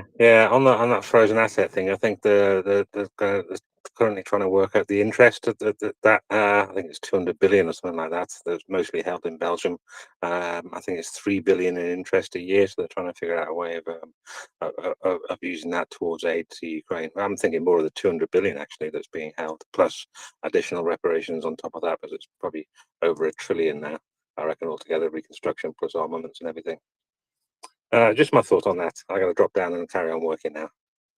Thank you, Shaggy. No, I think you're right, and maybe Ming can help us out with explaining why so much is in Belgium. It's basically to do with clearing, isn't it? Yeah, it's Euroclear, I think it's called. I'm not 100% sure on that. Ming can do that one. Isn't Euroclear in Luxembourg, I thought? Oh, maybe I got the wrong name then. Yeah, I think there's definitely something in Belgium. I think I read somewhere the other day 90% of the frozen Russian funds were in Belgium. I think it's in Brussels. I'll have a look. Let me go and have a quick look. But basically, that's why, right? That's the location of the clearing houses is why Belgium's such an inordinately large proportion of Russian assets within the EU that are frozen, because the liquid assets need to go through Euroclear, and that's what that is. You're right. Euroclear is in Belgium, Simon. There we go. Thank you very much, Ming. Virtual. Yes. Hi, everybody. Just about the T-55s. I agree with Liberal, and I'm sure the Ukrainians know about this. There is a cost difference, and I think about the T-55s maybe like the Shahed drones. They're like very cheap, and they have a lot of them. So I mean, you wouldn't use a Patriot system to shoot down the Shahed drones. So they're using the Gepards to shoot them down. So, but I'm sure the Ukrainians are aware of this. So I expect that they will be developing strategies to handle this problem as best as I can. But I have a different question actually, because I saw a Twitter thread or a post that there was a picture of a storm shadow that was brought down, and it was relatively undamaged. Apparently, it didn't explode. So somebody said that they were brought down by electronic jamming, but I doubt that. Maybe it was a malfunctioning storm shadow. I don't know. Did you see this? Can they be brought down by electronic warfare? I probably think not. Or I've seen the pictures, and you're right. It's in pretty good condition. The only damage is that the warhead is separated from the main body of the missile itself. But the casing over the warhead's gone. But yeah, no, it's in looks in pretty good nick, and the Russians are all the Russian pro-Russian accounts are crowing about the magnificent reverse engineering they're going to be doing in the near future. Yeah, so is that actually possible, or also can they be brought down by electronic or jamming? Do you know? Do you guys know? Look, no, nobody knows that. How would anybody be allowed to know that? That's the real answer. No, of course nobody knows that. I'll point you to Fabian Hoffmann, who's a doctoral research fellow studying exactly these sort of things, basically defense policy within the context of missile technology. At Oslo, by the way. So it's kind of close to you, Richard, I think.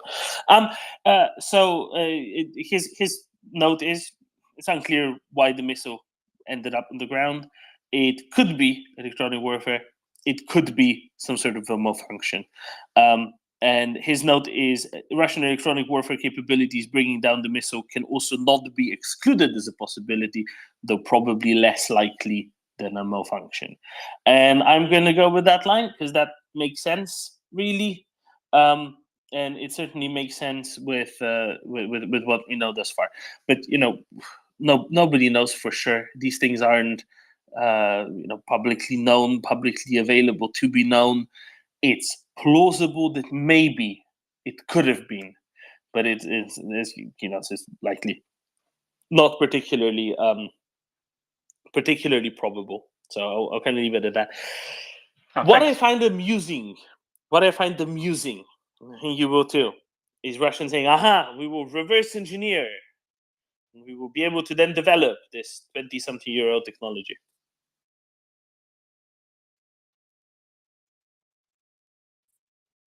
No, it is. It is quite funny. It's obviously, total overestimation of their own capabilities, and in terms of what they need to make that thing anyway. They can do. What was it? The Tu-2 when the B-29 bombers on their way back from bombing Japan had to crash land or do emergency landings in Russia.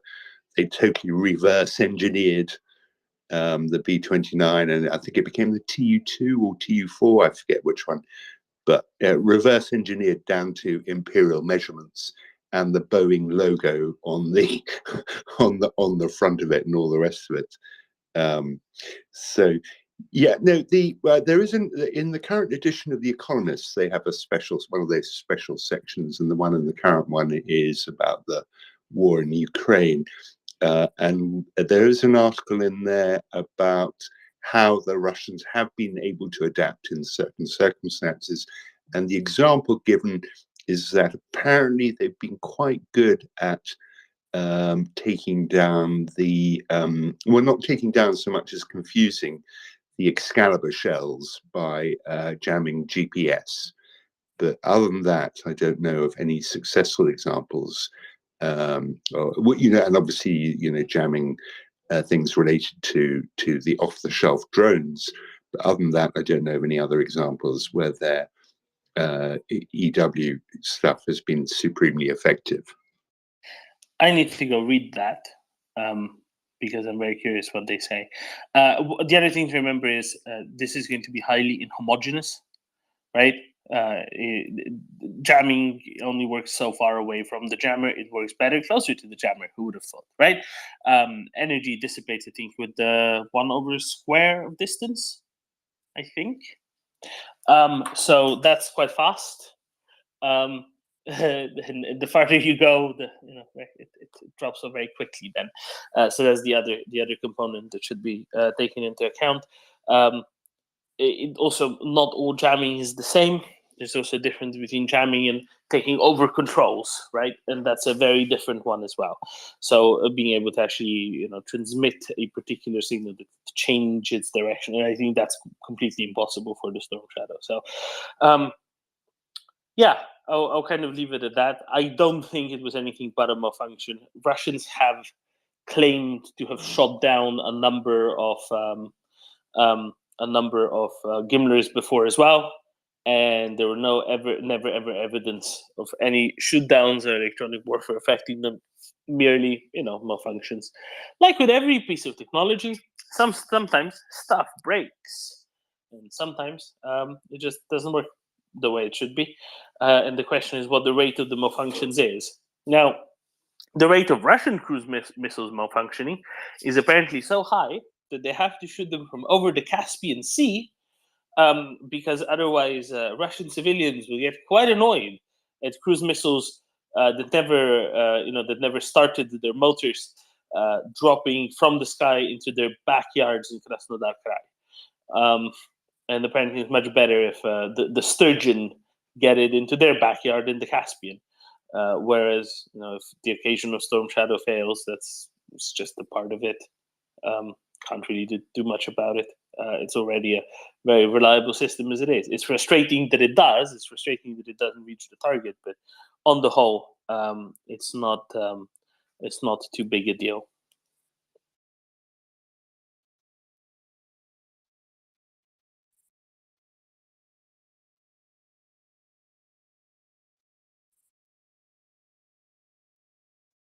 Oh, go ahead, Liberal.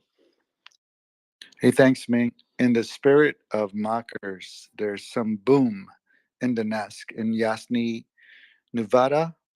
Nevada. Yeah, there's been reported that a strike was conducted or there was a boom. We don't know. Maybe they were smoking or maybe there was a Ukrainian missile attack. But it's reported that it's near a railway hub, which would make sense. And we're seeing the surgical attack from the Ukrainians. And again, to what I said earlier, yeah, they're not moving fast enough for some people that are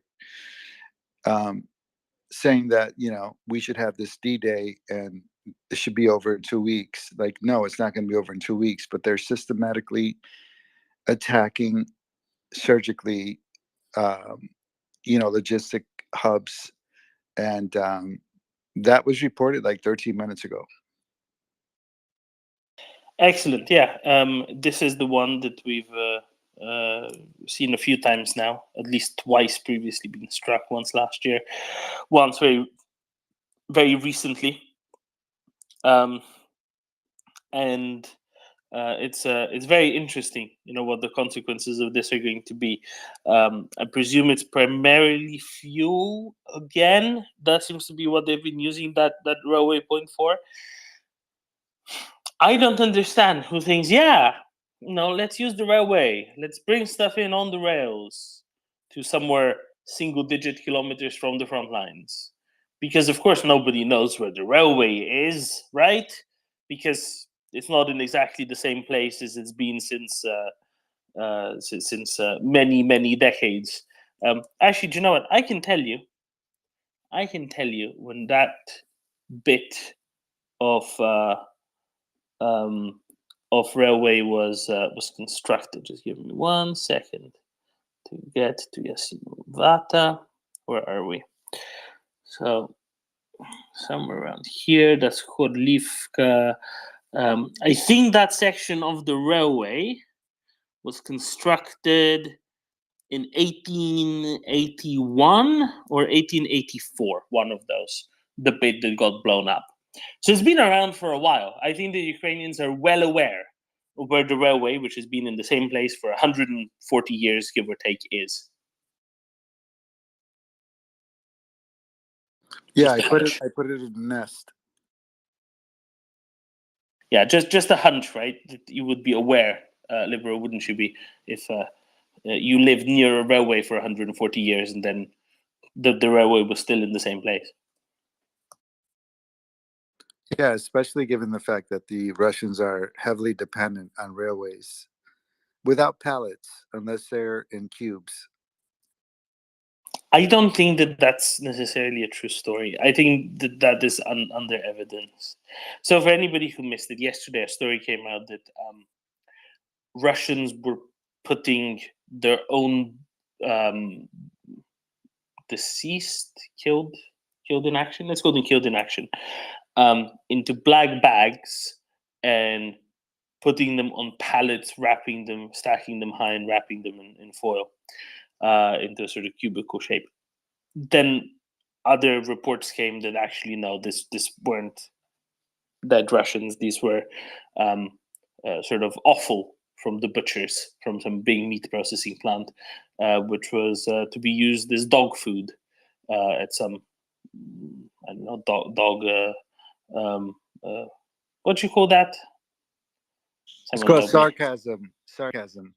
No, I know, but there's a word for where there's lots of dogs. Knacker's yard.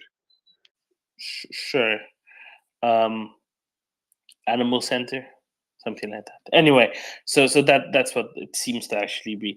But no, I get the sarcasm. Don't worry, Liberal. I just don't want to have anyone thinking that is actually true or a thing. I just want to clarify that little one. Now, you were saying earlier, Doman, that the Russian army was an artillery and railway army, but ironically, I don't think they've got any railway guns, have they? Not anymore, I don't think. Not anymore. That's an interesting one. I'm looking forward to seeing something like that. We have, of course, sighted our first armored train about a month into the full-scale invasion. Let's not forget that. Armored trains have made an appearance.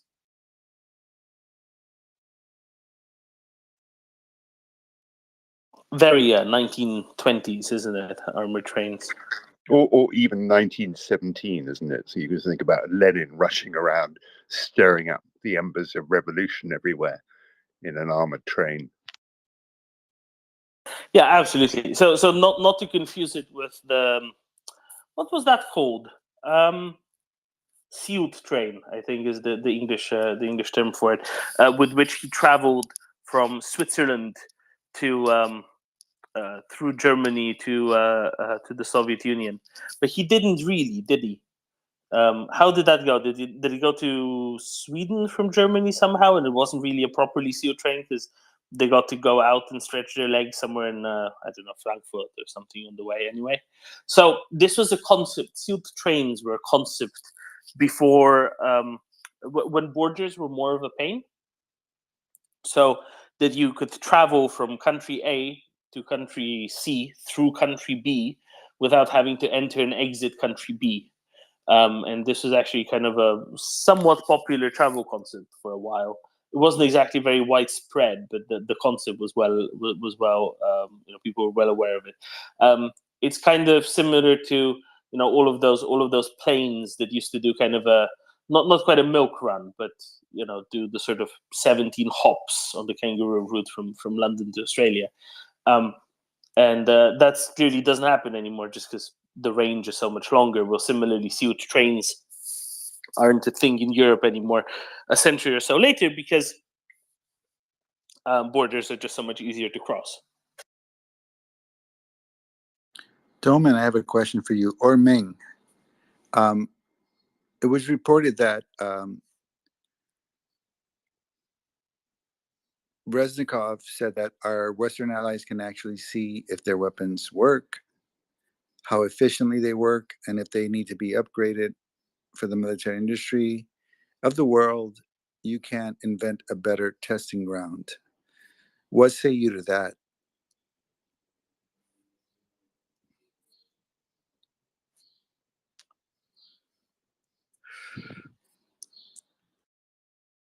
What do you think? Well, I don't know. Just on the face of it, look, I've not seen this, but on the face of it, it sounds slightly implausible, to be fair, in that it doesn't sound the kind of language someone like Reznikov would use of his own country. It sounds like it might be a kind of tanky talking point or something a tanky's come up with to say, "Oh, look, that this is all about the Western arms manufacturers making money and the Ukrainians are in on it, yada yada." So I don't know. I'd have to double check and go and take a look and see what he actually said. Well, what I will add to that in the meantime, while Ming has a look at what Reznikov really said specifically in what context, objectively speaking, it's kind of true, isn't it? That's very much a fact of life, and it should be a motivational factor, perhaps, for any that might want to, see what works better or less well. And they should just go ahead and maximize deliveries of weaponry to Ukraine, just so that they can better repel and quicker and easier with fewer casualties, with less time needed, the Russian invasion. The one little element that I hope gets rectified soon is the access to cluster munitions. No, it's going to make a difference. It's going to be an additional supply of shells, regardless of type. It's just going to be more shells available this way, and that in itself is, I think, quite significant for Ukraine as well. If those finally get approved, or rather, when those finally get approved, I hope that then they won't hold back on numbers, because the US, to the best of my understanding, has literally millions of these. They're only good for so long. There's more failure points than there is with unitary shells, with HE frag shells, right? The ones that only have one one explosive body inside. So they're even more sensitive to expiry dates, and frankly, an even better reason to go and use them up. And the best possible setting, the most sensible possible setting for them to go and be used up. They're clearly very needed. They're clearly very, very necessary indeed. So hopefully that happens soon. Speaking of things to happen soon, there's this very interesting article on Ukrinform, which goes through the differences between a year ago and now. That is to say, from Madrid summit to the Vilnius summit. And I won't necessarily go through all of this because it's quite a lot, but it's a very interesting one. If you want to have a little read, it's a very interesting one because it gives you an idea of where things might be heading in Vilnius, or at least what the possibilities are. So expectations have changed a lot, especially when Zelensky, Stefanchuk, and Shmyhal put that application for NATO membership under an accelerated procedure forward at the end of September 2022. That kind of became much more of the talk than it was before. Plenty of discussion, naturally, about avoiding the mistakes of Bucharest 2008 yet again. But 21 countries out of 31, so over 2/3 now, supporting Ukraine's integration into NATO. I'm still wondering which the 21 is. And presumably outside of Hungary, the rest aren't too bothered with it not happening. Or rather, the other 9 out of the 10 not being overly opposed, even if they haven't come out and said they explicitly want this to happen. It's quite interesting. Quite interesting in those terms. The options which have been outlined by also that the joint work of Andriy Yermak, the chief of staff of President Zelensky, as well as Anders Fogh Rasmussen, the former Secretary General, the immediately former Secretary General of NATO, also the middle of the 3 Rasmussens, Danish prime ministers, in a row, back to back, unrelated. Their joint work has outlined some options there as well of exactly how and how the question of Ukrainian NATO accession could be ending up being resolved. That's another little one that's quite important.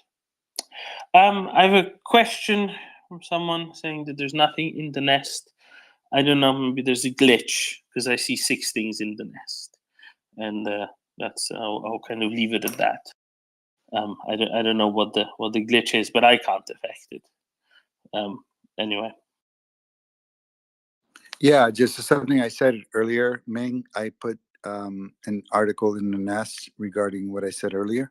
If you want to take a look at that. I just found the quote in the FT, and it's slightly unclear from the body of the text what the context was, because the article in question talks about how excited they were about shooting down the Kinzhal.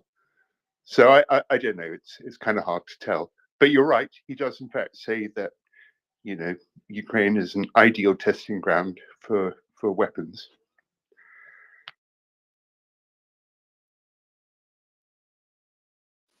And some have really proven, more than just their worth, right? There's a big difference in how, let's say, the Russians approach weaponry and how, let's say, Americans approach weaponry. One of those critical differences is that Russians, vastly overstate the capabilities of just about everything they have, such as the mythical Kinzhal. And the Americans kind of, wisely understated, just in case, don't want to exceed, don't want to set expectations too high. In the context of that, the Patriot systems, being able to take down a volley of Kinjals, being was perhaps particularly unexpected for some, especially for those who in Russia who invested very heavily into marketing and into claiming that this is a mythical, wondrous, excellent, terrific, unbeatable weapon to which the West has no answer, and it very clearly did. I think it was 6 at the same time was the largest sized volley all at once.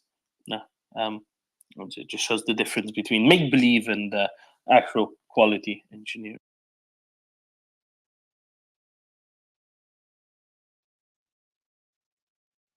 Yeah, the one weapon they have that sort of falls into that category, Dermot, and it always makes me smile if you go and look at the wiki page for it. It's their Poseidon nuclear torpedo, and it the operational capabilities of this thing. I can only assume that Russians have been busy editing the wiki page.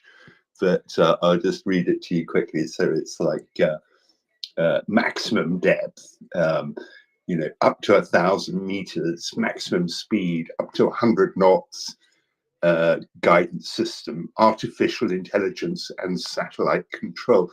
I'm not sure how you do satellite control at 1,000 meters depth, but best of all, operational range unlimited.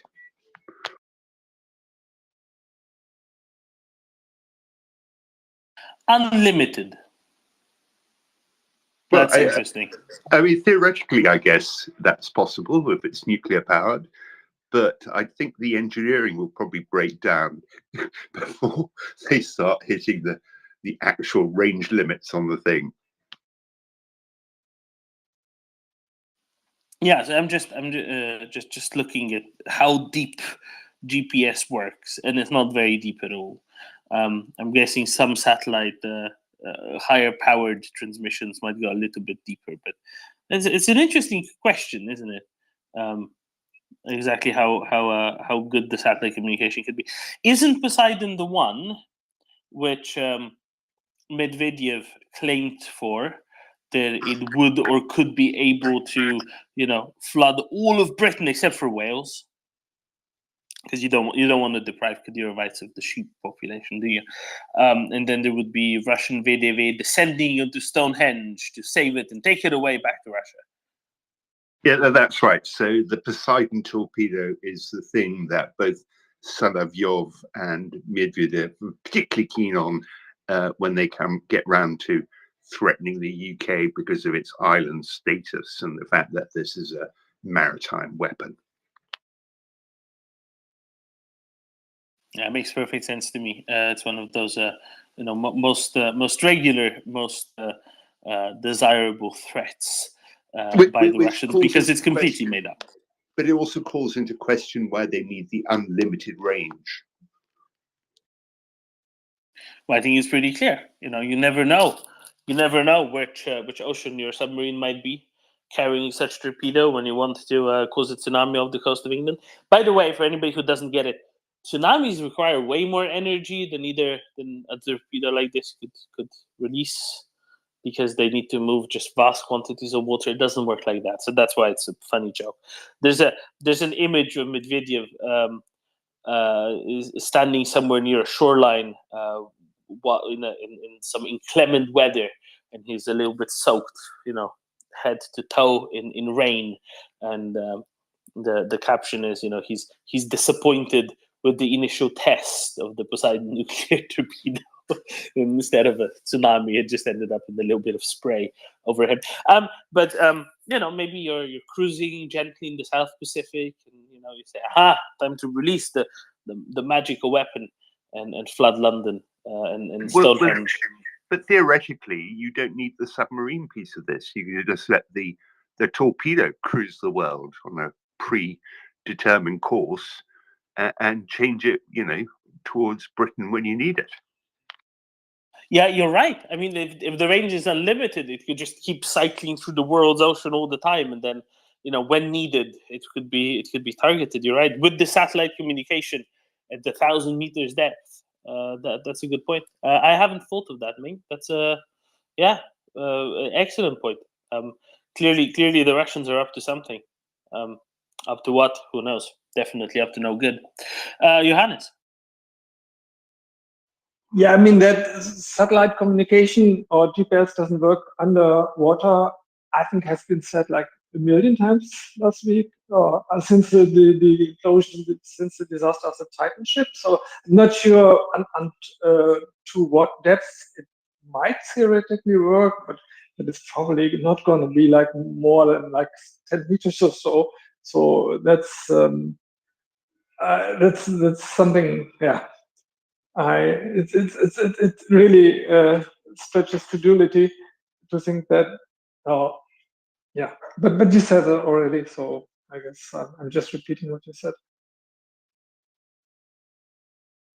Yeah, it's very funny.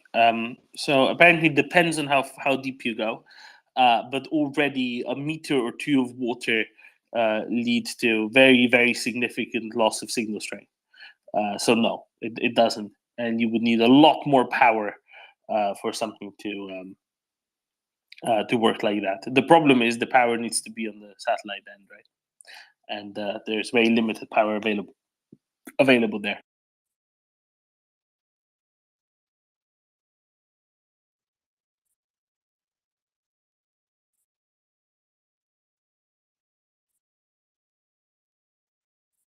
Very amusing in that way. Very amusing indeed. Now, on the point of the Kinjal, news in Commerçant today mentioned, among others, that the Chinese special representative Li Hui did not believe that the Patriot was able to intercept Kinjals, according to Defense Minister Reznikov. According to Reznikov, the Chinese diplomat who visited Kyiv in May left without wanting to examine the evidence. Which is very funny, which is very much an ostrich move, isn't it? Stick head in sand, pretend nothing's going on, and nothing possibly happened, because if you don't know about it, you can pretend it. Hi, G-Man. How do you feel about the Russian exclusion of all mentions of the island of Ireland and the consequences of the magical torpedo to it? They mention England, they mention Wales, Scotland's already on the kind of bypassed. Ireland not even mentioned. Ireland being neutral is one reason. Also, the Russian Foreign Service tried to expand their presence in the Russian embassy in Dublin recently. Now, I think it was called out and stopped somewhat. Anyway, I think they'd applied to the Ministry of Foreign Affairs down in my separated brethren country, the former part of the UK. That sadly left. No, anyway, no, I think that that Ministry of Foreign Affairs did object to their request for additional, inverted commas, diplomats. But yeah, I mean, it's Soviet, the Russians, the Muscovites, whatever. They've been really tinkering very badly with Ireland's sovereignty and their neutrality. They came very close to Irish territorial waters with their warships in an exercise last year,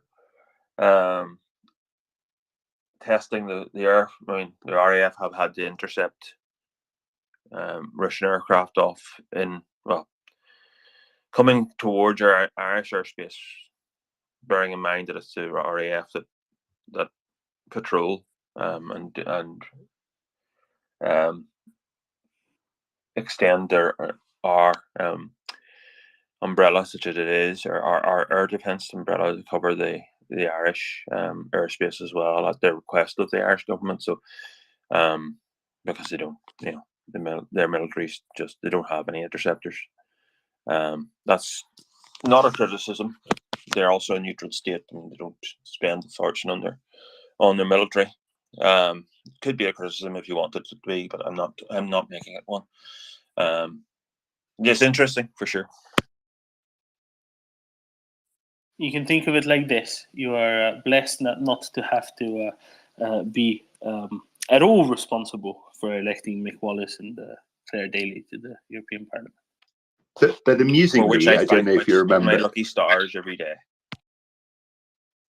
But amusingly, early in the war, I don't know if you remember, but there was a protest at the Russian embassy here in Dublin on the Orwell Road, where a lorry reversed into the embassy. Apparently, after that, all the diplomats, including the ambassador, left the country for about 3 months. Oh, did they? I remember the lorry reversing and maybe making the gate less than perfectly usable for a bit. Yeah, that's right. So apparently, all the Russian, diplomats felt so unsafe, putting aside issues around the Poseidon torpedo, that they all fled the country for 3 months. I mean, kind of makes sense, doesn't it? If you can't trust people, driving properly, then what can you do? What can you trust? It's clearly a very dangerous place. No, did he even have a dash cam? Who knows?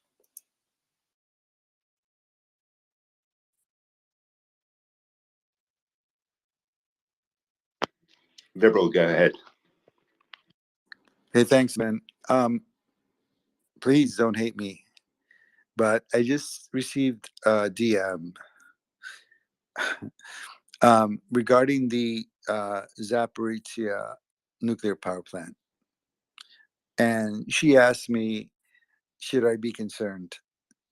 And then Peskov, which is the equivalent of Goebbels for the Russians, said something akin to that there should be concern about the Ukrainians, somehow like committing suicide. It doesn't make sense, but like, I understand the concern, but it doesn't make sense. And after being in several spaces, I understand that even if there was an explosion, there's like 4 feet of concrete, right? So it was reported that the Russians place explosives on the top of like Tower 3 and 4. Like there's 4 feet of concrete. These nuclear power stations were designed to withstand a nuclear war. So anyone that thinks that this is somehow an actual threat to Ukraine, granted, I do have some concern, but it seems like it's being like elevated only to serve the Russians and their threat of terrorism, nuclear terrorism on Europe. Okay, so we went through this quite a lot a couple of nights ago in European time. Let's call it 40 hours ago or so. I think it will be on Spotify. It's been suggested to me that it will be uploaded today. I hope that is true, because I know lots of people are interested in listening to it. But in short, we had a good number of people who have significant expertise in the field of nuclear engineering, as well as in let's say expertise in accident mitigation and post-accident mitigation. And of course, here it's nothing like an accident because it would be intentionally done by the Russians. But in the normal world, when it comes to nuclear power plants, it is accidents because nobody else is silly enough to go and intentionally interfere with them in a way that would cause, untoward externalities and ramifications. And therefore, as a consequence, it's always thought of in terms of accidents, and that's the way that these things are developed. But clearly here it wouldn't be coming as an accident, right? So they kind of worked through it in terms of what could happen or what would happen if there was various, let's call it deniable type events. And the conclusion was nothing that the Russians can do remotely deniably can have very significant outside event, consequences outside. Anything that they could do with utter and complete malice that would have a radiological or nuclear type consequence, they can do more easily without really involving the power plant or involving the power plant much. So that's the other part of it, right? They can do a lot of stuff with what they have in their military arsenals as it is, which then doesn't really need anything else at all. They can drop a nuclear weapon if they want to, except they would, of course, be going against a very well-established taboo in both terms of international relations, in terms of military behaviors, and so on and so on. So there's that. Now, one thing that I think should be well taken into account is two things. So one thing is two things. It is actually two things. It's not one thing. Two things that should be taken well into account are as follows. Thing number one: Russians are pursuing a scorched earth policy. A scorched earth policy that is designed to encumber Ukrainian economy for a long time to come, and to destroy the ability of Ukraine to be a thriving, self-sustaining nation and country going forward. They have exhibited that with the destruction of the Kakhovka Dam, where they have caused very considerable damage, very considerable economic damage. It will cost a lot of money to put that right. Ukrainians are already doing some, non-immediate mitigating movements, such as, for example, building a 150-kilometer water main that will be able to supply areas further south in Ukraine with clean drinking water across a much greater distance than was needed previously, right? Across several oblasts, that is.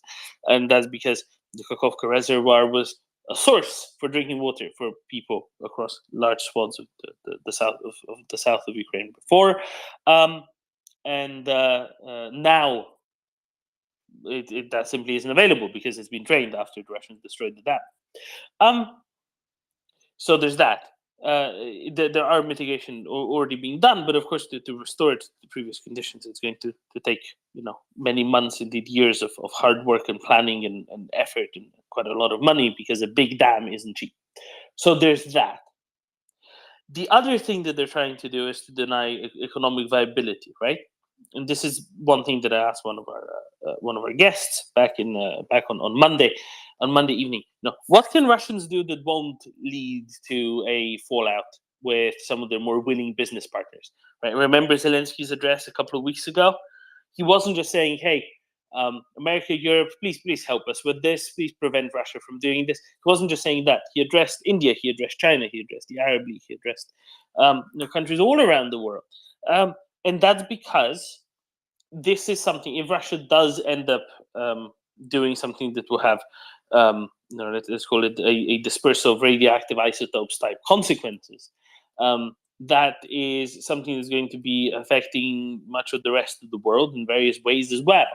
And it is breaking a very serious taboo. The Russian occupation and the initial attack on the Zaporizhzhia nuclear power plant, the Russian occupation of Chernobyl, and their behavior in the exclusion zone, that already was breaking many a taboo as it was. This is frankly even much worse still, right? Much worse still.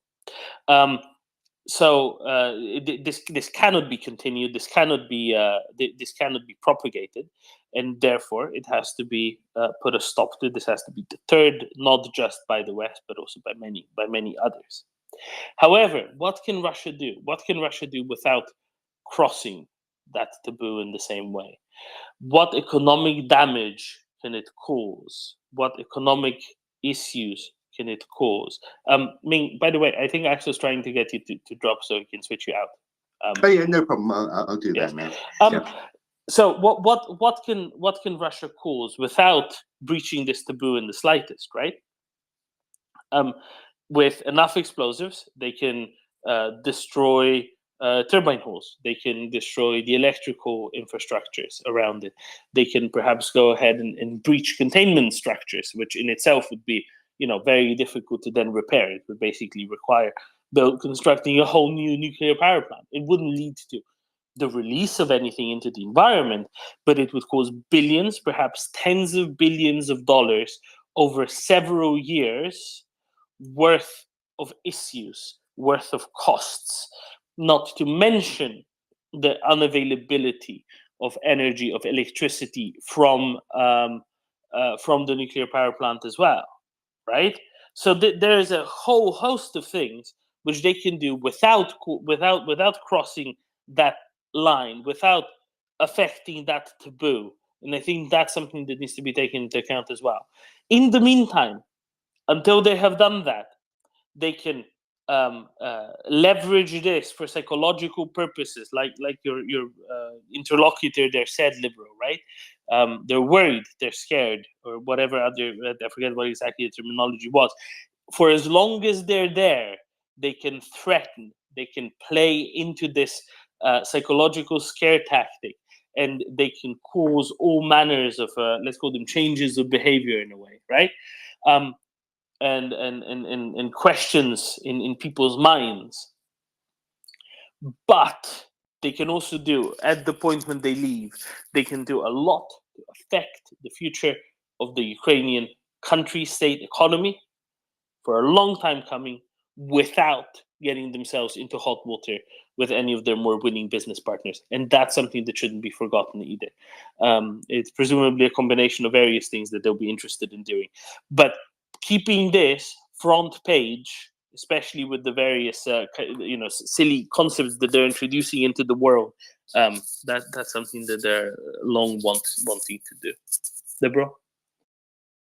Hey, Doman, 100%. I agree with you. I would also say that Putin, who's guiding everything, right? We can say Russia, but this is Putin. Putin is testing the resolve of the West. So if he can present a possible nuclear crisis, he can gauge a response. And I think he's kind of testing the waters as to how far he can push. And even if they create, some kind of like a bomb at the ZNPP, it's not going to create a nuclear catastrophe because of the way that the nuclear power plant was designed and the 4-foot concrete structures that protect it, etc. But I think Putin always does everything as a way to like push the borders. He pushes, he tries to see how far he can go. And right now, I don't know if we've shown him that if you do this, this is the response. I know that NATO has in some ways said that, Article 5 might be triggered as a result of a nuclear disaster, but I think Putin is just kind of pushing the envelope, and it's not going to happen. I don't think there's going to be a nuclear disaster at Zaporizhia, but it's a way for him to kind of see what resolve the West has with respect to, that being, a possible scenario.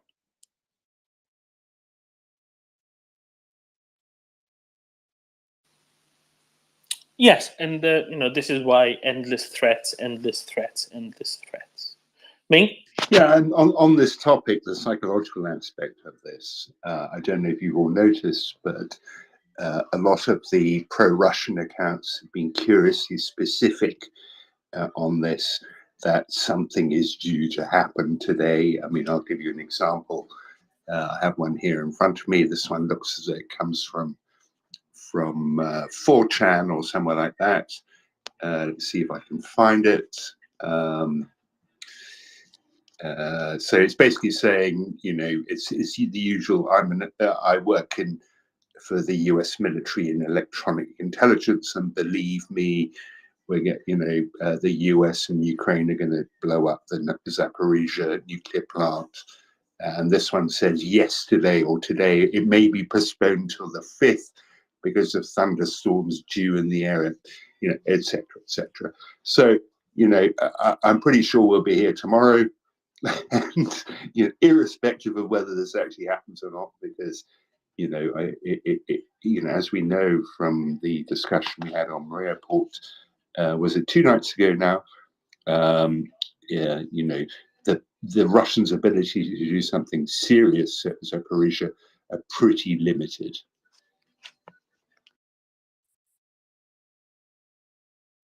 Precisely, and you know, Russians are launching these claims into the media environment because they want to obfuscate. They want to make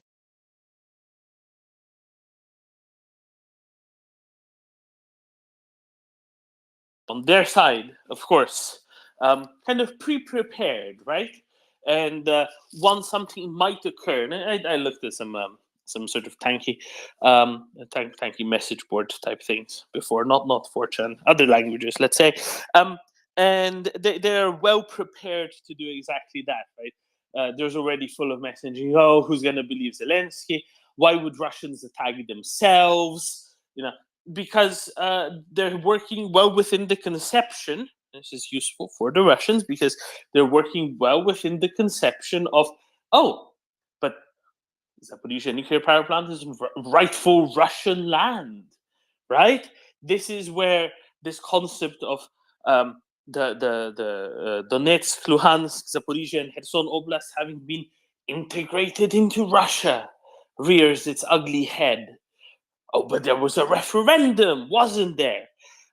Not to mention that, you know, the vast majority of the population of Zaporizhia Oblast lives in northern Zaporizhia Oblast, not in areas actually occupied by Russians. And of course, you know, they didn't vote, and they certainly didn't vote at gunpoint, like all those in occupied territories did. And apparently that doesn't matter because, you know, for tankies, if you're sufficiently tanky, if it's a referendum organized by Russia, it doesn't matter who does what. So yes, I'll kind of leave it at that. It's a constant flow of nonsense from the Russians. You know, kind of going for that. There's a headlining article in the FT just now saying that Xi Jinping, when he visited Moscow in March, that he explicitly warned Putin against any sort of a nuclear attack in Ukraine. I think that's true. I think that's definitely the message that was coming out at the time. Right. They write in the FT, Xi Jinping personally warned Vladimir Putin against using nuclear weapons in Ukraine, indicating that Beijing harbors concerns about Russia's war, even as it offers tacit backing to Moscow, according to both Western and Chinese officials. The face-to-face message was delivered during the Chinese president's state visit in March.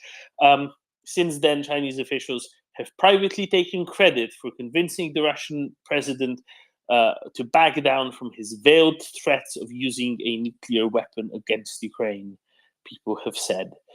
Deterring Putin from using such a weapon has been central to China's campaign to repair damaged ties with Europe, said a senior advisor to the Chinese government. China has consistently opposed the use of nuclear weapons in Ukraine in public statements, but many of Kiev's backers have doubted Beijing's commitment to such a deterrence, given Xi's, quote, no limits, end quote, partnership with Putin and a, quote, peace plan, end quote, that heavily overlaps with Russian talking points. So apparently the Chinese government is taking the credit for sending that message at every level, according to a senior US administration official. There's one component here. Give me a second to find it.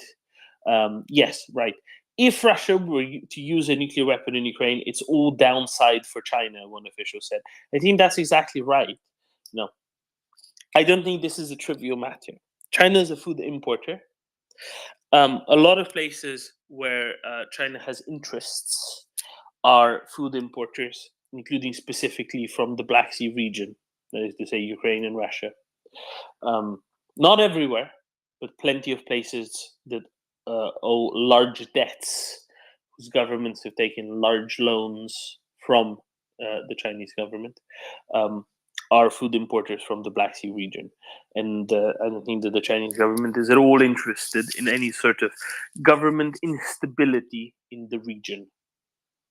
And I think that's an important component. That's one to be always taken into account, and it's certainly one to be taken into account by China. Why am I highlighting that? A sharp increase in food prices, especially prices of grains, coming from exports from the Black Sea region not being as available, or because of lands being polluted. And remember, these any emissions, any emittances would not know boundaries, right? Prevailing winds blowing from west to east in the area would carry them not just across the south of Ukraine, but any hypothetical ones, that is, but also into southern Russia, where a lot of these commodity grains are produced. Now, this would be a problem for them as well, and I think that's a very important one too. That's a very important one to include.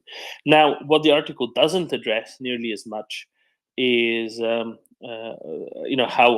this would play with any sort of let's call it a staged accident. How about that? A Russian staged accident at the nuclear power plant, and that's a little bit more nuanced of a thing that I don't think the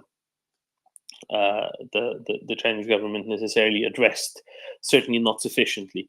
There is reason, there is good and strong reason behind Zelensky's appeal a couple of weeks ago, explicitly being pointed at China as well and at India as well, because there are only so many of the more willing business partners of Russia that Russia can lose in any such approach. That's why Zelensky's messaging. That's why deterrence. But that's also why Russian messaging, trying to say, the Ukraine is going to. I think they're very specific. Use a Tochka U missile, which Russians still claim they don't actually have any of, despite the world having seen a convoy of them moving through occupied Luhansk only last year.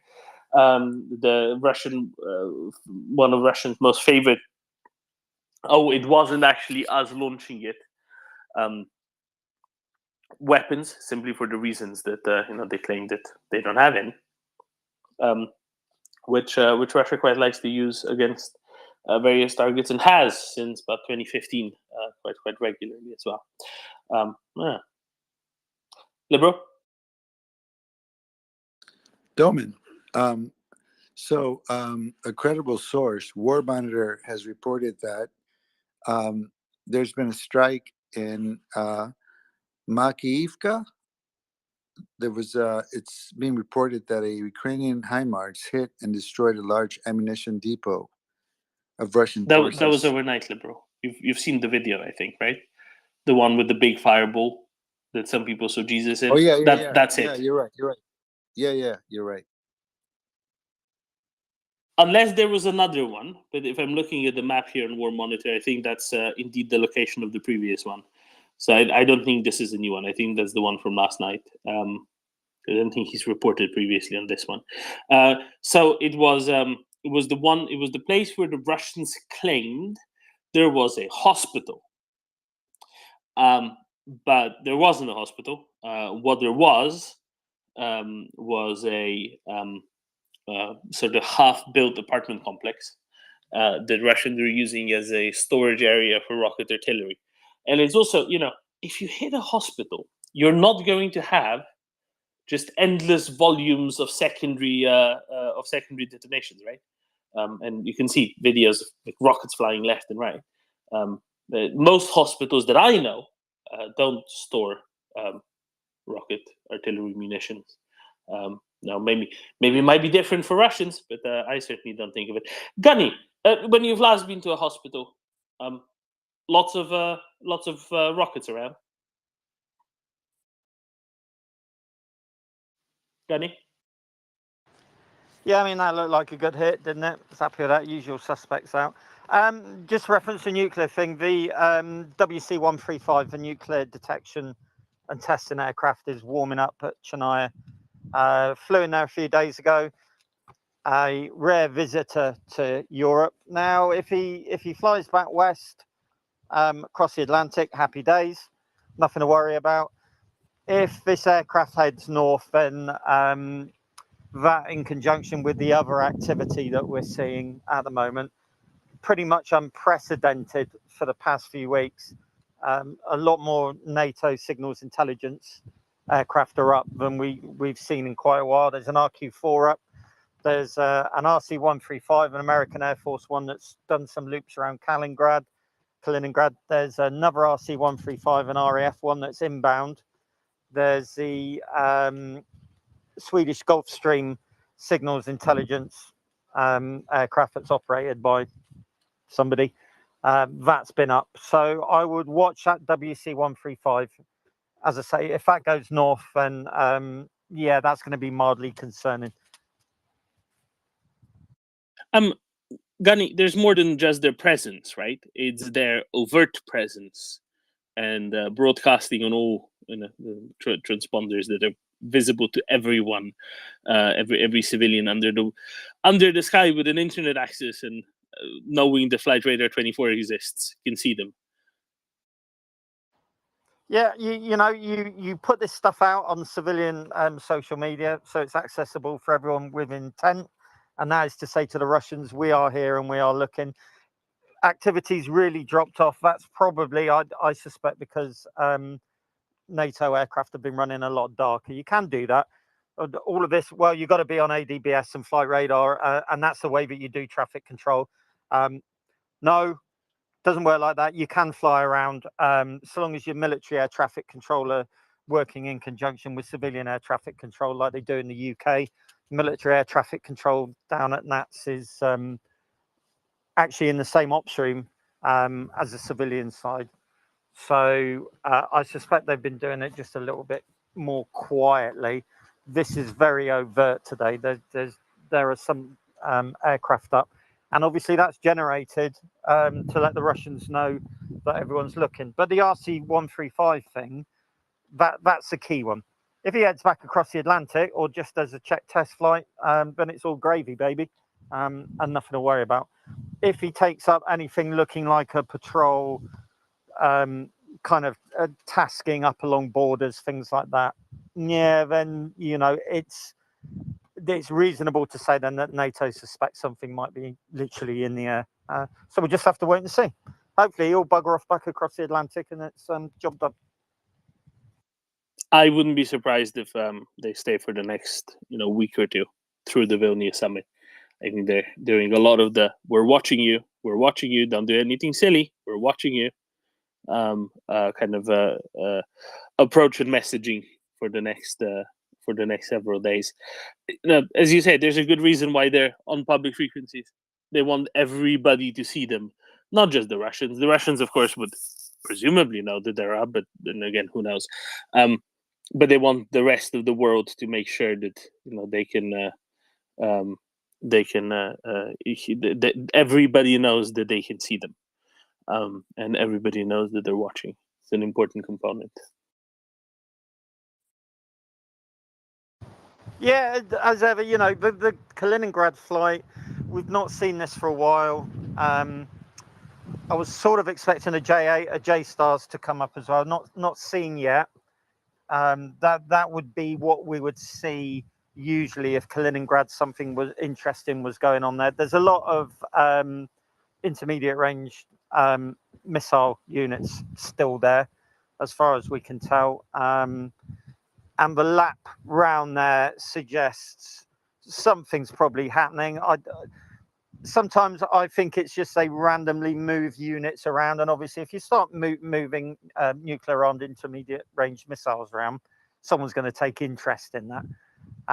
Maybe they've thrown an exercise and they're just starting to move stuff around, or it could be something a little bit more suspicious. But he's RTB now, so we'll see where the RAF one goes. Maybe it'll do a Black Sea run.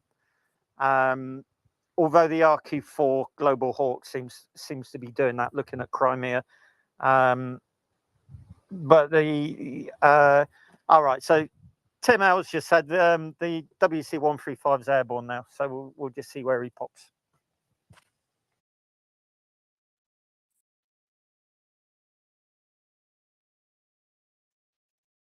Very good.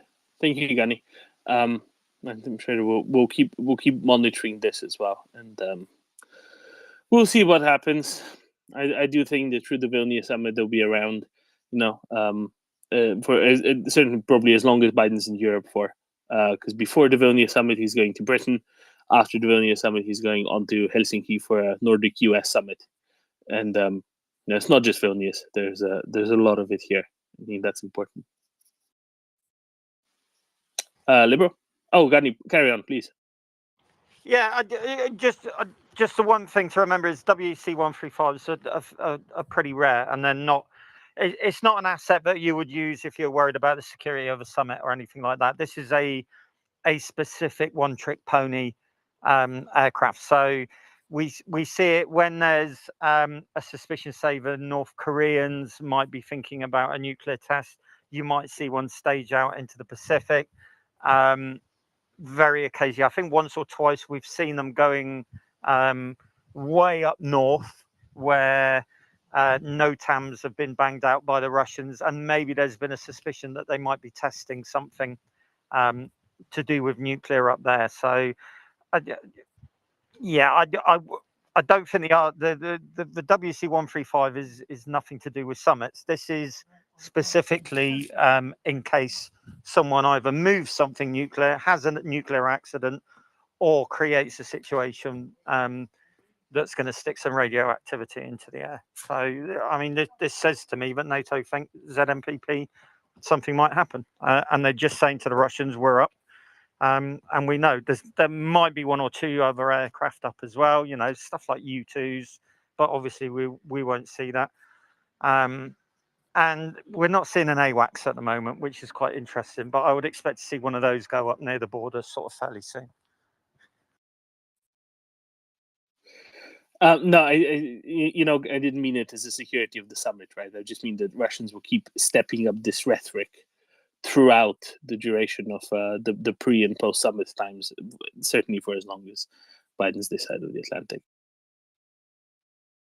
And therefore, messaging that we're watching you, don't do anything stupid, will be front and center of this whole period as well. Libero, please.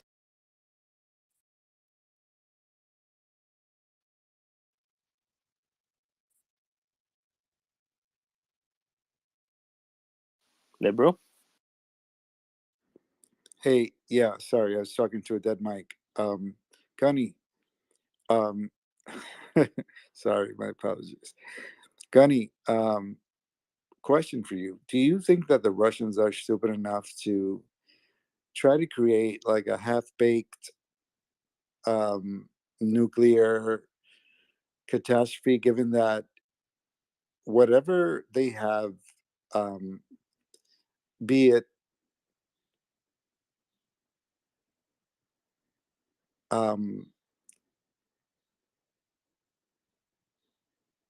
bombs in the forgive me,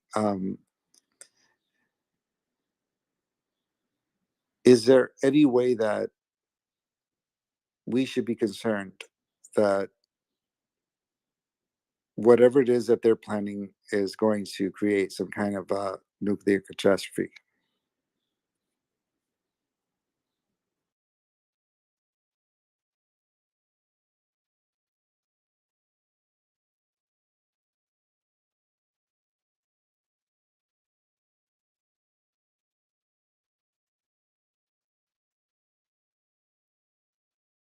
I have 100 Gunny's answers. I don't know. but it's Russians, so many things are possible.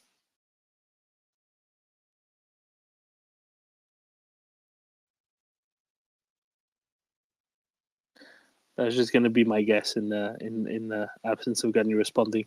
Oh, and he left us. Could be a traffic thing, bro. Sorry about that. Scribe, good morning. Good morning, Doman. I'm glad to see that nothing's happened significantly in the world for the world. But on the offside, I find it weird that we have. Sorry, I just woke up 20 minutes ago, so I'm a little scrambling. There's just been recently, Ukraine just announced that they reported seeing a Tu-160 strategic bomber shooting off some cruise missiles.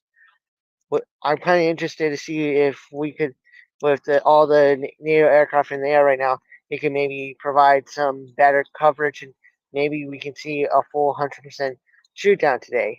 And then my second thing that I have is, did you see that a Chinese representative went to Kiev the other day and refused to see the evidence that a Patriot had shot down the Kinzhal missile? Yeah, I can address both of those. So the biggest question of and the efficiency of takedowns of cruise missiles launched by Russians is well, there's two really. One is what kind of cruise missiles they are, if they're even cruise missiles, if they're not air-launched ballistic missiles. Those are much harder, like Kinzhals, which are much harder to intercede unless you have a Patriot handy near the target, right? And also what the target is. So depending on what systems are where, there are easier or more difficult ways of intercepting these missiles. That's really the variable, the chief variable. So I saw that a number of planes went up in the sky earlier today. Most of them have returned. Most of them have returned to base, and this one hasn't. And one or two haven't. So that's why that kind of explains most of this. Yeah, what else is there? So Tu-22 is still up. A Tu-160 is still up. Did you say they launched missiles, Scribe? I didn't see that they had actually launched. For one, reading, there has been reports of potential cruise missile launches towards the strategic south, so the east and south missile danger. Yeah, that's quite likely. I don't know for sure, but absolutely very likely that they will have done something like this. I just know that the Tu-95s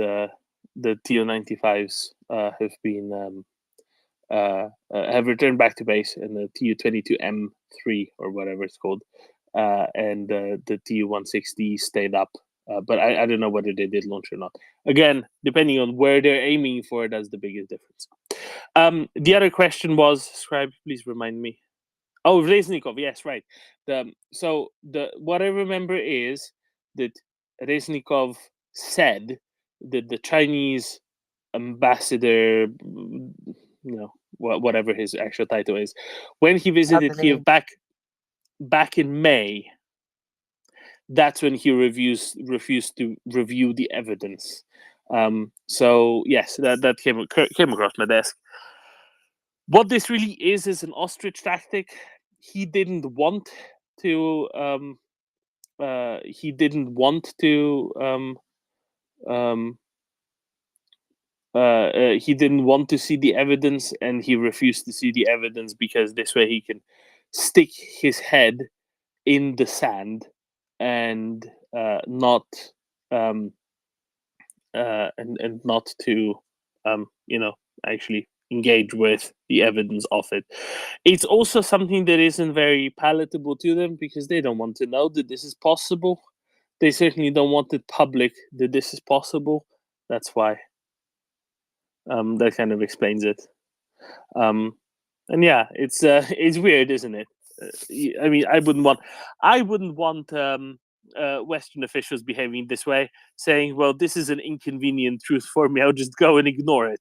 I won't even interact with it." But I think he just didn't want to get into trouble with anyone, because then he'd be asked very hard questions. Best to say, "Oh, they didn't show me any evidence, so go fish." Send somebody else to go interact with that. I don't want that effort.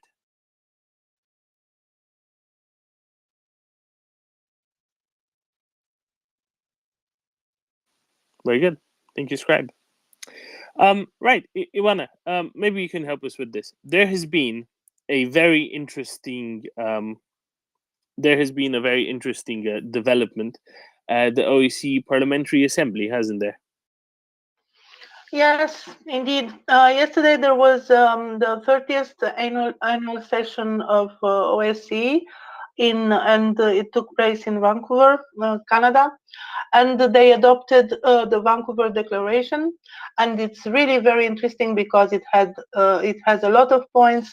We have seen this already on Twitter, that Wagner Group was one of the interests in this statement, and basically they just called it a terroristic organization, which is a very strong statement. They highlighted that Wagner Group, they call it a self-described private actor, undertakes military action and subversive operations to further the overt and covert foreign policy and goals of the government of Russian Federation. So they link it with the Russian Federation. They state that normally the private military companies are technically banned under the Russian law. And further on, they, on the paragraph 9, they say, and I quote, affirming that the activities of the Wagner Group are terroristic in nature, as they are characterized by premeditated violence committed against non-combatants in the pursuit of political objectives. So this is a very, very strong statement against the Wagner Group.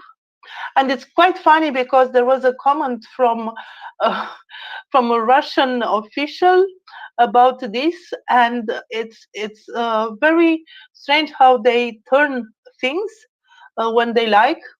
So it was Mr. Kosachev, and he commented that on one side it's ridiculous, the recognition of the Wagner Group as a terrorist organization. He states that it's not the only private military company in the world, but then he states that the decision to recognize it as such, after the unsuccessful attempt at the rebellion that took place on 24th of June, is regarded by them, I suppose, as a firm support for the Russian authorities. So they twist the things any way they like. Basically now recognizing the Wagner Group as a terrorist organization is in favor of Russian authorities, even if the OSCE clearly states that the Wagner Group is related, its activities are related and sponsored practically by the Russian government. And the second point I want to mark about this resolution is concerning Belarus, because it's a very strong statement also. Basically, they call the regime in Belarus, the Lukashenko's regime, an illegitimate regime, which among the latest statements about Belarus, I think it's really a surprise. The fact that they call it illegitimate right now. Basically, it's in paragraph 126, and they say, I quote, deeply disturbed by the continued human suffering caused by the Russian Federation war against Ukraine, aided and abetted by Alexander Lukashenko and his illegitimate regime in Belarus. So what do you think about this? Because, well, it's a very important document.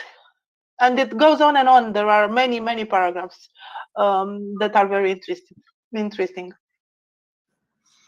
That is very interesting. First of all, I want to note about Kosachev to start with. Kosachev is a Russian senator. He's the head of the Russian Senate Foreign Affairs Committee.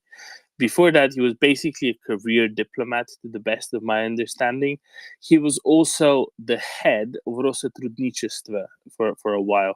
So Rosotrudnichestvo is a Russian federal agency that deals with Russian relations with the Commonwealth of Independent States, with Russians abroad, also international humanitarian cooperation. It is also the Russian Foreign Aid Agency, because somehow Russia thinks it can actually administer foreign aid, whatever. But he was the head of it just before and in the run up to the Russian occupation of invasion and occupation of Crimea and eastern Ukraine in the early months of that, before he went and joined the Russian Senate as the senator from first Chuvashia and then Mariel, because you can just kind of jump republics to where the more convenient seat is. Why not? Why not?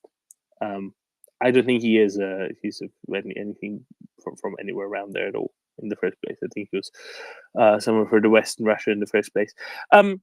So he'll interpret it in whatever way is the most convenient, right? And this is, of course, one more example of the Russian fire hose of bovine excrement, as our dear Tom Zimbardo terms it, because it is, right? Because there isn't a central edict of how do you interpret something, a piece of news, an action by someone abroad, anything like that. There isn't a ruling that comes from up above that's very specific and very direct and that governs what you do. It doesn't work like that. It's a lot more freewheeling. Basically, everybody who's high up enough, either in politics, in academia, in media, and the propaganda apparatus, is given pretty free rein as to what they say, as long as they say something sufficiently sensible, sufficiently reasonable, and sufficiently well. Let's put it this way: sufficiently well aligned to everything else that the Russian regime strives for. Let's kind of leave it at that. So Mr. Kozachev saying, aha, this is just the proof of how much the rest of the OSCE actually likes us. It's a thing that just contributes to the buffet of nonsense, right? That's kind of my my interpretation of that. Like the enemy of the enemy is our friend, but let's not forget that Prigozhin and Wagner Group is now the enemy of the state, but before that it was best friend. Yes, of course. It's kind of like deep down they really love us, don't they? It almost feels a little bit like that, which is very amusing. I'm sure that some parody embassy accounts, if they're listening, come on, parody Russian embassy and wherever, can pick up on this and interpret it in an amusing way that they use themselves to debunk Russian propaganda. So there's that. Then the other part is Belarus. By way of a reminder, Belarus is not a member of very many international organizations. OSCE is one of the kind of few international organizations it takes part in. It's basically the UN and the OSCE. There's a few others as well, but there's not that very many.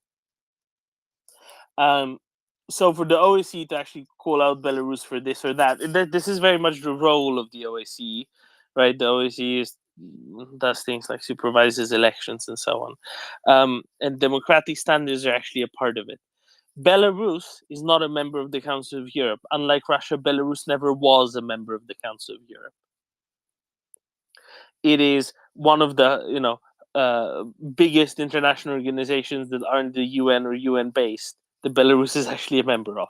So this is kind of significant that the OSCE is calling them out for something, and in this case, the human suffering that Belarusian regime facilitates human suffering in Ukraine, caused by the invasion by the Russians of Ukraine. The Belarus facilitates is something that they should be condemned for. I really appreciate that. Now, what I'm curious about is who was present at the Parliamentary Assembly in Vancouver, because obviously this rotates a little bit, but I wonder who was present, delegates of which countries were present. Something tells me that the delegates from Russia and Belarus might not have necessarily been in attendance. Oh, I have to check for this. I'm sorry. I just read the text quickly, the text of the statement, and I want to add 2 points about Belarus. They also condemning Belarus welcoming the Wagner Group. They say that they are deeply disturbed by this. This is one. And second, they are condemning the Belarus role in the abduction of children by Russian state. So Belarus is mentioned 64 times in this statement, which I think means a lot.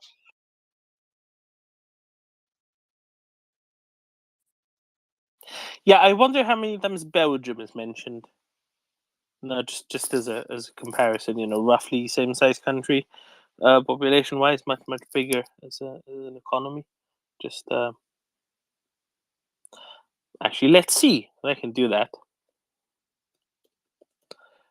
Belgium, once. Belgium is mentioned once. Paragraph 15.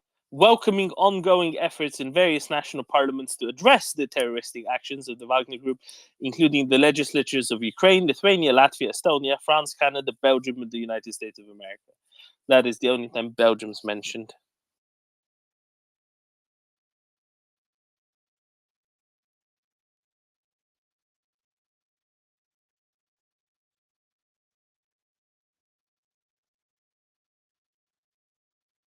'30th annual session of the OSCE Parliamentary Assembly. This was several resolutions in this. I like the resolution in the Republic of Moldova. I like that was included. So it doesn't say an awful lot, but it does say recalling the previous resolutions on the Republic of Moldova and the Transnistrian conflict settlement process adopted during the earlier annual sessions of the OSCPA, and recognizing various other things. The OSCE Parliamentary Assembly, among other, which is the important bit here, urges the Russian Federation to resume the withdrawal of its military troops and the ammunition stockpiles from the territory of the Republic of Moldova in accordance with its constitutional provisions of neutrality and in line with the relevant 1999 OSCE Istanbul Summit decisions, as well as the UN General Assembly Resolution 72/282.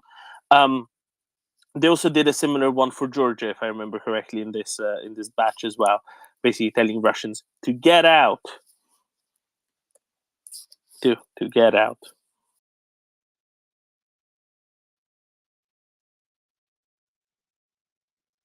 So I'm trying to find out exactly the delegations that were there. There are a lot of videos, but not a list.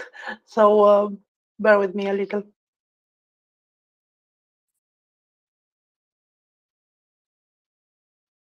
Thank you, Anna. I just wonder which ways those things went there.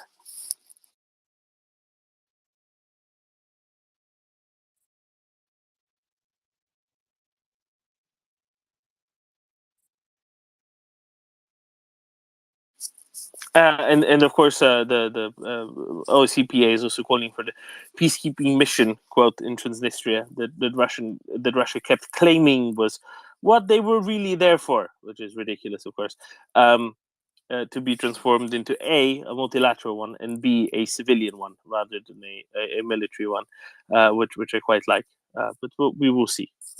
We shall see. I like that the OCPA takes this route.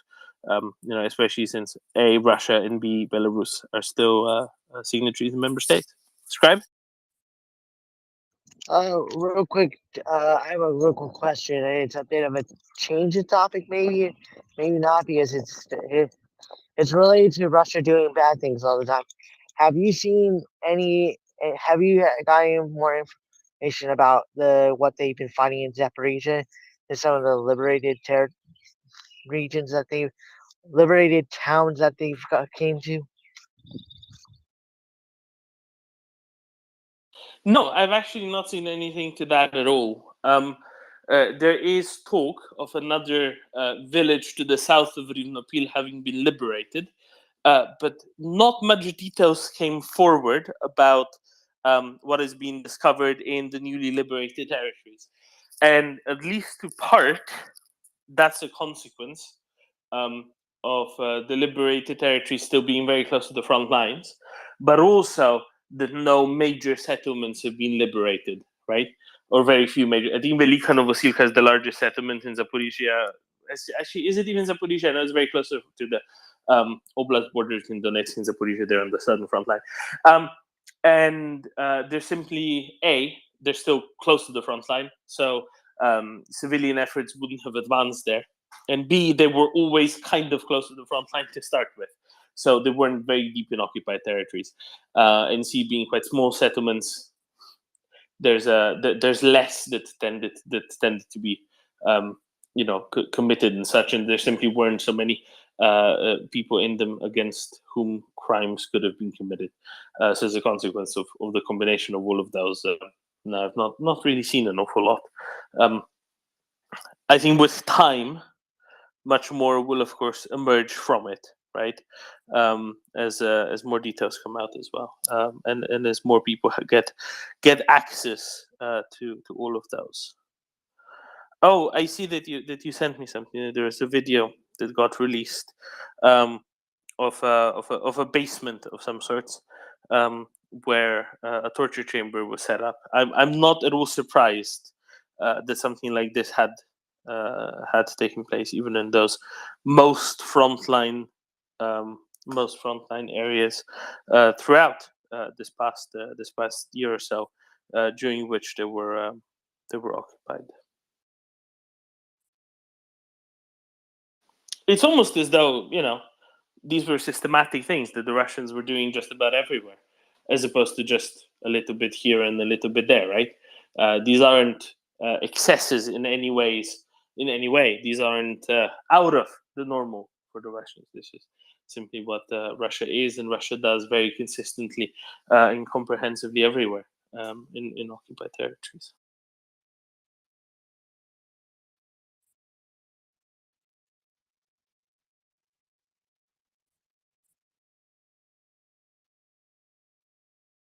Scribe? You brought up a good point. If these were just outlier events, we will only see them like in a few places. But like you said, we're finding them everywhere. So which points to this is not just some willy-nilly thing. This is actually commands and rules from in the Russian playbook that they have done and will do. So unless we finally finish this fight here and make sure that, and hopefully one day reform Russia, this kind of stuff will just continue.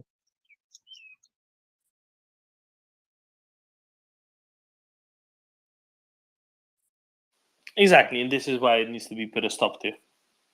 It's really as simple as that at some level. It really just needs to be put a stop to, and that can only really be done one way, and that one way is to kick Russians out of Ukraine. Right? It really is that simple. Sometimes all it takes is to kick Russia well and truly out of Ukraine. So hopefully, at least that happens very soon. Next week, the NATO summit is going to take place in Vilnius. This is an annual thing, and it's somewhere where all of the highest elected officials, let's say highest elected executive officials of NATO member states gather. It's either, say, the US president, the French president, British, German prime ministers, right? Depending on the country, different countries have different constitutional settlements in that regard of who is the relevant person, the head of state or the head of government, or in the US case, head of both at the same time. And the Lithuanian president, the host of the summit in Vilnius, has not only said that there will be a few extra chairs this time for Australia, for Sweden, which is only missing 2 votes before it becomes a full member. That is that of Hungary and that of Turkey, and of course Ukraine. But also today, President Nauseda made a statement that Ukraine will receive commitments from the alliance at Vilnius, which will not be disappointing to Ukraine, and also that it will definitely get, perhaps not quite everything, but that it wishes or expects, but that it will certainly get a lot.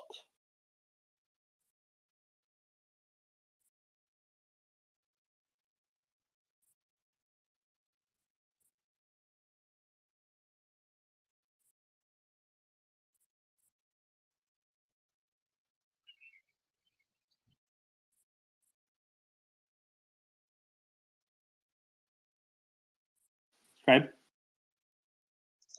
Any news on Wagner in Belarus at the moment? Since I'm kind of curious on what's been going on with those guys, because they kind of dropped off the radar for me. Not really.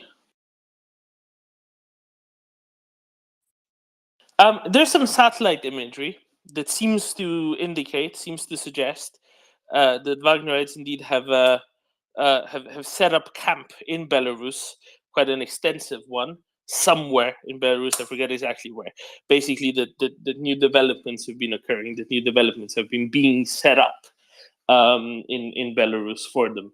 I don't know what this actually says about them, and I don't know what the extent of these are. Somewhat sizable. It's also unclear if any people have actually gone there.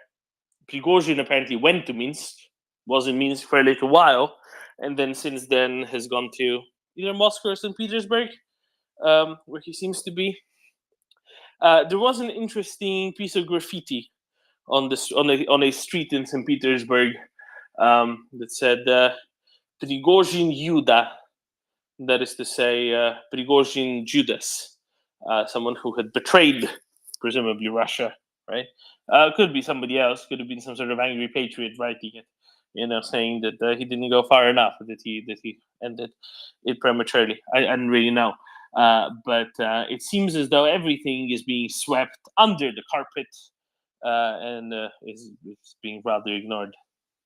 Johannes, have you seen anything? I mean, the only thing I've seen is that Prigozhin himself seems to be in Russia, not in Belarus. So he's freely roaming around. He's not getting arrested. He's not being persecuted. But with regards to, I mean, I saw that of course, I mean, Belarusian opposition is very, very concerned about that. But I also haven't seen any manifestations of actual bases being set up. So maybe you know more about that than I do. I mean, I've actually got the same open question about what is happening in Belgorod, because I've been following Ilya Panamaryov's YouTube channel kind of quite a lot, and I haven't really heard anything about that anymore. So I just wonder if it's just has been if it has been crushed, if it is in hiatus, what is happening? So in those border villages, what is going on there? So if I don't know if anybody has any news about that, because I haven't seen anything in a while, and yeah, I don't know, kind of disappointing.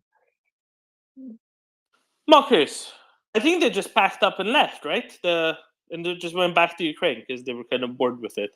Have you seen anything else? The only thing I've seen happening in Belgorod was last night. So for some reason, they were using air defense, and the air defense missile fell into Belgorod again, rather than going over and into Ukrainian territory. So that's a bit of a shame for them. However, yes, it would appear that these Russian fighters fighting against Russia have indeed popped back into Ukraine. Their messages are currently that they are recruiting and training. So they have a plan, a further plan to do something else, but they are currently in the process of recruiting and training for it. So they seem to be still busy, but they also appear to, some of them have been rededicated back into the main fight. There are some of them, I believe, fighting in Bakhmut. In other words, definitely not crushed. Just kind of got bored with it. I also wonder about what is happening with the Kalinowski regiment, because I mean there was also a couple of days back. I mean around I think the same day when the Prigozhin mutiny was happening, that there was kind of an indication that there would be a big announcement from them, and I also haven't seen much coming out of that. So I don't know if anybody else has. Right. So on the day of the Prigozhin mutiny, the big one, they said the following. Give me a second. Oh no, I don't have the address with me actually anymore. But they basically said, good people of Belarus, be prepared. Times are changing, and so on. About 4 hours later, 3 hours later, Lukashenko had his talk with Prigozhin, and the convoy stopped. So I think they were quite frustrated with that, and that kind of ended. So a couple of days later, they had a communication. They said that regarding the Wagner camps that are being built near Osipovich in Belarus, and that Wagner fighters are allegedly coming into the jurisdiction of Lukashenko. You can only say one thing, quote, the Belarusian people and the entire global community must be fully aware of the danger of Wagnerites on the territory of Belarus, and everyone thought it couldn't get any worse, but it did. We now have another problem for the whole of Europe. Poland, Lithuania, and Latvia should review their security systems. Now, there's a great threat in the center of Europe. People with real combat experience who committed crimes in Ukraine, putting Prigozhin to Lukashenko. Will Putin move nuclear weapons in the middle of the boiling pot? Is it a plan to shift the responsibility to the dictator and criminal? It remains unknown. Isn't the center of terrorism and blackmail being created in Belarus? Probably. All the efforts of Europe, the world, and us Belarusians should be aimed at the creation of a national liberation army that will be able to fight criminals. There is a basement for this army. I think a foundation. This is a poor translation. There is a foundation for this army. It is the Kalinowski regiment. What else did they say since? And they showed one of their battalions taking lots of Russians prisoner near Bakhmut, and then have had another press release. You can watch it on YouTube on the 2nd of July. Basically, counteroffensive advance, POW exchange fund replenishment. That's what it was. So not much news. They're just continuing fighting. They're, I think, very disappointed that it didn't get to go. That it didn't get to go their way, and that Lukashenko called Prigozhin there. But I think that's kind of where it ended up. So not much news. Business as usual. But continuing combat operations. At the same time, I mean, what I've seen just only casually, I didn't really look deeply into it, but around the same time, I saw reports of very, very fierce fighting ongoing in Sudan, in Darfur, and I just wonder to what extent Wagnerites are still there, are still on the ground. And because, I mean, they have been very much, and I think the military coup in Sudan against the civilian government was very much due to Russian involvement. And I just wonder what their presence and what their role is, but I didn't really look into it, so I don't really have any knowledge of that. And I don't know if there's a relation between what is happening there and what is happening here. But I guess we shouldn't forget that Wagner hasn't stopped terrorizing the African continent.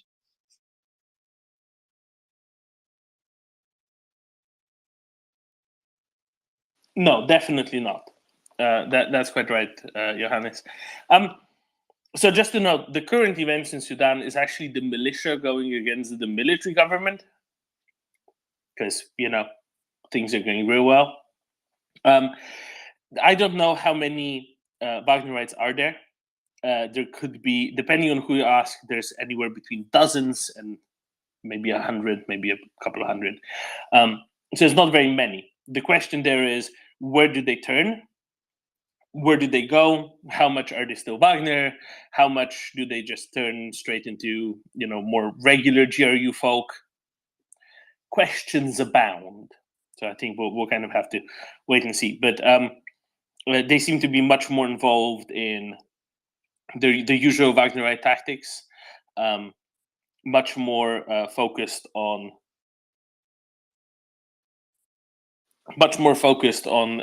having people terrorize each other locally and financing and funding and equipping that, and also, of course, the mineral trade there as well.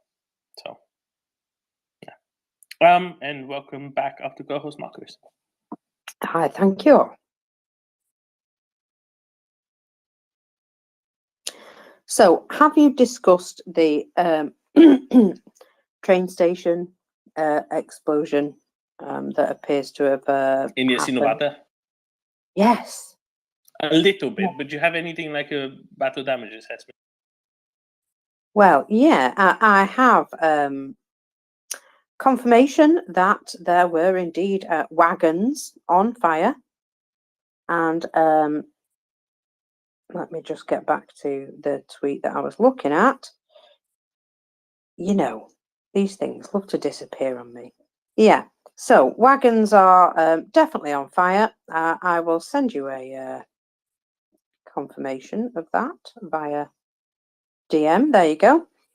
And you can see that in the railway area, yes, it appears to be the train itself, and that there's a mess. Some of the surrounding buildings appear to have also been hit with debris. So I don't know what happened there, but yeah, there's smoke rising from a number of areas, but the worst area is the train itself, and there is clear consequences of something going on there.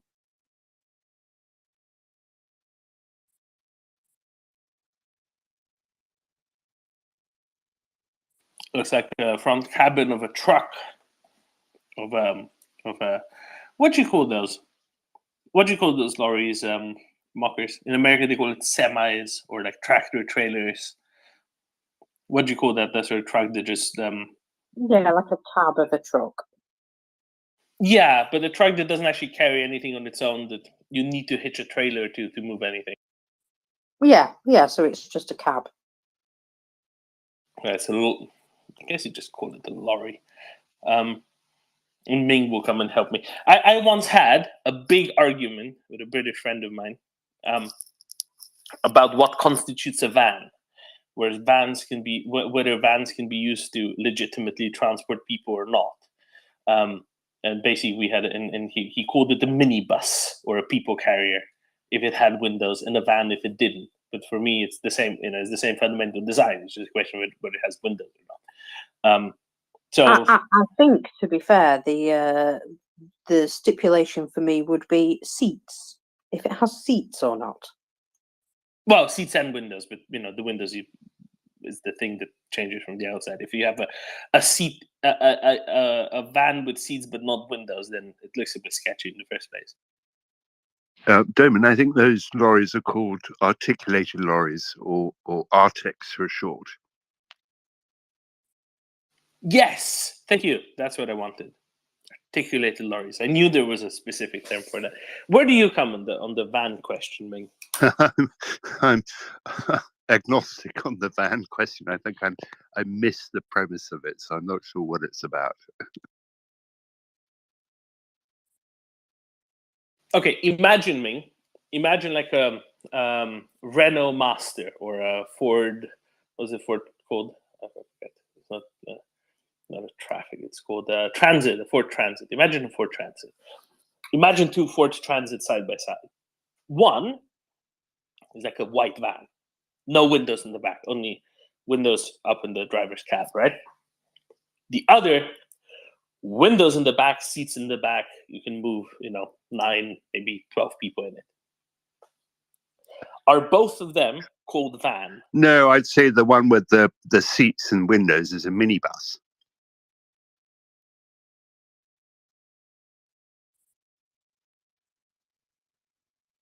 See, that's interesting. You agree with my friend with whom I've had an argument over this. I don't like this. Anyway, see, because for me, they're exactly the same vehicle, right? You just did the upholstery differently. You just did the trivial bits a bit differently.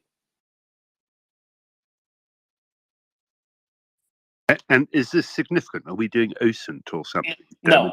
Okay. So,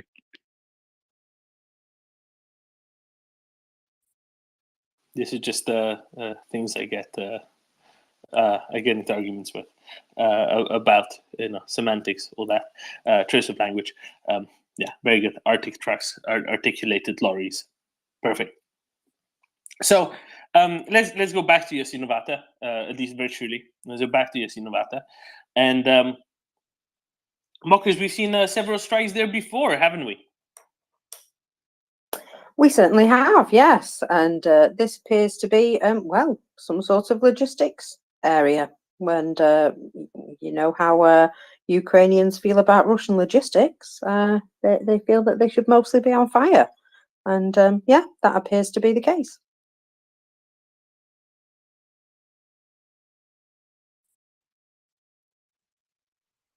See, you know what I feel of Russian logistics? That they're very silly. So, Yasinovata railway section, I checked earlier on a map. I can't be quite sure when this exact bit of railway was built, but it was sometime in the 1880s. So, in other words, it's been around for almost 150 years. I think Ukrainians know where it is, because it's in Ukraine, it's been around for 140 odd years. And also, it's only about somewhere between 5 and 10 kilometers from the front line. So I understand why Russians are using it as a logistics line, right? Because it brings lots of stuff very close to the front line. I would say, however, maybe a little bit too close. Maybe just a little bit too close.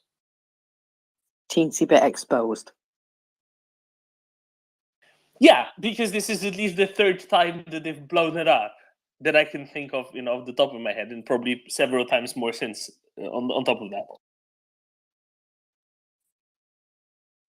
Yeah, they just don't learn, do they? Or at least they just, repair and carry on in exactly the same location. It does seem silly.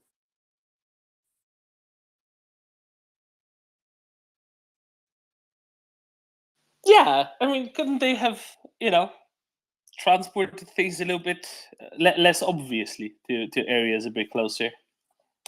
Just saying. Well, maybe it's a case of them not having a lot of choice, and that's also, their problem. Quite amusing. Yeah, I don't know. They make some decisions that we don't agree with, don't they? But this is again part of the somebody at the top has to make this decision. So, they can't use their initiative and say, oi, boss, we're really exposed here. This is a bad place to do this. Some guy just says, get that stuff there. And, they're not allowed to think about what that might entail. They just carry on as they've been told. And, yeah, so, it does speak to being unable to think for themselves and make any decisions at a lower level. So yeah, the guy who's never there when bombs go off, he doesn't care, does he? He just says, get it done.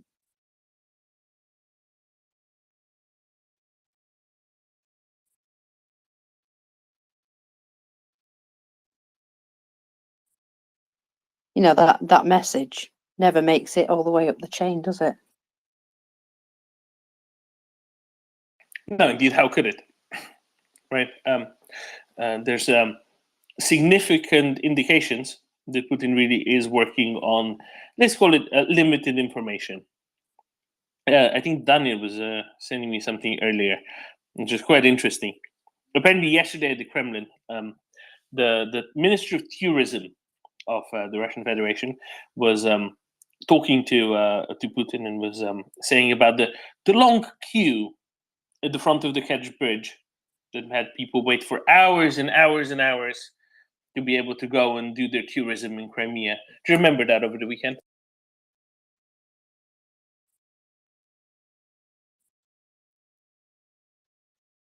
Sorry, I was just pouring myself a glass of Vimto in the bathroom because I'm like that.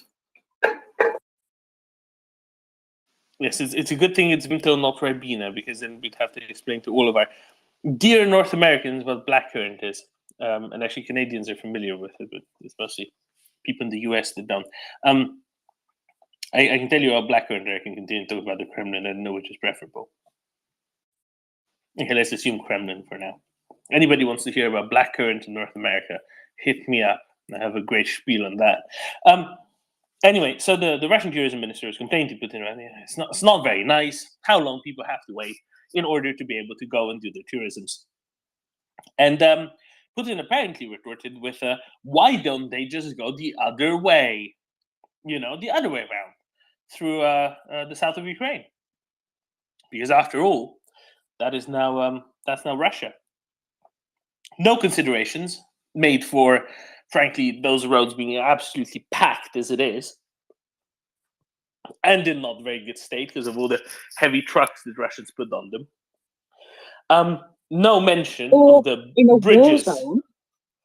And that, yeah, the war zone bit, and the bridges not being in terribly good state either, between Kherson and down into into Crimea as well, right? That's not a great one. Do you think anyone's told him about the Chongar Bridge? Very possibly, no one has. Quite possibly so. Quite possibly so. There's a few other bits as well. This is the only route that many of the military logistics are taking. Now that got completely ignored. I think it's very funny, really, that's how far their thinking extends. Again, there's no joined up thinking, is there? It's amazing. One of the things which amuses me about that is they're probably thinking, oh, if we put civilians on that road, Ukraine won't be able to fire missiles and hit us there because, they've got morals and stuff. But what they forget is that they're also cramming their logistics with a bunch of people with holidays on their mind and smartphones in their hands. How much of a problem do you think that might be, Doman? I think quite a bit. I would be quite for Russians from wherever, Voronezh, going across and packing the road across the south of Ukraine and really destroying the remaining Russian logistics capacity there. Yeah, it sounds like a great idea to me as well. And obviously, those people are not necessarily trained in OPSEC. They're going to be maybe a little bit fed up about all the big trucks clogging up the road that they're on and, checkpoints and stuff like that. I'm just going to assume that we will get information about what's going on there just through the fact that they're a bit disgruntled.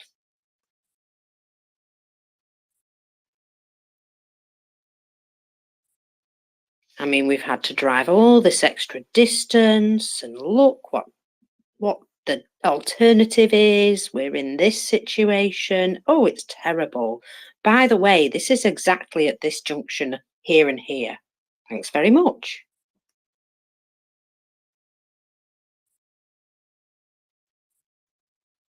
I just kind of feel like that might be a distinct possibility.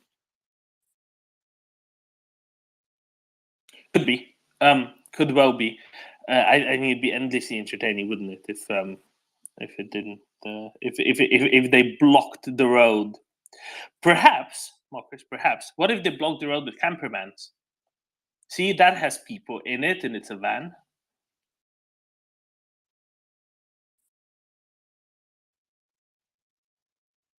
Have you found the loophole now? Are you happy?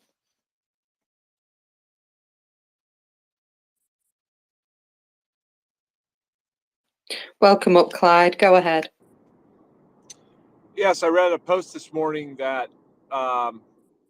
some of the republics in Russia are refusing to send more people to die in the war now, particularly from the southern regions. How big of an impact is that going to have? I mean, how much of Russia is refusing to send, and is it really going to have an impact on further mobilization?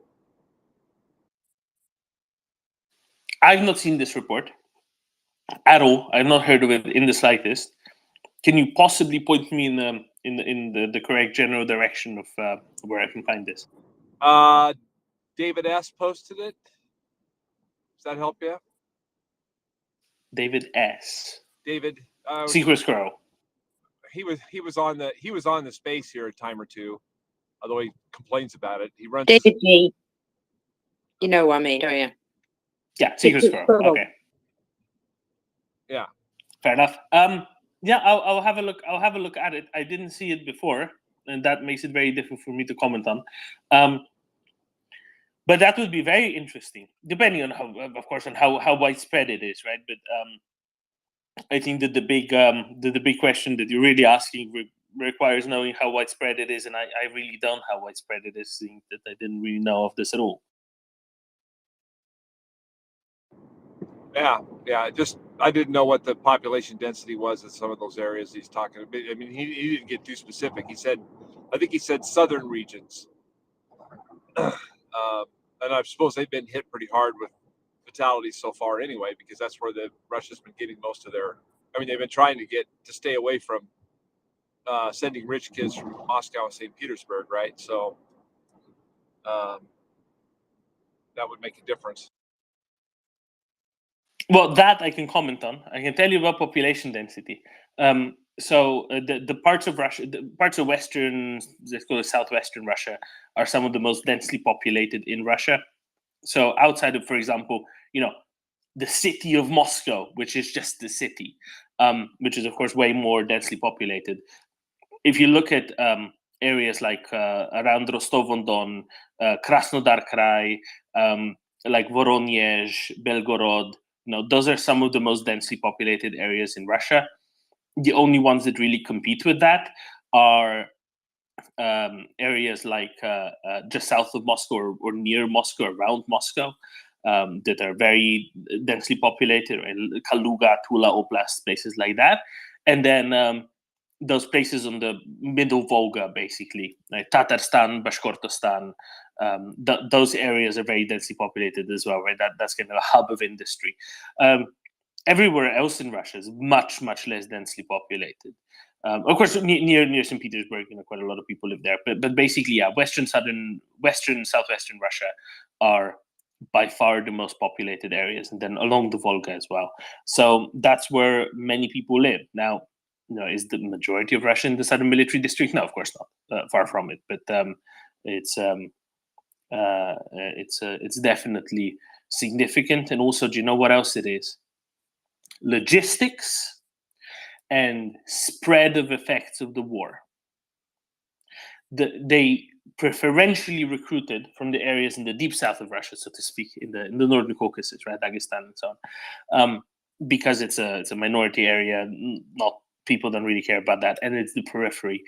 Generally, areas close to Ukraine they preferred recruiting from, because those are areas that are already affected by the war, and because of logistics. Because then they don't have to take people nearly as far. So it certainly has some sort of a significance. Interesting. I mean, there's been lots of comments that they're avoiding taking too many people from Moscow and St. Petersburg. That the connected people are they're trying very hard to avoid taking too many of them because that would create a lot more political unrest.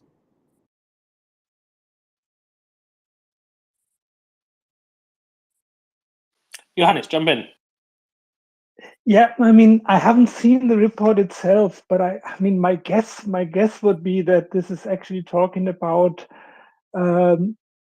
mainly Dagestan and maybe some of the other North Caucasian republics. Because in Dagestan, I mean, you probably all remember that there have been those protests of women mainly at the beginning of the war or at the announcement of the first mobilization, I guess, and then if my recollection is not completely off, then the governor of Dagestan actually announced a suspension of the mobilization, which is, I guess, another example of how regional protests in Russia are more often than we think successful. And then, of course, after that, I mean, that's the problem with those protests, those regional protests that never unite into something. So after the local mobilization there was suspended, then the protest died down.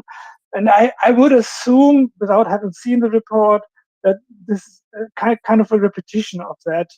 Not that Russian regions are actually defying mobilization orders, but I guess, I mean, again, that's just speculation.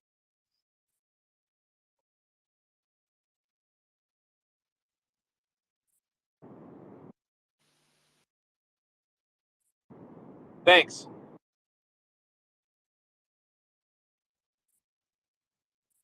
Yes, indeed.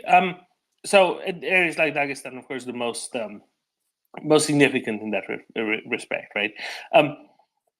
What I think is worthwhile mentioning with all of this is, even if some area ends up not sending any more people, that doesn't depress things too much it doesn't depress things too much on their ability to mobilize and recruit. Remember, the rules are currently every oblast, every region, every republic, every krai has to send a certain number. And even if one or two or three of these subdivisions, there's almost 100 all in Russia. Or is it over 100? It's right around 100. With most of them still doing it, this would not terribly depress the numbers. There's only so much that they can handle logistically anyway. Whether the route to Crimea ends up indeed going through occupied southern Ukraine or not.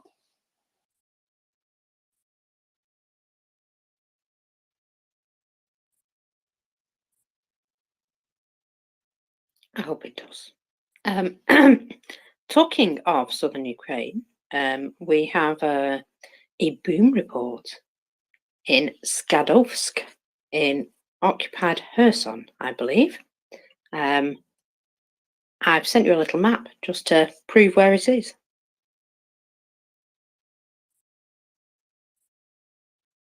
That's at least the third strike on Skadovsk in the last 2 or 3 weeks. Just as a note. So Skadovsk was quite an interesting target last summer. It got hit, I think, in mid-July. It's last year, if I remember correctly. And that was quite significant because this was very much at the limit of Gimler's range, or maybe even a little bit further than the limit of Gimler's range at the time, judging by where the front lines were. So it's very exciting. It's a beach resort on basically almost exactly due south of the city of Kherson. On that little bit of seaside or that little bit of sea that's between Kherson Oblast and the northwestern shore of Crimea, right? We imagine Crimea sort of diamond-ish shape. The northwestern shore of Crimea looks onto Skadovsk. And there's a beach resort there. That's where Russians set up a command post, also quite a bit of logistics. The thing that Russians have now is a problem, because ever since Ukraine liberated the city of Kherson, liberated all of the right bank of Kherson Oblast, this entire area, everywhere, basically from Armyansk west, is within Gimler's range.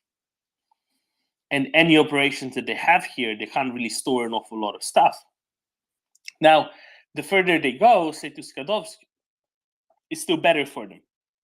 Or Lazurne, it's still better for them, because it's harder for Ukrainians to conduct reconnaissance in areas really far away, right? But nevertheless, they still get hit.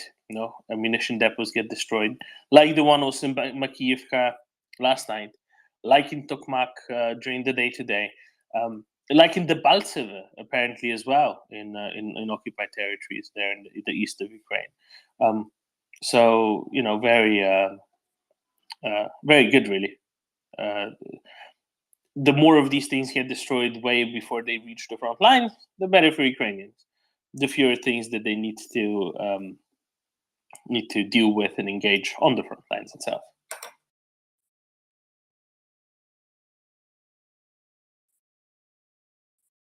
Yeah, so it is actually stating on some of the information that I've got that, yeah, this was a popular area with Russian troops and might not be anymore. Or at least right now. I know. Johannes, go ahead. Just a thought on what was the topic before, like about regions allegedly refusing to send more recruits. I mean, again, I haven't seen the report. I'm just thinking aloud, and I mean, the interesting question would be whether it's now really regions in the plural, because I mean, it used to be just Dagestan because of those protests, and if it were now like more non-Russian republics, like say Ingushetia, Chechnya, North Ossetia, and there are several more in the North Caucasus, then it would, I mean, we would have an indication that maybe unrest among ethnic non-Russians who are Putin's preferred candidate fodder would be spreading, or discontent at least, or maybe openly expressed discontent, and that would actually, I think, be quite a positive sign. I can't say how significant it would be, but I mean that's an interesting question. Is it actually more regions now than it used to be? Yeah. And specifically non-Russian regions, I would say, because I think what many Ukrainians are really hoping for is certainly a destabilization of Russia, which solves the problem for good, maybe not in the form that Russia totally falls apart, which is quite unlikely, but at least that some of its periphery kind of manages to free itself. And for that, I think it would be a significant sign if we actually saw protests in those regions emerging. And again, so it would be really, really interesting to see the actual report and see what its sources are and how significant it is. So that's quite interesting, right? Let's talk about Dagestan first. To the best of my understanding, Dagestan only ended up being somewhat exempt from the partial mobilization during those couple of weeks in the autumn. It's not as though no new recruits went from Dagestan since. Of course they did. There was just a particular backlash as to the partial mobilization in the autumn of 2022, and that particular measure, in order to supply troops to Ukraine, they avoided. And then, to the best of my understanding, pretty much went back to normal. Like every other region, they have been, supplying both more recruited contract soldiers as well as more mobiles. So I don't think that's that's too much of a difference, really, in that respect. again, if anybody sees details of this, I looked at Secret Squirrel's feed. There was nothing on his main feed. Maybe it's in replies or something. I couldn't find it. So if anybody does, do send it to me. I'd be very curious to see it. The reason is, like Johannes said, this could be somewhat significant. The other thing I want to raise is, I agree. It's very possible that some bits of the edges chip off with time. The other component of it is, I don't think that by and large, any dissolution of Russia into a number of states, beyond this chipping off the literal, geographical edges, I would think that any such dissolution is more likely to come not on ethnic grounds, but on kind of local warlord power exhibition, possibly economic grounds, more so than anything else.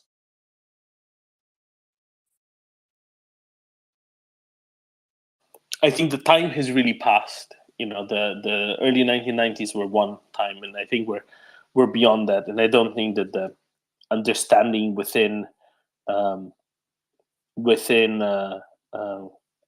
Russia is that of a real, clear ethnic lines. Certainly not within areas that are, economically strong enough, as well as being possibly militarily strong enough to enforce that.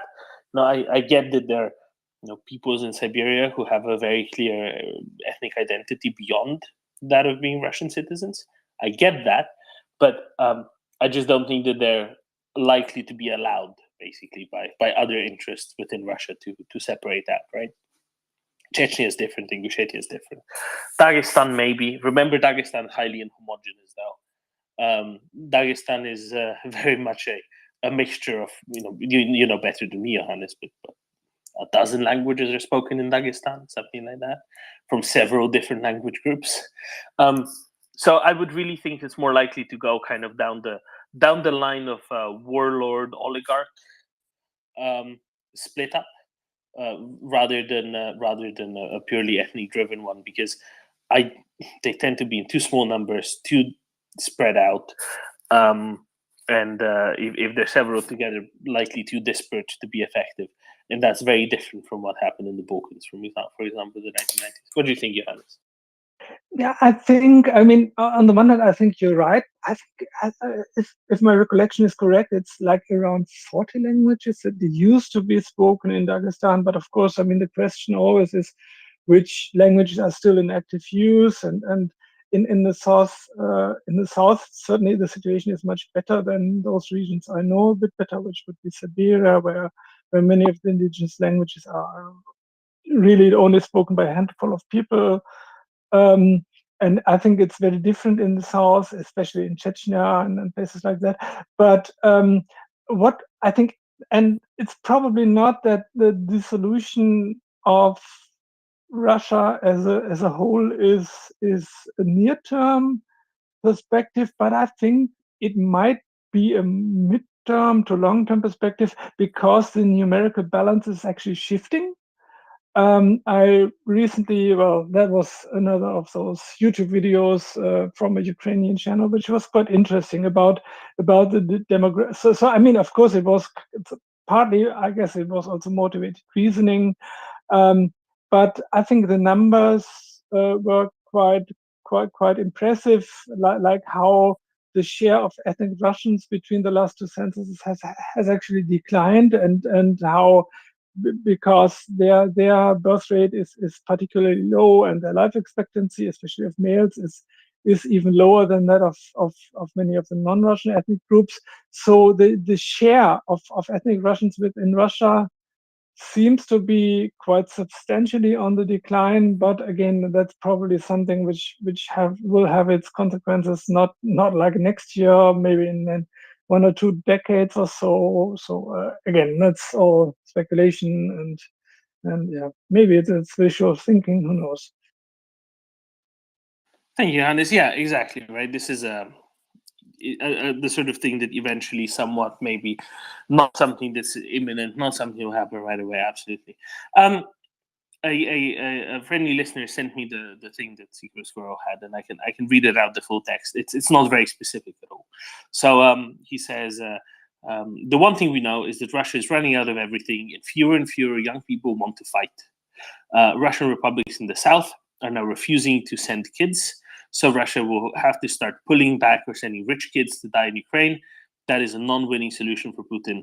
The war will end when? At this point, only someone who wants clicks will say exactly when. Beware of them. So, yeah, this is a very general one. I don't think this is necessarily true. I'm sure there are individual cases, but I don't think it's republic-wide. Otherwise, we would have kind of known about it. And maybe there's a little bit of a game of telephone case, or just a general rule that they're less interested in, which is true. Certainly, some in some circles. The other thing is, at the same time, we heard only 2 days ago, I think, about the school in Ingushetia. Was it Ingushetia? Must have been Ingushetia, right? The school in Ingushetia where they were handing out diplomas, but only if you also took the summons to be mobilized with the diploma. Even though that went against the concept of mobilization, the way it was announced, whereby only those with previous military service and experience could be mobilized at all. Well, these ones haven't even served conscription yet. How could they possibly be mobilized? And yet they were, right?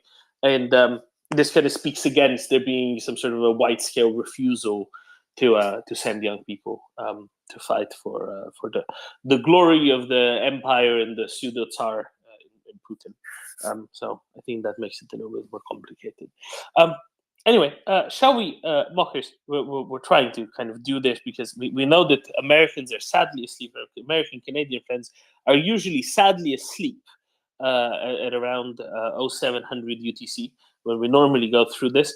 Mockers, would you do us the honors and kind of work the way through the general staff reports on the destroyed Russian equipment on the 4th of July at that? Oh, numbers from this morning? Yes, absolutely, I can. Bear with me 1 second. You know me, I always have them tucked away here somewhere. There we are. So, this morning we had a report of 670 liquidated personnel, 3 tanks, 9 armoured personnel vehicles. But then it got interesting. 36 artillery systems and 9 MLRS, 1 anti-aircraft warfare system, 12 UAV, 22 vehicles and fuel tanks, and wow, 8 special equipment. Music to my ears. With artillery, we're now at 126 in the first 4 days of the month, which is tremendously impressive. That is a pace of just a hair under 1,000 for the month of July. Of course, month of July is a day longer than June, we know, but this would be breaking the record, which is already broken twice in the last 2 months, by another 300, almost 300, were this to continue to the end of the month, which would be absolutely tremendous. I don't think it will, not quite at this pace. This is a little bit perhaps excessive, or maybe it isn't, or maybe we should just have faith in ZSU. Very good. Thank you very much, mockers. Arm below, good morning. Yes, have faith in the soldiers of the Ukrainian armed forces. Have faith in them. I've heard that message many times. Thank you, mockers, for that booms. The booms. I guess that's the numbers report, not exactly the booms report. So maybe we'll get a booms report here in a bit. But man, I am excited at those numbers. That is incredible. And Russia is being embarrassed. Let's see. Today is day. If I have this correct, you guys can tell me if I don't. But I believe we're on day 496 of the special military operation, of the 3-day special military operation. 7. Oh, 7. I thought yesterday was 495. 496 have elapsed. Today is the 497th day. 7th. Okay, so the Telegraph seems to, the way they report the numbers, they were claiming yesterday was 495, but you're saying today is 497. So there's a miss somewhere. As of yesterday, 495 days have elapsed, but it was the Okay. 496th day. So It's like somebody, somebody passed away age 86 or in the 87th year of their life. okay. I think I got it now. So Saturday then will be day 500. Correct. Okay. So is there anything special being planned for Saturday to celebrate, let's see, to celebrate a few things, to celebrate that Ukraine resisted and has fought back, and the failures of Russia, you know, in their special military operation. I mean, is that noteworthy? Is that celebration worthy to celebrate day 500 and the progress of Ukraine? I think it's definitely noteworthy. I just wouldn't celebrate it because it's frankly to me more frustrating than anything that it had to go on for so long, and that Ukraine wasn't allowed to or enabled to fully to expel the Russian invaders quite yet in full. So I more think of it that way. I think definitely it is worthwhile a little bit of a retrospective, however. That I think it definitely is, and I think we might well shape things around that just a little bit. Yeah. All right. Well, that's pretty cool. It is great to see those numbers, because that tells me that the Russian armed forces are being strained at multiple points along the front. They are being their logistics is being degraded. Their artillery is being degraded, and these are all very, very good things for Ukraine. And I'm excited about it, guys. I'm very excited about it. Okay. Well, thank you. Thanks for taking my questions and comments there. Thank you very much, Armadillo. And maybe this is a good opportunity for me to also say today we have a couple of things on the docket. In what is this? Just under 5 hours, we'll be joined by Douglas London yet again. He's a longtime veteran of the Central Intelligence Agency, not the Central Intelligence Agency. That doesn't exist. We all know that. Definitely not based up in Dutchess County, New York. And he'll be joining us again later today in about 5 hours' time, just under 5 hours' time. And after that, we're going to have the announcement of how do we frame this, Mockers. It's a little bit of a fundraiser for communications and protection equipment for some Ukrainian soldiers off of the front lines. Yes, that's right. We're going to have War Doggo come and tell us everything that he's been doing, and obviously we've been assisting him in doing that. So yeah, a little bit of a fundraising drive. And then tomorrow, Marcus, General Ben Hodges returns for a little bit of an analysis, I think, of the past 6 weeks or so, of what Ukraine has been doing and what Ukraine has been up to. Yeah, and I've noticed that's proving very popular already. I have heard that there's a lot of interest in his visit tomorrow.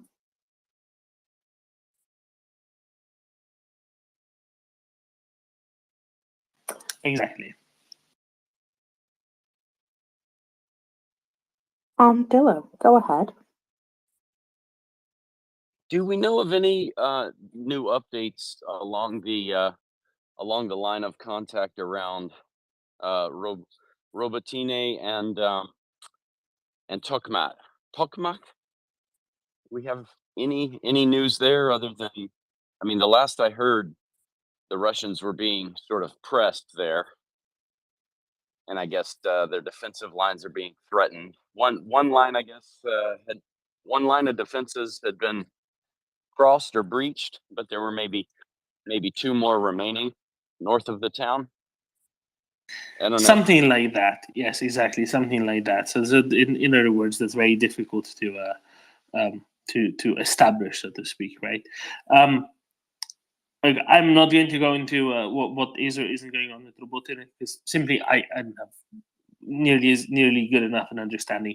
I will say further to the east, right in the border between Zaporizhia Oblast and Donetsk Oblast, south of Rivnopil and Novodarivka, there's allegations that Pryutne has been liberated. And that might put a bit of additional pressure further east in Staromayorsk, and then further south towards the big line there on the way to Berdyansk, right? Let's see. However, I mean, it's very difficult to tell, frankly, exactly how these things are going. But hopefully that gets confirmed soon. That Putin indeed has been liberated. There's, let's say, strong allegations that it has, but Deep State hasn't said it quite yet. So I will wait for that to actually be confirmed by them, because they're the most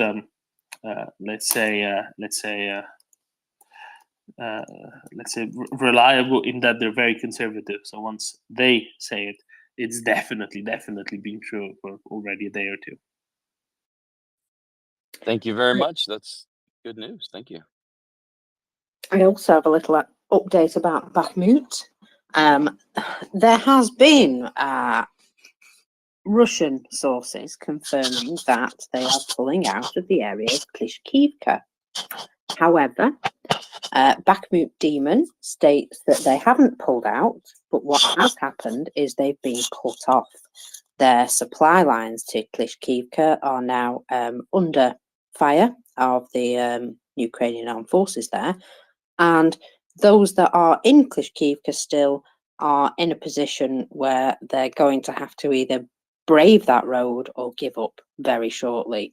So yeah, there does appear to still be some Russian presence in Klishkivka, but they're in a position that they're running out of everything, and of course they're not going to be getting any further supplies by the sounds of things. So I think that's only a matter of time.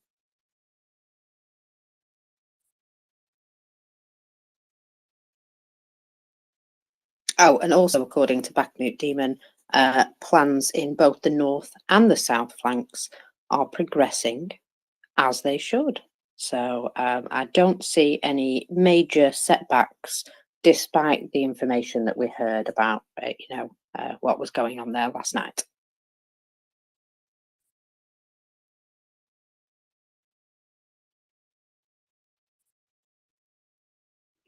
There's also more booms been reported in Tokmak this morning.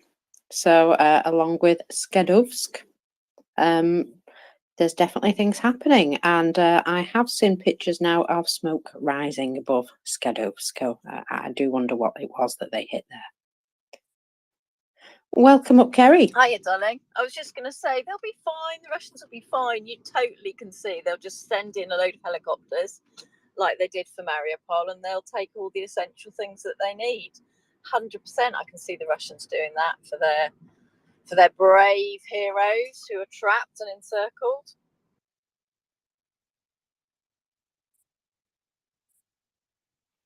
You know what? I have a funny feeling they're probably not.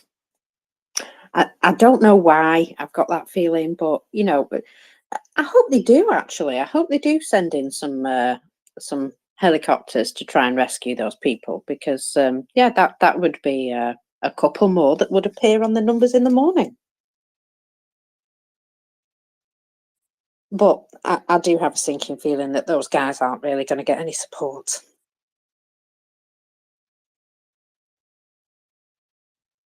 Well, whatever got blown up at Yasinowata was destined for it wasn't. It was destined for the front of Avdiivka. But hypothetically, they have an excuse.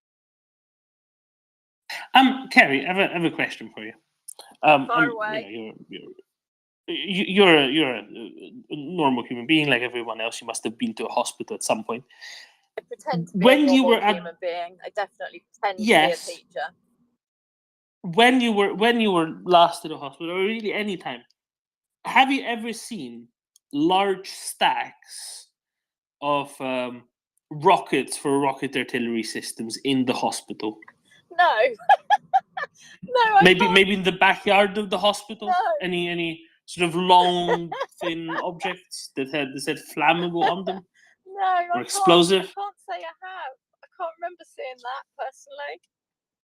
No, me neither. So I've been asking around because Russians say you know the big explosion overnight in Makiyivka. Oh, it was a The Ukrainians wonder. hit a It was hospital. an absolute wonder to behold.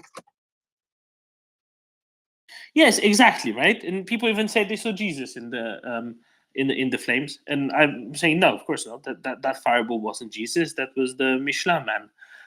Right? Look at it. It's definitely the Michelin man. But anyway, so I've been asking people because I've never seen lots of rocket artillery rockets in a hospital either. It's very odd. Very, very odd as an excuse, especially since the hospital was apparently in an unfinished apartment complex. So you know one of those buildings that just has like a concrete skeleton, but doesn't have. So it only has the supporting walls, but doesn't have any of the the walls to just keep the weather out, or the windows, or the plumbing, or really anything else. It's just a concrete skeleton. So it kind of looked like that. So apparently they had a hospital inside of that, which is very I interesting think as well. it's a new design. So it wasn't just full of I think rockets. it's a new and stuff. design to try and copy NATO. It was just one big pallet, basically. So they were just storing in their Do you know what it could be? pallet. Maybe it's a new design for hospitals. It has extra airflow, so as the pathogens can fly away more easily if you have draft in all directions at all times. Maybe that's why. Maybe that's the logic of It it. definitely felt like a carcass that there was just, regardless of whether Ukrainians take it back or not, it felt like a carcass that was it. That was as far as it was going to go. There was no other building going to go up. It's probably just gone in someone's pocket, and it was just going to stay as a skeleton. So hey ho, they've cleared the land for them, ready for the Ukrainians to come back in. Yeah, I was just very amused by the excuse, because everybody could blatantly see, on every bit of satellite imagery for quite a while now, exactly what was and wasn't there, and it's just amusing. Really, it's just really amusing.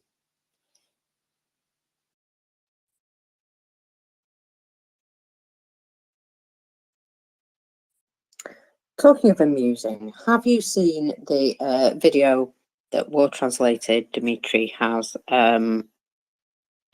translated? Obviously, he's put the subtitles on. It's the video of the tanks rolling in. Remember, we saw those tanks yesterday being transferred near Voronezh. Yes, D-55s. Yes. Yeah, and there were two guys sort of chatting on the video, and he translated it to find out what they were saying, and they were being slightly derogatory about. Yes, no, I listened to that. And they said, what did they say? They said like kashka mamuta, I think, right? They said like the excrement of a mammoth. Yeah, and they're just sending scrap now. And one of them goes, "Oh, that one looks a bit better," and the other guy goes, "No, they're ancient, like mammoths crap." And they ran out of new tanks, so they're bringing up this old stuff now.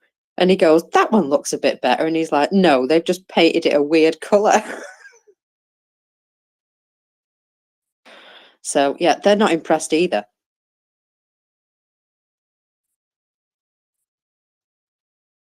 And I've just sent you what they've done with one of their most modern, apparently, tanks, the T90M. Did you see that? Do you mean the one that they were using for indirect fire, and then got an Excalibur shell in their head as a consequence? Yes, that was obviously a great use of the tank. But I just think, the caption is, "Imagine having lost so much artillery that you're now using this." And yeah. I am disappointed.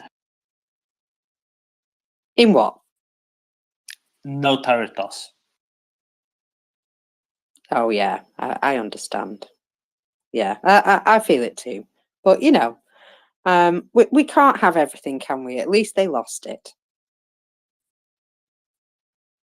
That's true. I'm very happy with more, T90s getting destroyed or whatever else it is. Very happy. I just want to make it absolutely clear that a tank destroyed without the turret toss, kind of a shame. Kind of a shame. Yeah. There's also a video of a Leopard 2A6 making the rounds. Or is it the 122? I can't quite tell. They have the same turret shapes. It's either the 2A6 or a 122. And despite allegedly them all having already gotten destroyed, but they haven't. Just rolling along happily, somewhere in what very much looks like Ukraine in the summer. Well, what else would you expect that the Russians have fibbed, hey? And yeah, those leopards, I'm sure they're quite happy in their natural environment now. Armadillo? Hey guys, it's a very sleepy space, it seems, this morning. I don't see a lot of folks coming up onto the speaker panel or hands going up, but I guess that's an after effect of the 4th of July, U.S. Independence Day, but we have so many people on from so many spaces. So I would encourage others to come up. Unfortunately, I am going to have to drop down because I've got to start getting on work calls and things like that. I'm a little jealous of you guys who are able to stay on here all day. I'm perhaps 5 to 9 years away from that. Depending on how investments go. But anyway, I just want to say thank you for what you're doing. Thanks everyone. Please donate to Maria Aid. Like the space, retweet the space, follow MriyaReport, and Slava Ukraine. Thank you. Slava.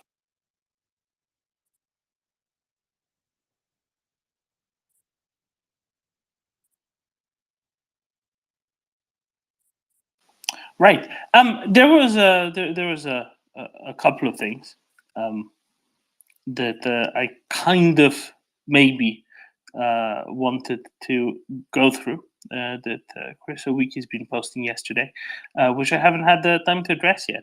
Would you mind if I do the honors, Mockers? Go on, of course, I don't mind. Very good. So this one's quite interesting to me because it addresses some economic issues in Russia, specifically the sales of Wagner-related merchandise appear to have collapsed in Russia after March 2023, when many online retailers were selling all kinds of Wagner merchandise, including keyrings, sweatshirts, patches, flags, mugs, souvenir sledgehammers, and carved backgammon sets. They're all gone now. 4 months ago, Chris Owicki noted there was a boom in Wagner-related merchandise on Avito. .ru, Russia's equivalent of eBay. At the time, Prigozhin was reportedly the second most popular man in Russia. I wonder who the first most popular was. Never quite clear. Prigozhin's mutiny appears to have made Wagner-related merchandise about as popular as souvenirs from Chernobyl. And I would note, clearly among some, they're very popular, right? Because the Russian troops that were occupying Chernobyl, they took all sorts of stuff with them, clearly as souvenirs. So it doesn't really say an awful lot about just how popular it is. Anyway, a handful of Wagner-related patches are still available on sale, not much else. All the Wagner recruitment ads have been removed from the website.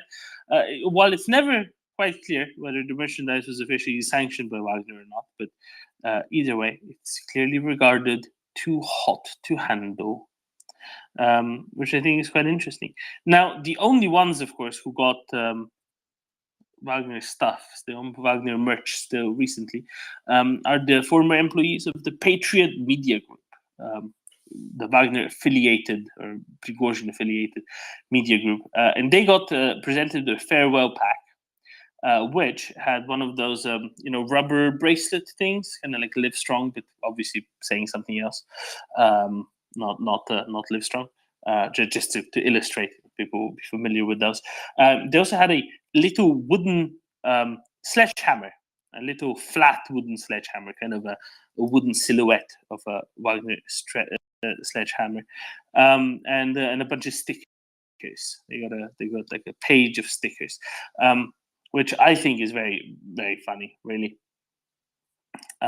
The bracelet has a slogan on it, a saying on it, honor, fatherland, courage. So yeah, very, very funny, really. And I wonder, what it really means. So does Czech's telegram.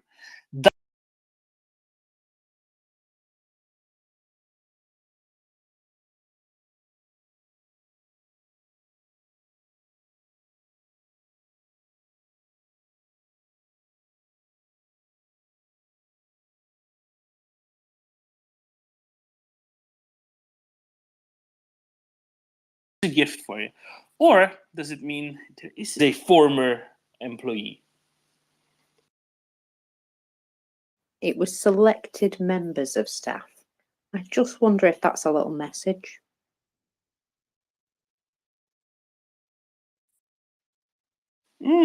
Interesting point. Very interesting point.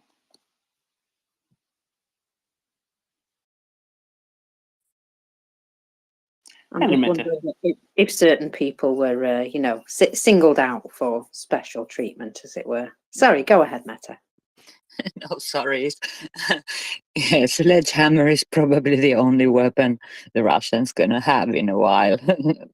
If Ukraine is destroying their armory in this speed as they are, so they can all come with sledgehammers. They will be a nice target for all the guys in the front. I just wanted to sort of note something that I feel is positive. Sursky, I think he's ground forces, head of ground forces. Anyway, the guy who always plans for Bakhmut, etc., and comments. He said that the losses of Ukraine, everyone is too much. For me, I really. I really feel so sorry for any loss Ukraine has, but he says that the losses are 8 to 10 versus 1 against Russian, and that's sort of the limit it has been all the war. So sort of in the counteroffensive, it hasn't gone up. So Ukraine isn't taking more losses potentially than previous, and I think it's a good news. So I wanted to come and say thank you. Yeah, and I would imagine that a lot of those disproportionate losses are because Ukraine now has some better kit that they're using on the battlefield, and we might see destroyed vehicles, but we know for every Russian destroyed tank that very likely those Russians didn't get out of that tank before it exploded. But for every maybe destroyed Leopard or at least out of action for the moment Leopard that we see, we know those guys got out of there without probably any major injuries, and that's the difference. That's the distinct difference. I mean, even armored vehicles like the Bradleys, they are indeed very good, high survivability, and so you might get shaken around a bit if you get yourself on a mine, but bumps and bruises heal, and as long as the guys are protected inside, that is absolutely the main reason why those things are being used. And yeah, I do feel that this is adding to the survivability of Ukrainian forces, and they should get a lot more of these things because they're obviously using them. Go ahead, Mette. It was an accident, but I was going to put 100%, but my hand got. But anyway, I agree totally, and the Bradleys, they are like doing 3 rounds, so they've been so-called destroyed 3 times, and they've been repaired, and they've saved the whole crew 3 times. So they are really, really kicking ass. Thank you. Yeah, I mean, we've had a lot of reviews of the Bradleys. Some people love them, some people don't think they're amazing, but they seem to be doing the Ukrainians proud. And yeah, I've got to say, anything which protects the people inside and allows them to, you know, retrieve their men from the battlefield generally intact, that's I'm all for that.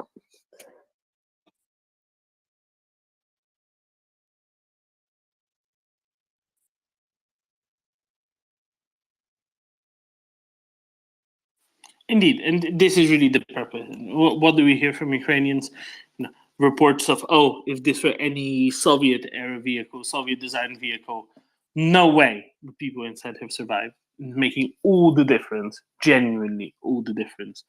You know, with several hits, sustaining several hits, and still being able to evacuate the crew, or at the very least, the crew being able to, you know, leave the vehicle, perhaps, you know, contused, maybe even concussed, but surviving, rather than being all killed inside it. So better vehicles getting destroyed than no Ukrainian soldiers dying. Very, very simple calculus there. Then John. No, don't. I won't stand for this. Just yeah, of course it's good. They save the crew and they live to fight another day. Obviously, very good. I'm not objecting, but we also have to mention what damage they do to the other side. Otherwise, it would, you know, it wouldn't make any difference. You could drive around with extremely secure vehicles, just driving around, and yeah, the war will never end. So yeah, obviously good that they are survivable, but they also need to smash those orcs on the other side, and I think they are doing that. So worth mentioning.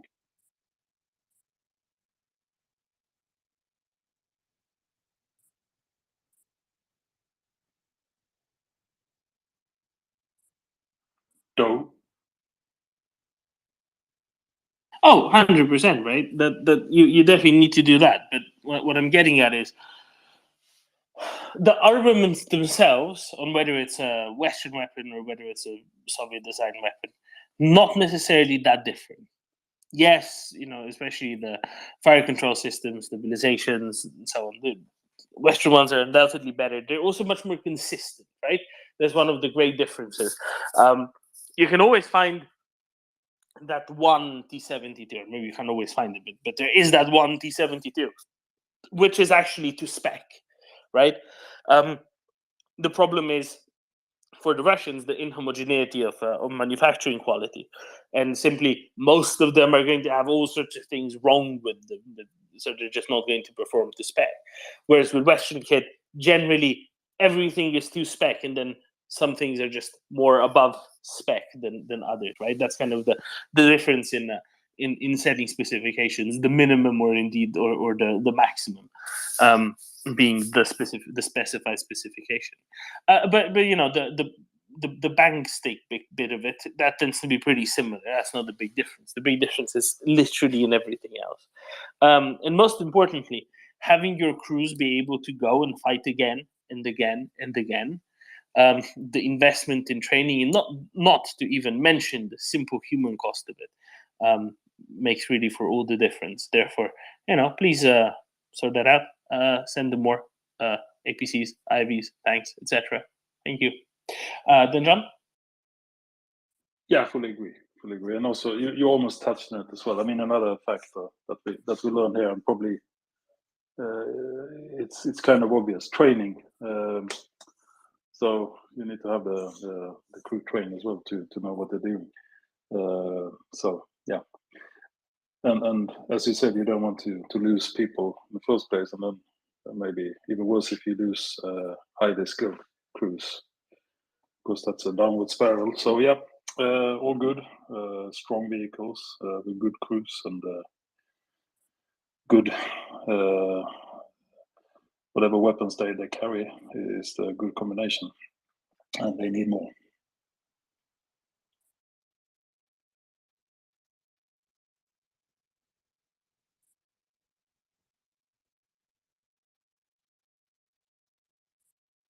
Matty? Yeah, thank you. Yeah, I'm just thinking that it's so great to know that Ukraine still has the main force to bring out, and I feel really comfortable that they've had an extra month to train. I'm just longing just for your years, Denjon, as well.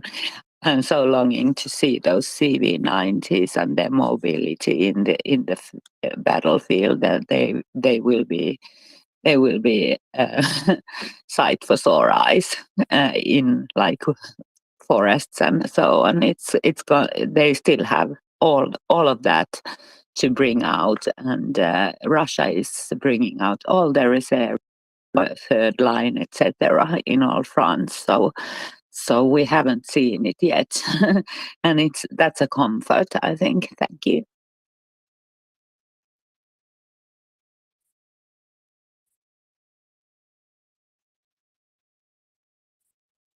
Yeah, then John, what CV90 is doing? And are archers there yet? Because I haven't heard anything. I mean, they must be by now. For sure, they must be there. They must be either not. I think I've seen. I saw a clip somewhere with the CV90. Archers I haven't seen, but CV90 I saw it. I think yesterday somewhere. I can't remember. And it was likely in Ukraine. So yeah, they are probably there. Maybe not being used yet in the front lines. I don't know. But yeah, for sure they must be there.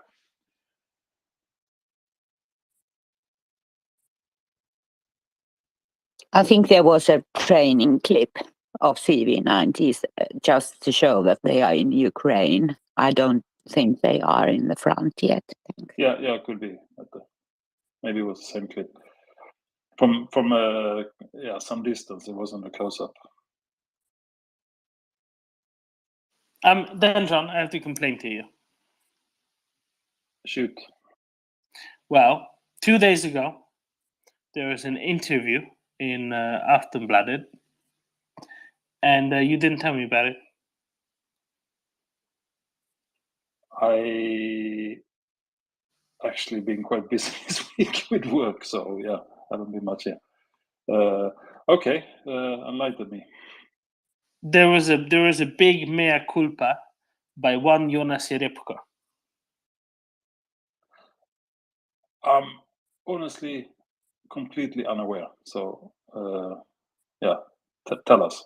Maybe I can fill in the blanks if I have. Well, so you know how MriyaReport, right around the same time as Russia invaded Ukraine, he's a Swedish basketball player, for those unaware, signed for CSKA Moscow, right? The Red Army club in Moscow. He got a lot of criticism, and he got excluded from the Swedish national team, and so on. And now, finally, he says, "No, it was my fault. I was just trying to play for the best club I could, and I wasn't thinking about other things, etc., etc." Has he apologized or what? I haven't seen that. That's I amazing. think so. I will. I will send you the article, and then you tell me if he sounds like he apologized, because I'm not entirely. Yeah, let me read it, but I think he's likely regretting his bad decision because it's causing him issues rather than regret. I don't know, but let me have a look. And also Yes. there's a hockey player also in CSKA Moscow, but he was celebrating and didn't back down. So yeah, creeps. Very well. Well, I hope that all gets sorted out, right? Maria, maybe you can enlighten us a little bit on this. Yeah, can you hear me well? Yeah, this is fine. Yep, I'm driving, so that's why. No, I read the article and I read some comments around the Facebook and Twitter, and I'm not sure Swedes are so impressed with his apology. Me neither, because it didn't feel quite as heartfelt, perhaps, and as everybody pointed out, that it was a bit late. Like, now you've made the money, and now you're coming back and trying to make yourself favorable with the national basket association as such. So we'll see. They had some comments about, yeah, we'll see what happens with him, but nothing like we're welcoming you back and such. It was not a very friendly answers that I read. Yeah, it does look a little bit like more of a complaint of why doesn't the Swedish Basketball Association even talk to me anymore? And I've been out of Russia for like a year now, and still, well, yeah. Anyway, thank you, Maria. I thought that might be the response. This is why I was so disappointed in Denjon. I talk to him every day, and yet he failed to mention it to me altogether. Maria. Yeah, I mean, was it like a month or two or something when I was a hockey player as well? There was winning something in Russia, and some known sister or something was bragging about it. And I mean, the most comments were not positive. I mean, for sure, people perhaps are not super vocal. The ones I meet regarding Russia, I mean, I'm the pretty most negative person I know. But when this kind of things come up, I for sure see that people are not impressed with those that are on the wrong side of history at this time.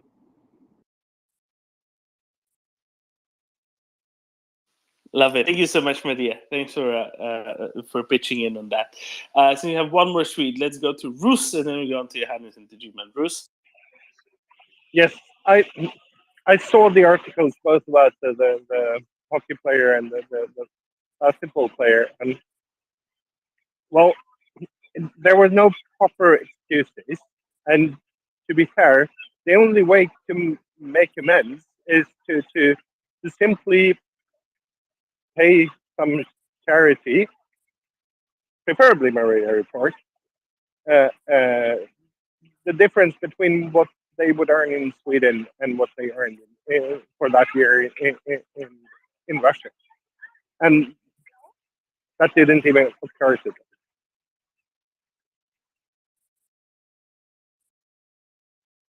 Thank you, Rus. Yeah, exactly. Then that would be definitely taken much more seriously by everyone. 100%. Johannes? Yeah, just a very short question to Mette, actually, because I'm almost sure that I misheard her saying, because I heard that she was saying that kind of the rate is like 8 to 10, but that wouldn't seem particularly great, but it's probably something different that she said, like 8 to 1 or so, but I heard 8 to 10, so 8. Between 8 to 1 and 10 to 1. Okay, thanks a lot. That makes more sense. Yeah, happy to. Very happy to. G-Man?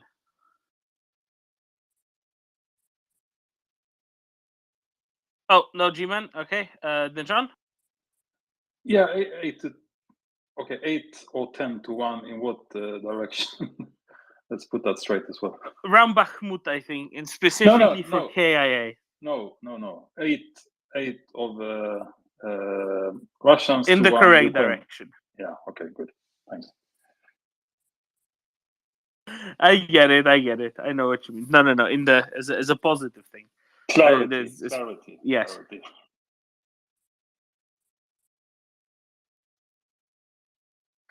Don't call me that, then, John. Right. People's hands keep going up and down, and I don't know if it's a glitch on my end. I think Aragorn had his hand up. Aragorn? Hi, good morning, good afternoon, good evening, everyone, depending where you are on the globe. I just want to say that I'm a big fan and I appreciate what you all do. And so I just wanted to bring up two thoughts. One is about the Zaporizhia nuclear power plant that earlier the Russians. So we all know that their politics is scaremongering around the globe, and that's their ammunition.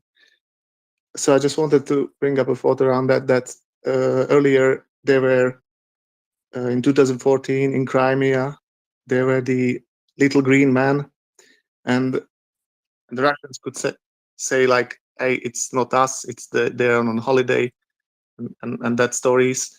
Later, that was the Wagnerites, but they are getting gone now. So if something happens to that power plant, it's pretty clear who will be blamed. That it will be just pure the Russian state after these events. So just to soothe the stress around this. And the second thought, I just wanted to bring back that news what came out yesterday, the photos that were shown yesterday about that Kubnik, how they are transporting the dead Russian soldiers. So I thought, like, because I don't speak Russian, I can't read it, but some of the people here have the Telegram and are in the channels. I thought like it would be a good idea to broadcast this into Russia, mainly to the parents, so they get the sense that what's happening to their kids. Thank you. Thank you, Aragorn. So on the first 100%, right? It's very straightforward. Nothing could ever have happened to the power plant if the Russians weren't there in the first place. That's kind of an obvious one, and that's the clear and real start of everything. Russia will only and has only persuaded utter and complete tankies of anything else. They will of course go and scream and yell and say, Russia's being discriminated against or whatever silly thing. The other thing about the alleged Kubnik. There was another report that then came out that said, no, this isn't actually deceased Russian soldiers. This is actually awful offcuts from a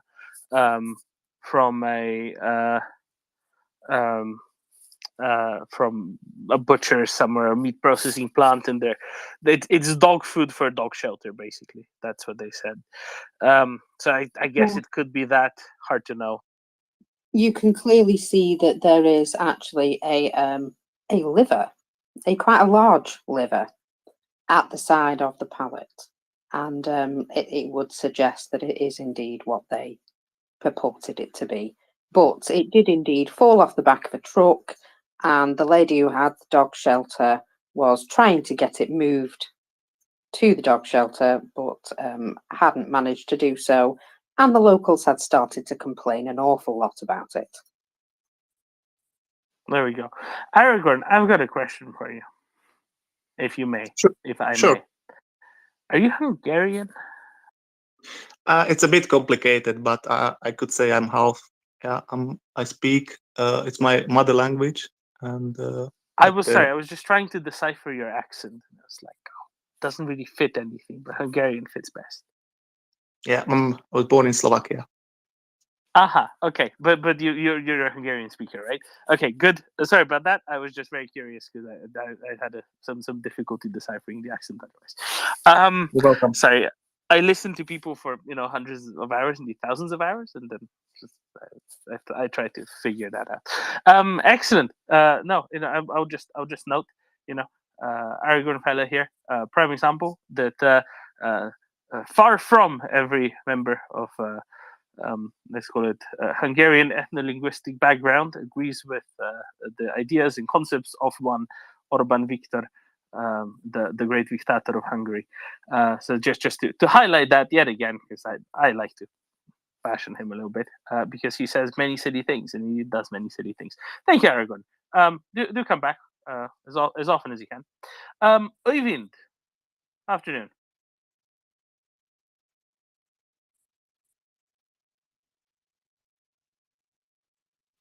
Oyvind? Oyvind, are you there? Yeah, hello. Can you hear me? Yes, we Can can. you hear me now?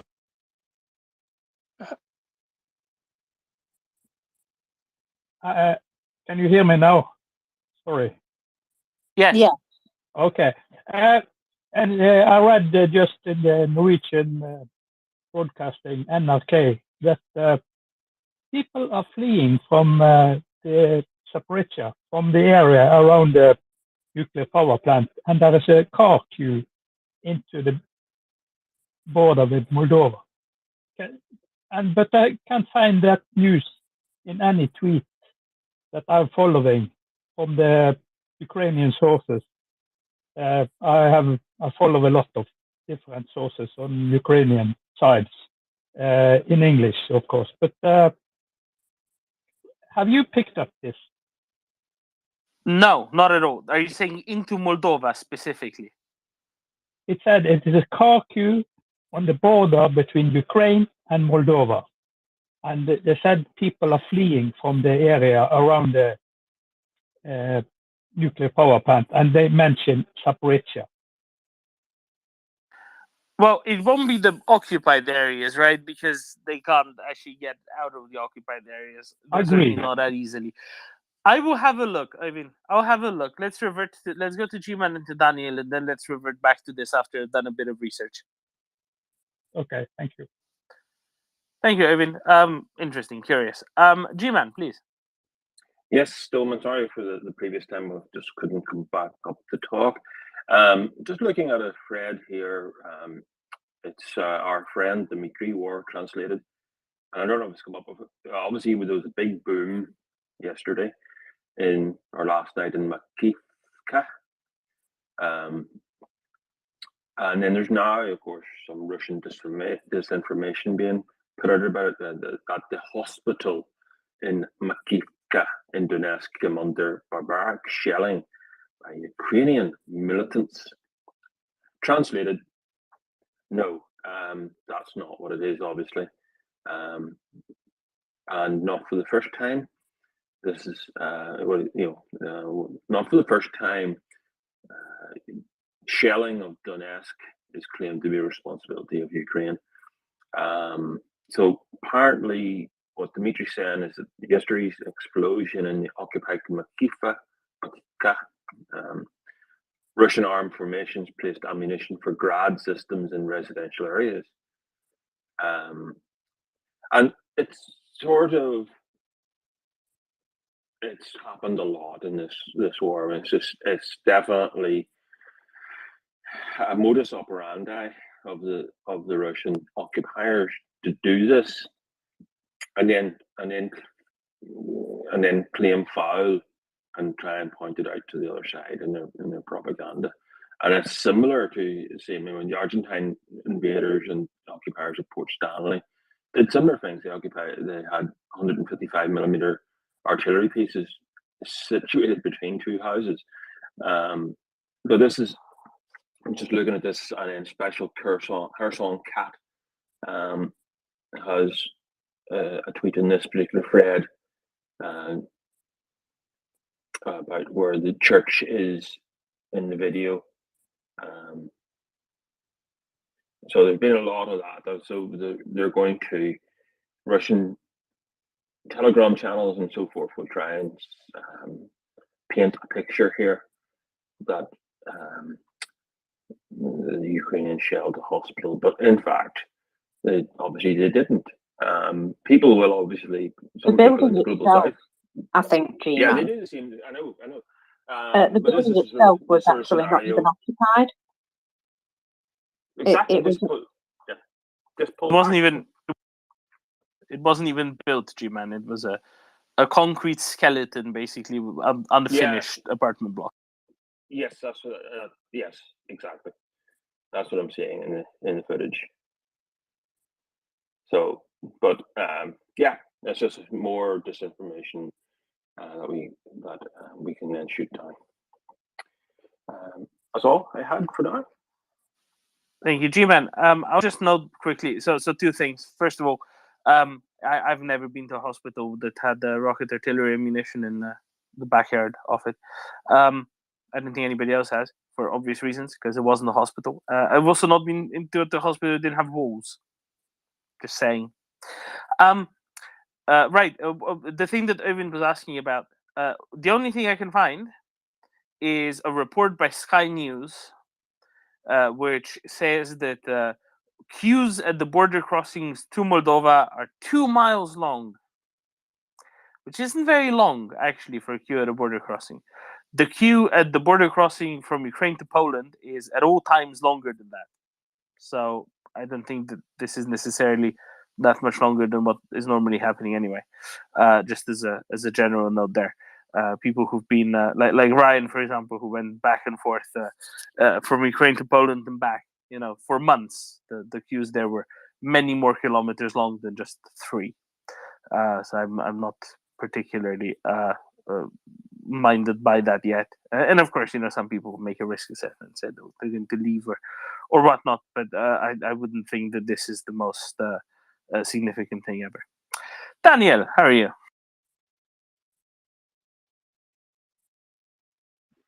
If I say I'm happy, you will be shocked. Not really. Okay. Let's help a bit, G-Man. G-Man, if you see other Twitter accounts, let's say Austin Technical, I don't know if Special Kirsten has posted, is a video made it by Ukrainian drone who supervised the strike in Makivka. And you can see the first hit, some grad starts exploding like going the rocket to the altitude of the drone, and also spreading around all the area of that interior courtyard. And after a big ball of fire, Andrew Perpetua, I think, baptized it, Boom Jesus. No, I'm sorry. No. I need to make a stop to this. It wasn't Jesus. Look at it. It was the Michelin Man, not Jesus. He said also Phoenix of fire, and doesn't matter. It's not so important. Important is after the big fireball, if you look around that old building, there are hectares of buildings who got hit by missiles. I see a strike in the top view, let's say, who just crossed the building because these are grads igniting. You see termites in the air. And I saw the original post of Baza. He's one of the big channel of the Russians on Telegram I follow. And I saw what they posted, closed caption of the facade of some clinic. And that is explainable. If you put, I don't know, 200 tons of Grad missiles, this will happen all around. Will ignite, jump in the air, and explode and destroy everything around. Because they are not a responsible person. They don't think step 2. What if? Critical thinking, things like that. What I want to tell you, and for me is very, very, very significant. Today I saw good news from Russia. I mean, really, really good news. What I say to you, my friend Oman, what is extremely important to see in Russia? Partisan activity, right? So I have 3 channels which I follow. Baza, which is total official Kremlin mouthpiece. At Prigozhin insurrection, 24 hours, they didn't do anything, waiting the official line. Sota, which is opposition, and Astra, which is in a limbo. Today, in the morning, when I made a recap at 8, 9 a.m., what I saw was an invasion of the news about what happened behind the enemy line in Russia. And I saw, let's put it this way, arson, sabotage, people are arrested for arson and sabotage. One killed, find it with ID, and he shot Makarov pistol and shoot at the KGB guys, and they kill him. A huge influx of sabotaging, partisan, anything. What does it mean? Somebody acts different. And yeah, maybe some of, not a majority, can be paid by HBO. Maybe. Doesn't care. Doesn't matter.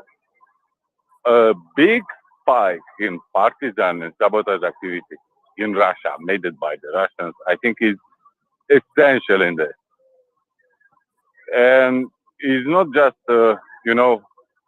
another tension point added to all the mechanisms like insurrection 2 weeks ago. I think it's much more than that. I can say this. If this see an increase at a big scale in less than 24 hours, and if this trend continues next day, I don't think this will be nice for them. Yeah, it's a big country, a lot of towns, cities, villages, a lot of infrastructure, targets possible, military targets possible, of course. But to see people ready to die for this, and they are Russian, you need to grow something which is an alternative to, I'm apolitical. I don't have an opinion. I don't vote. I don't want to discuss about this. Yeah, don't discuss. Just go strike. And for me, even if it's a small, extremely small minority, is extremely significant. It's like Nazi Germany. Everyone who did small things to sabotage their efforts deserve recognition. And, this gives me a lot of hope because at one moment I said, nah, no chance. The society is too damaged. I know. I can say now I have small hopes, maybe a bit bigger.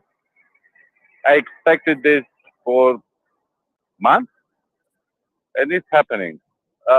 Don't imagine this never happened before.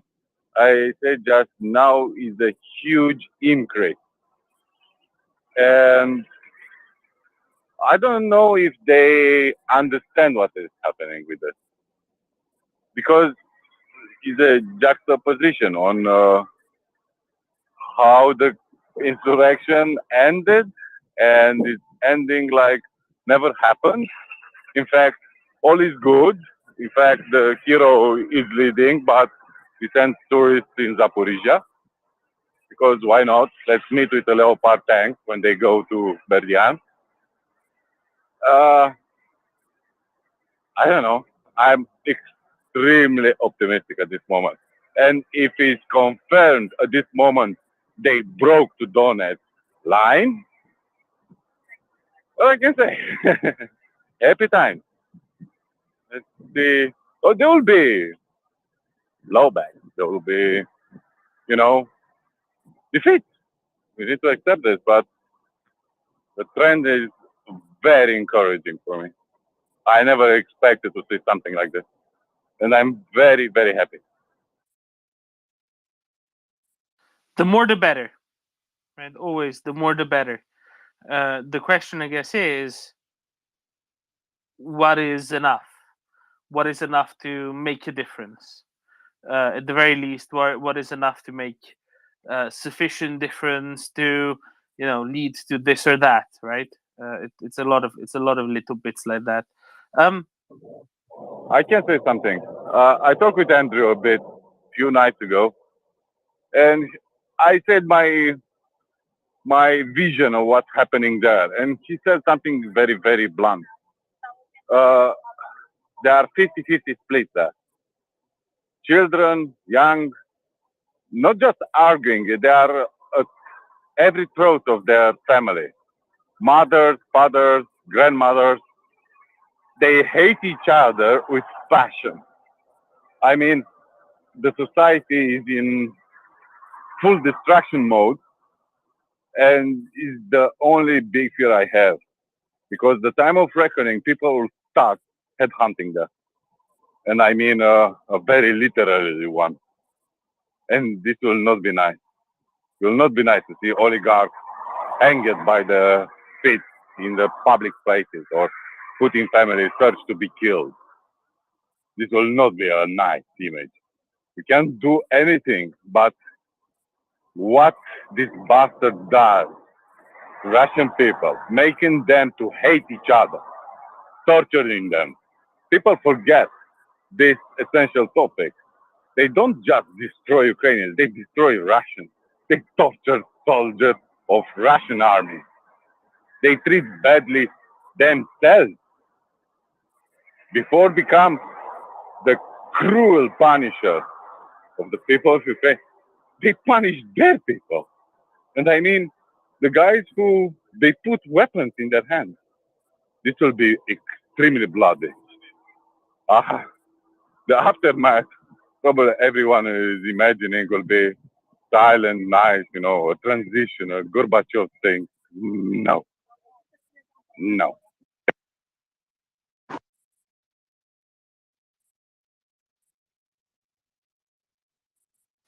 No, it's going to be very messy at the very least, and it's going to have very significant consequences for not just areas within Russia, but also well outside.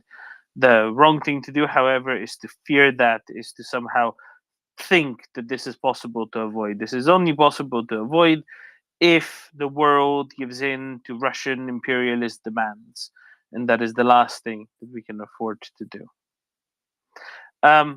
With all of that, let's go to G-Man, let's go to Ruth Redstone, and then maybe we can swing back, Daniel, and do a little update on you know what's been going on in Chechnya as well. G-Man.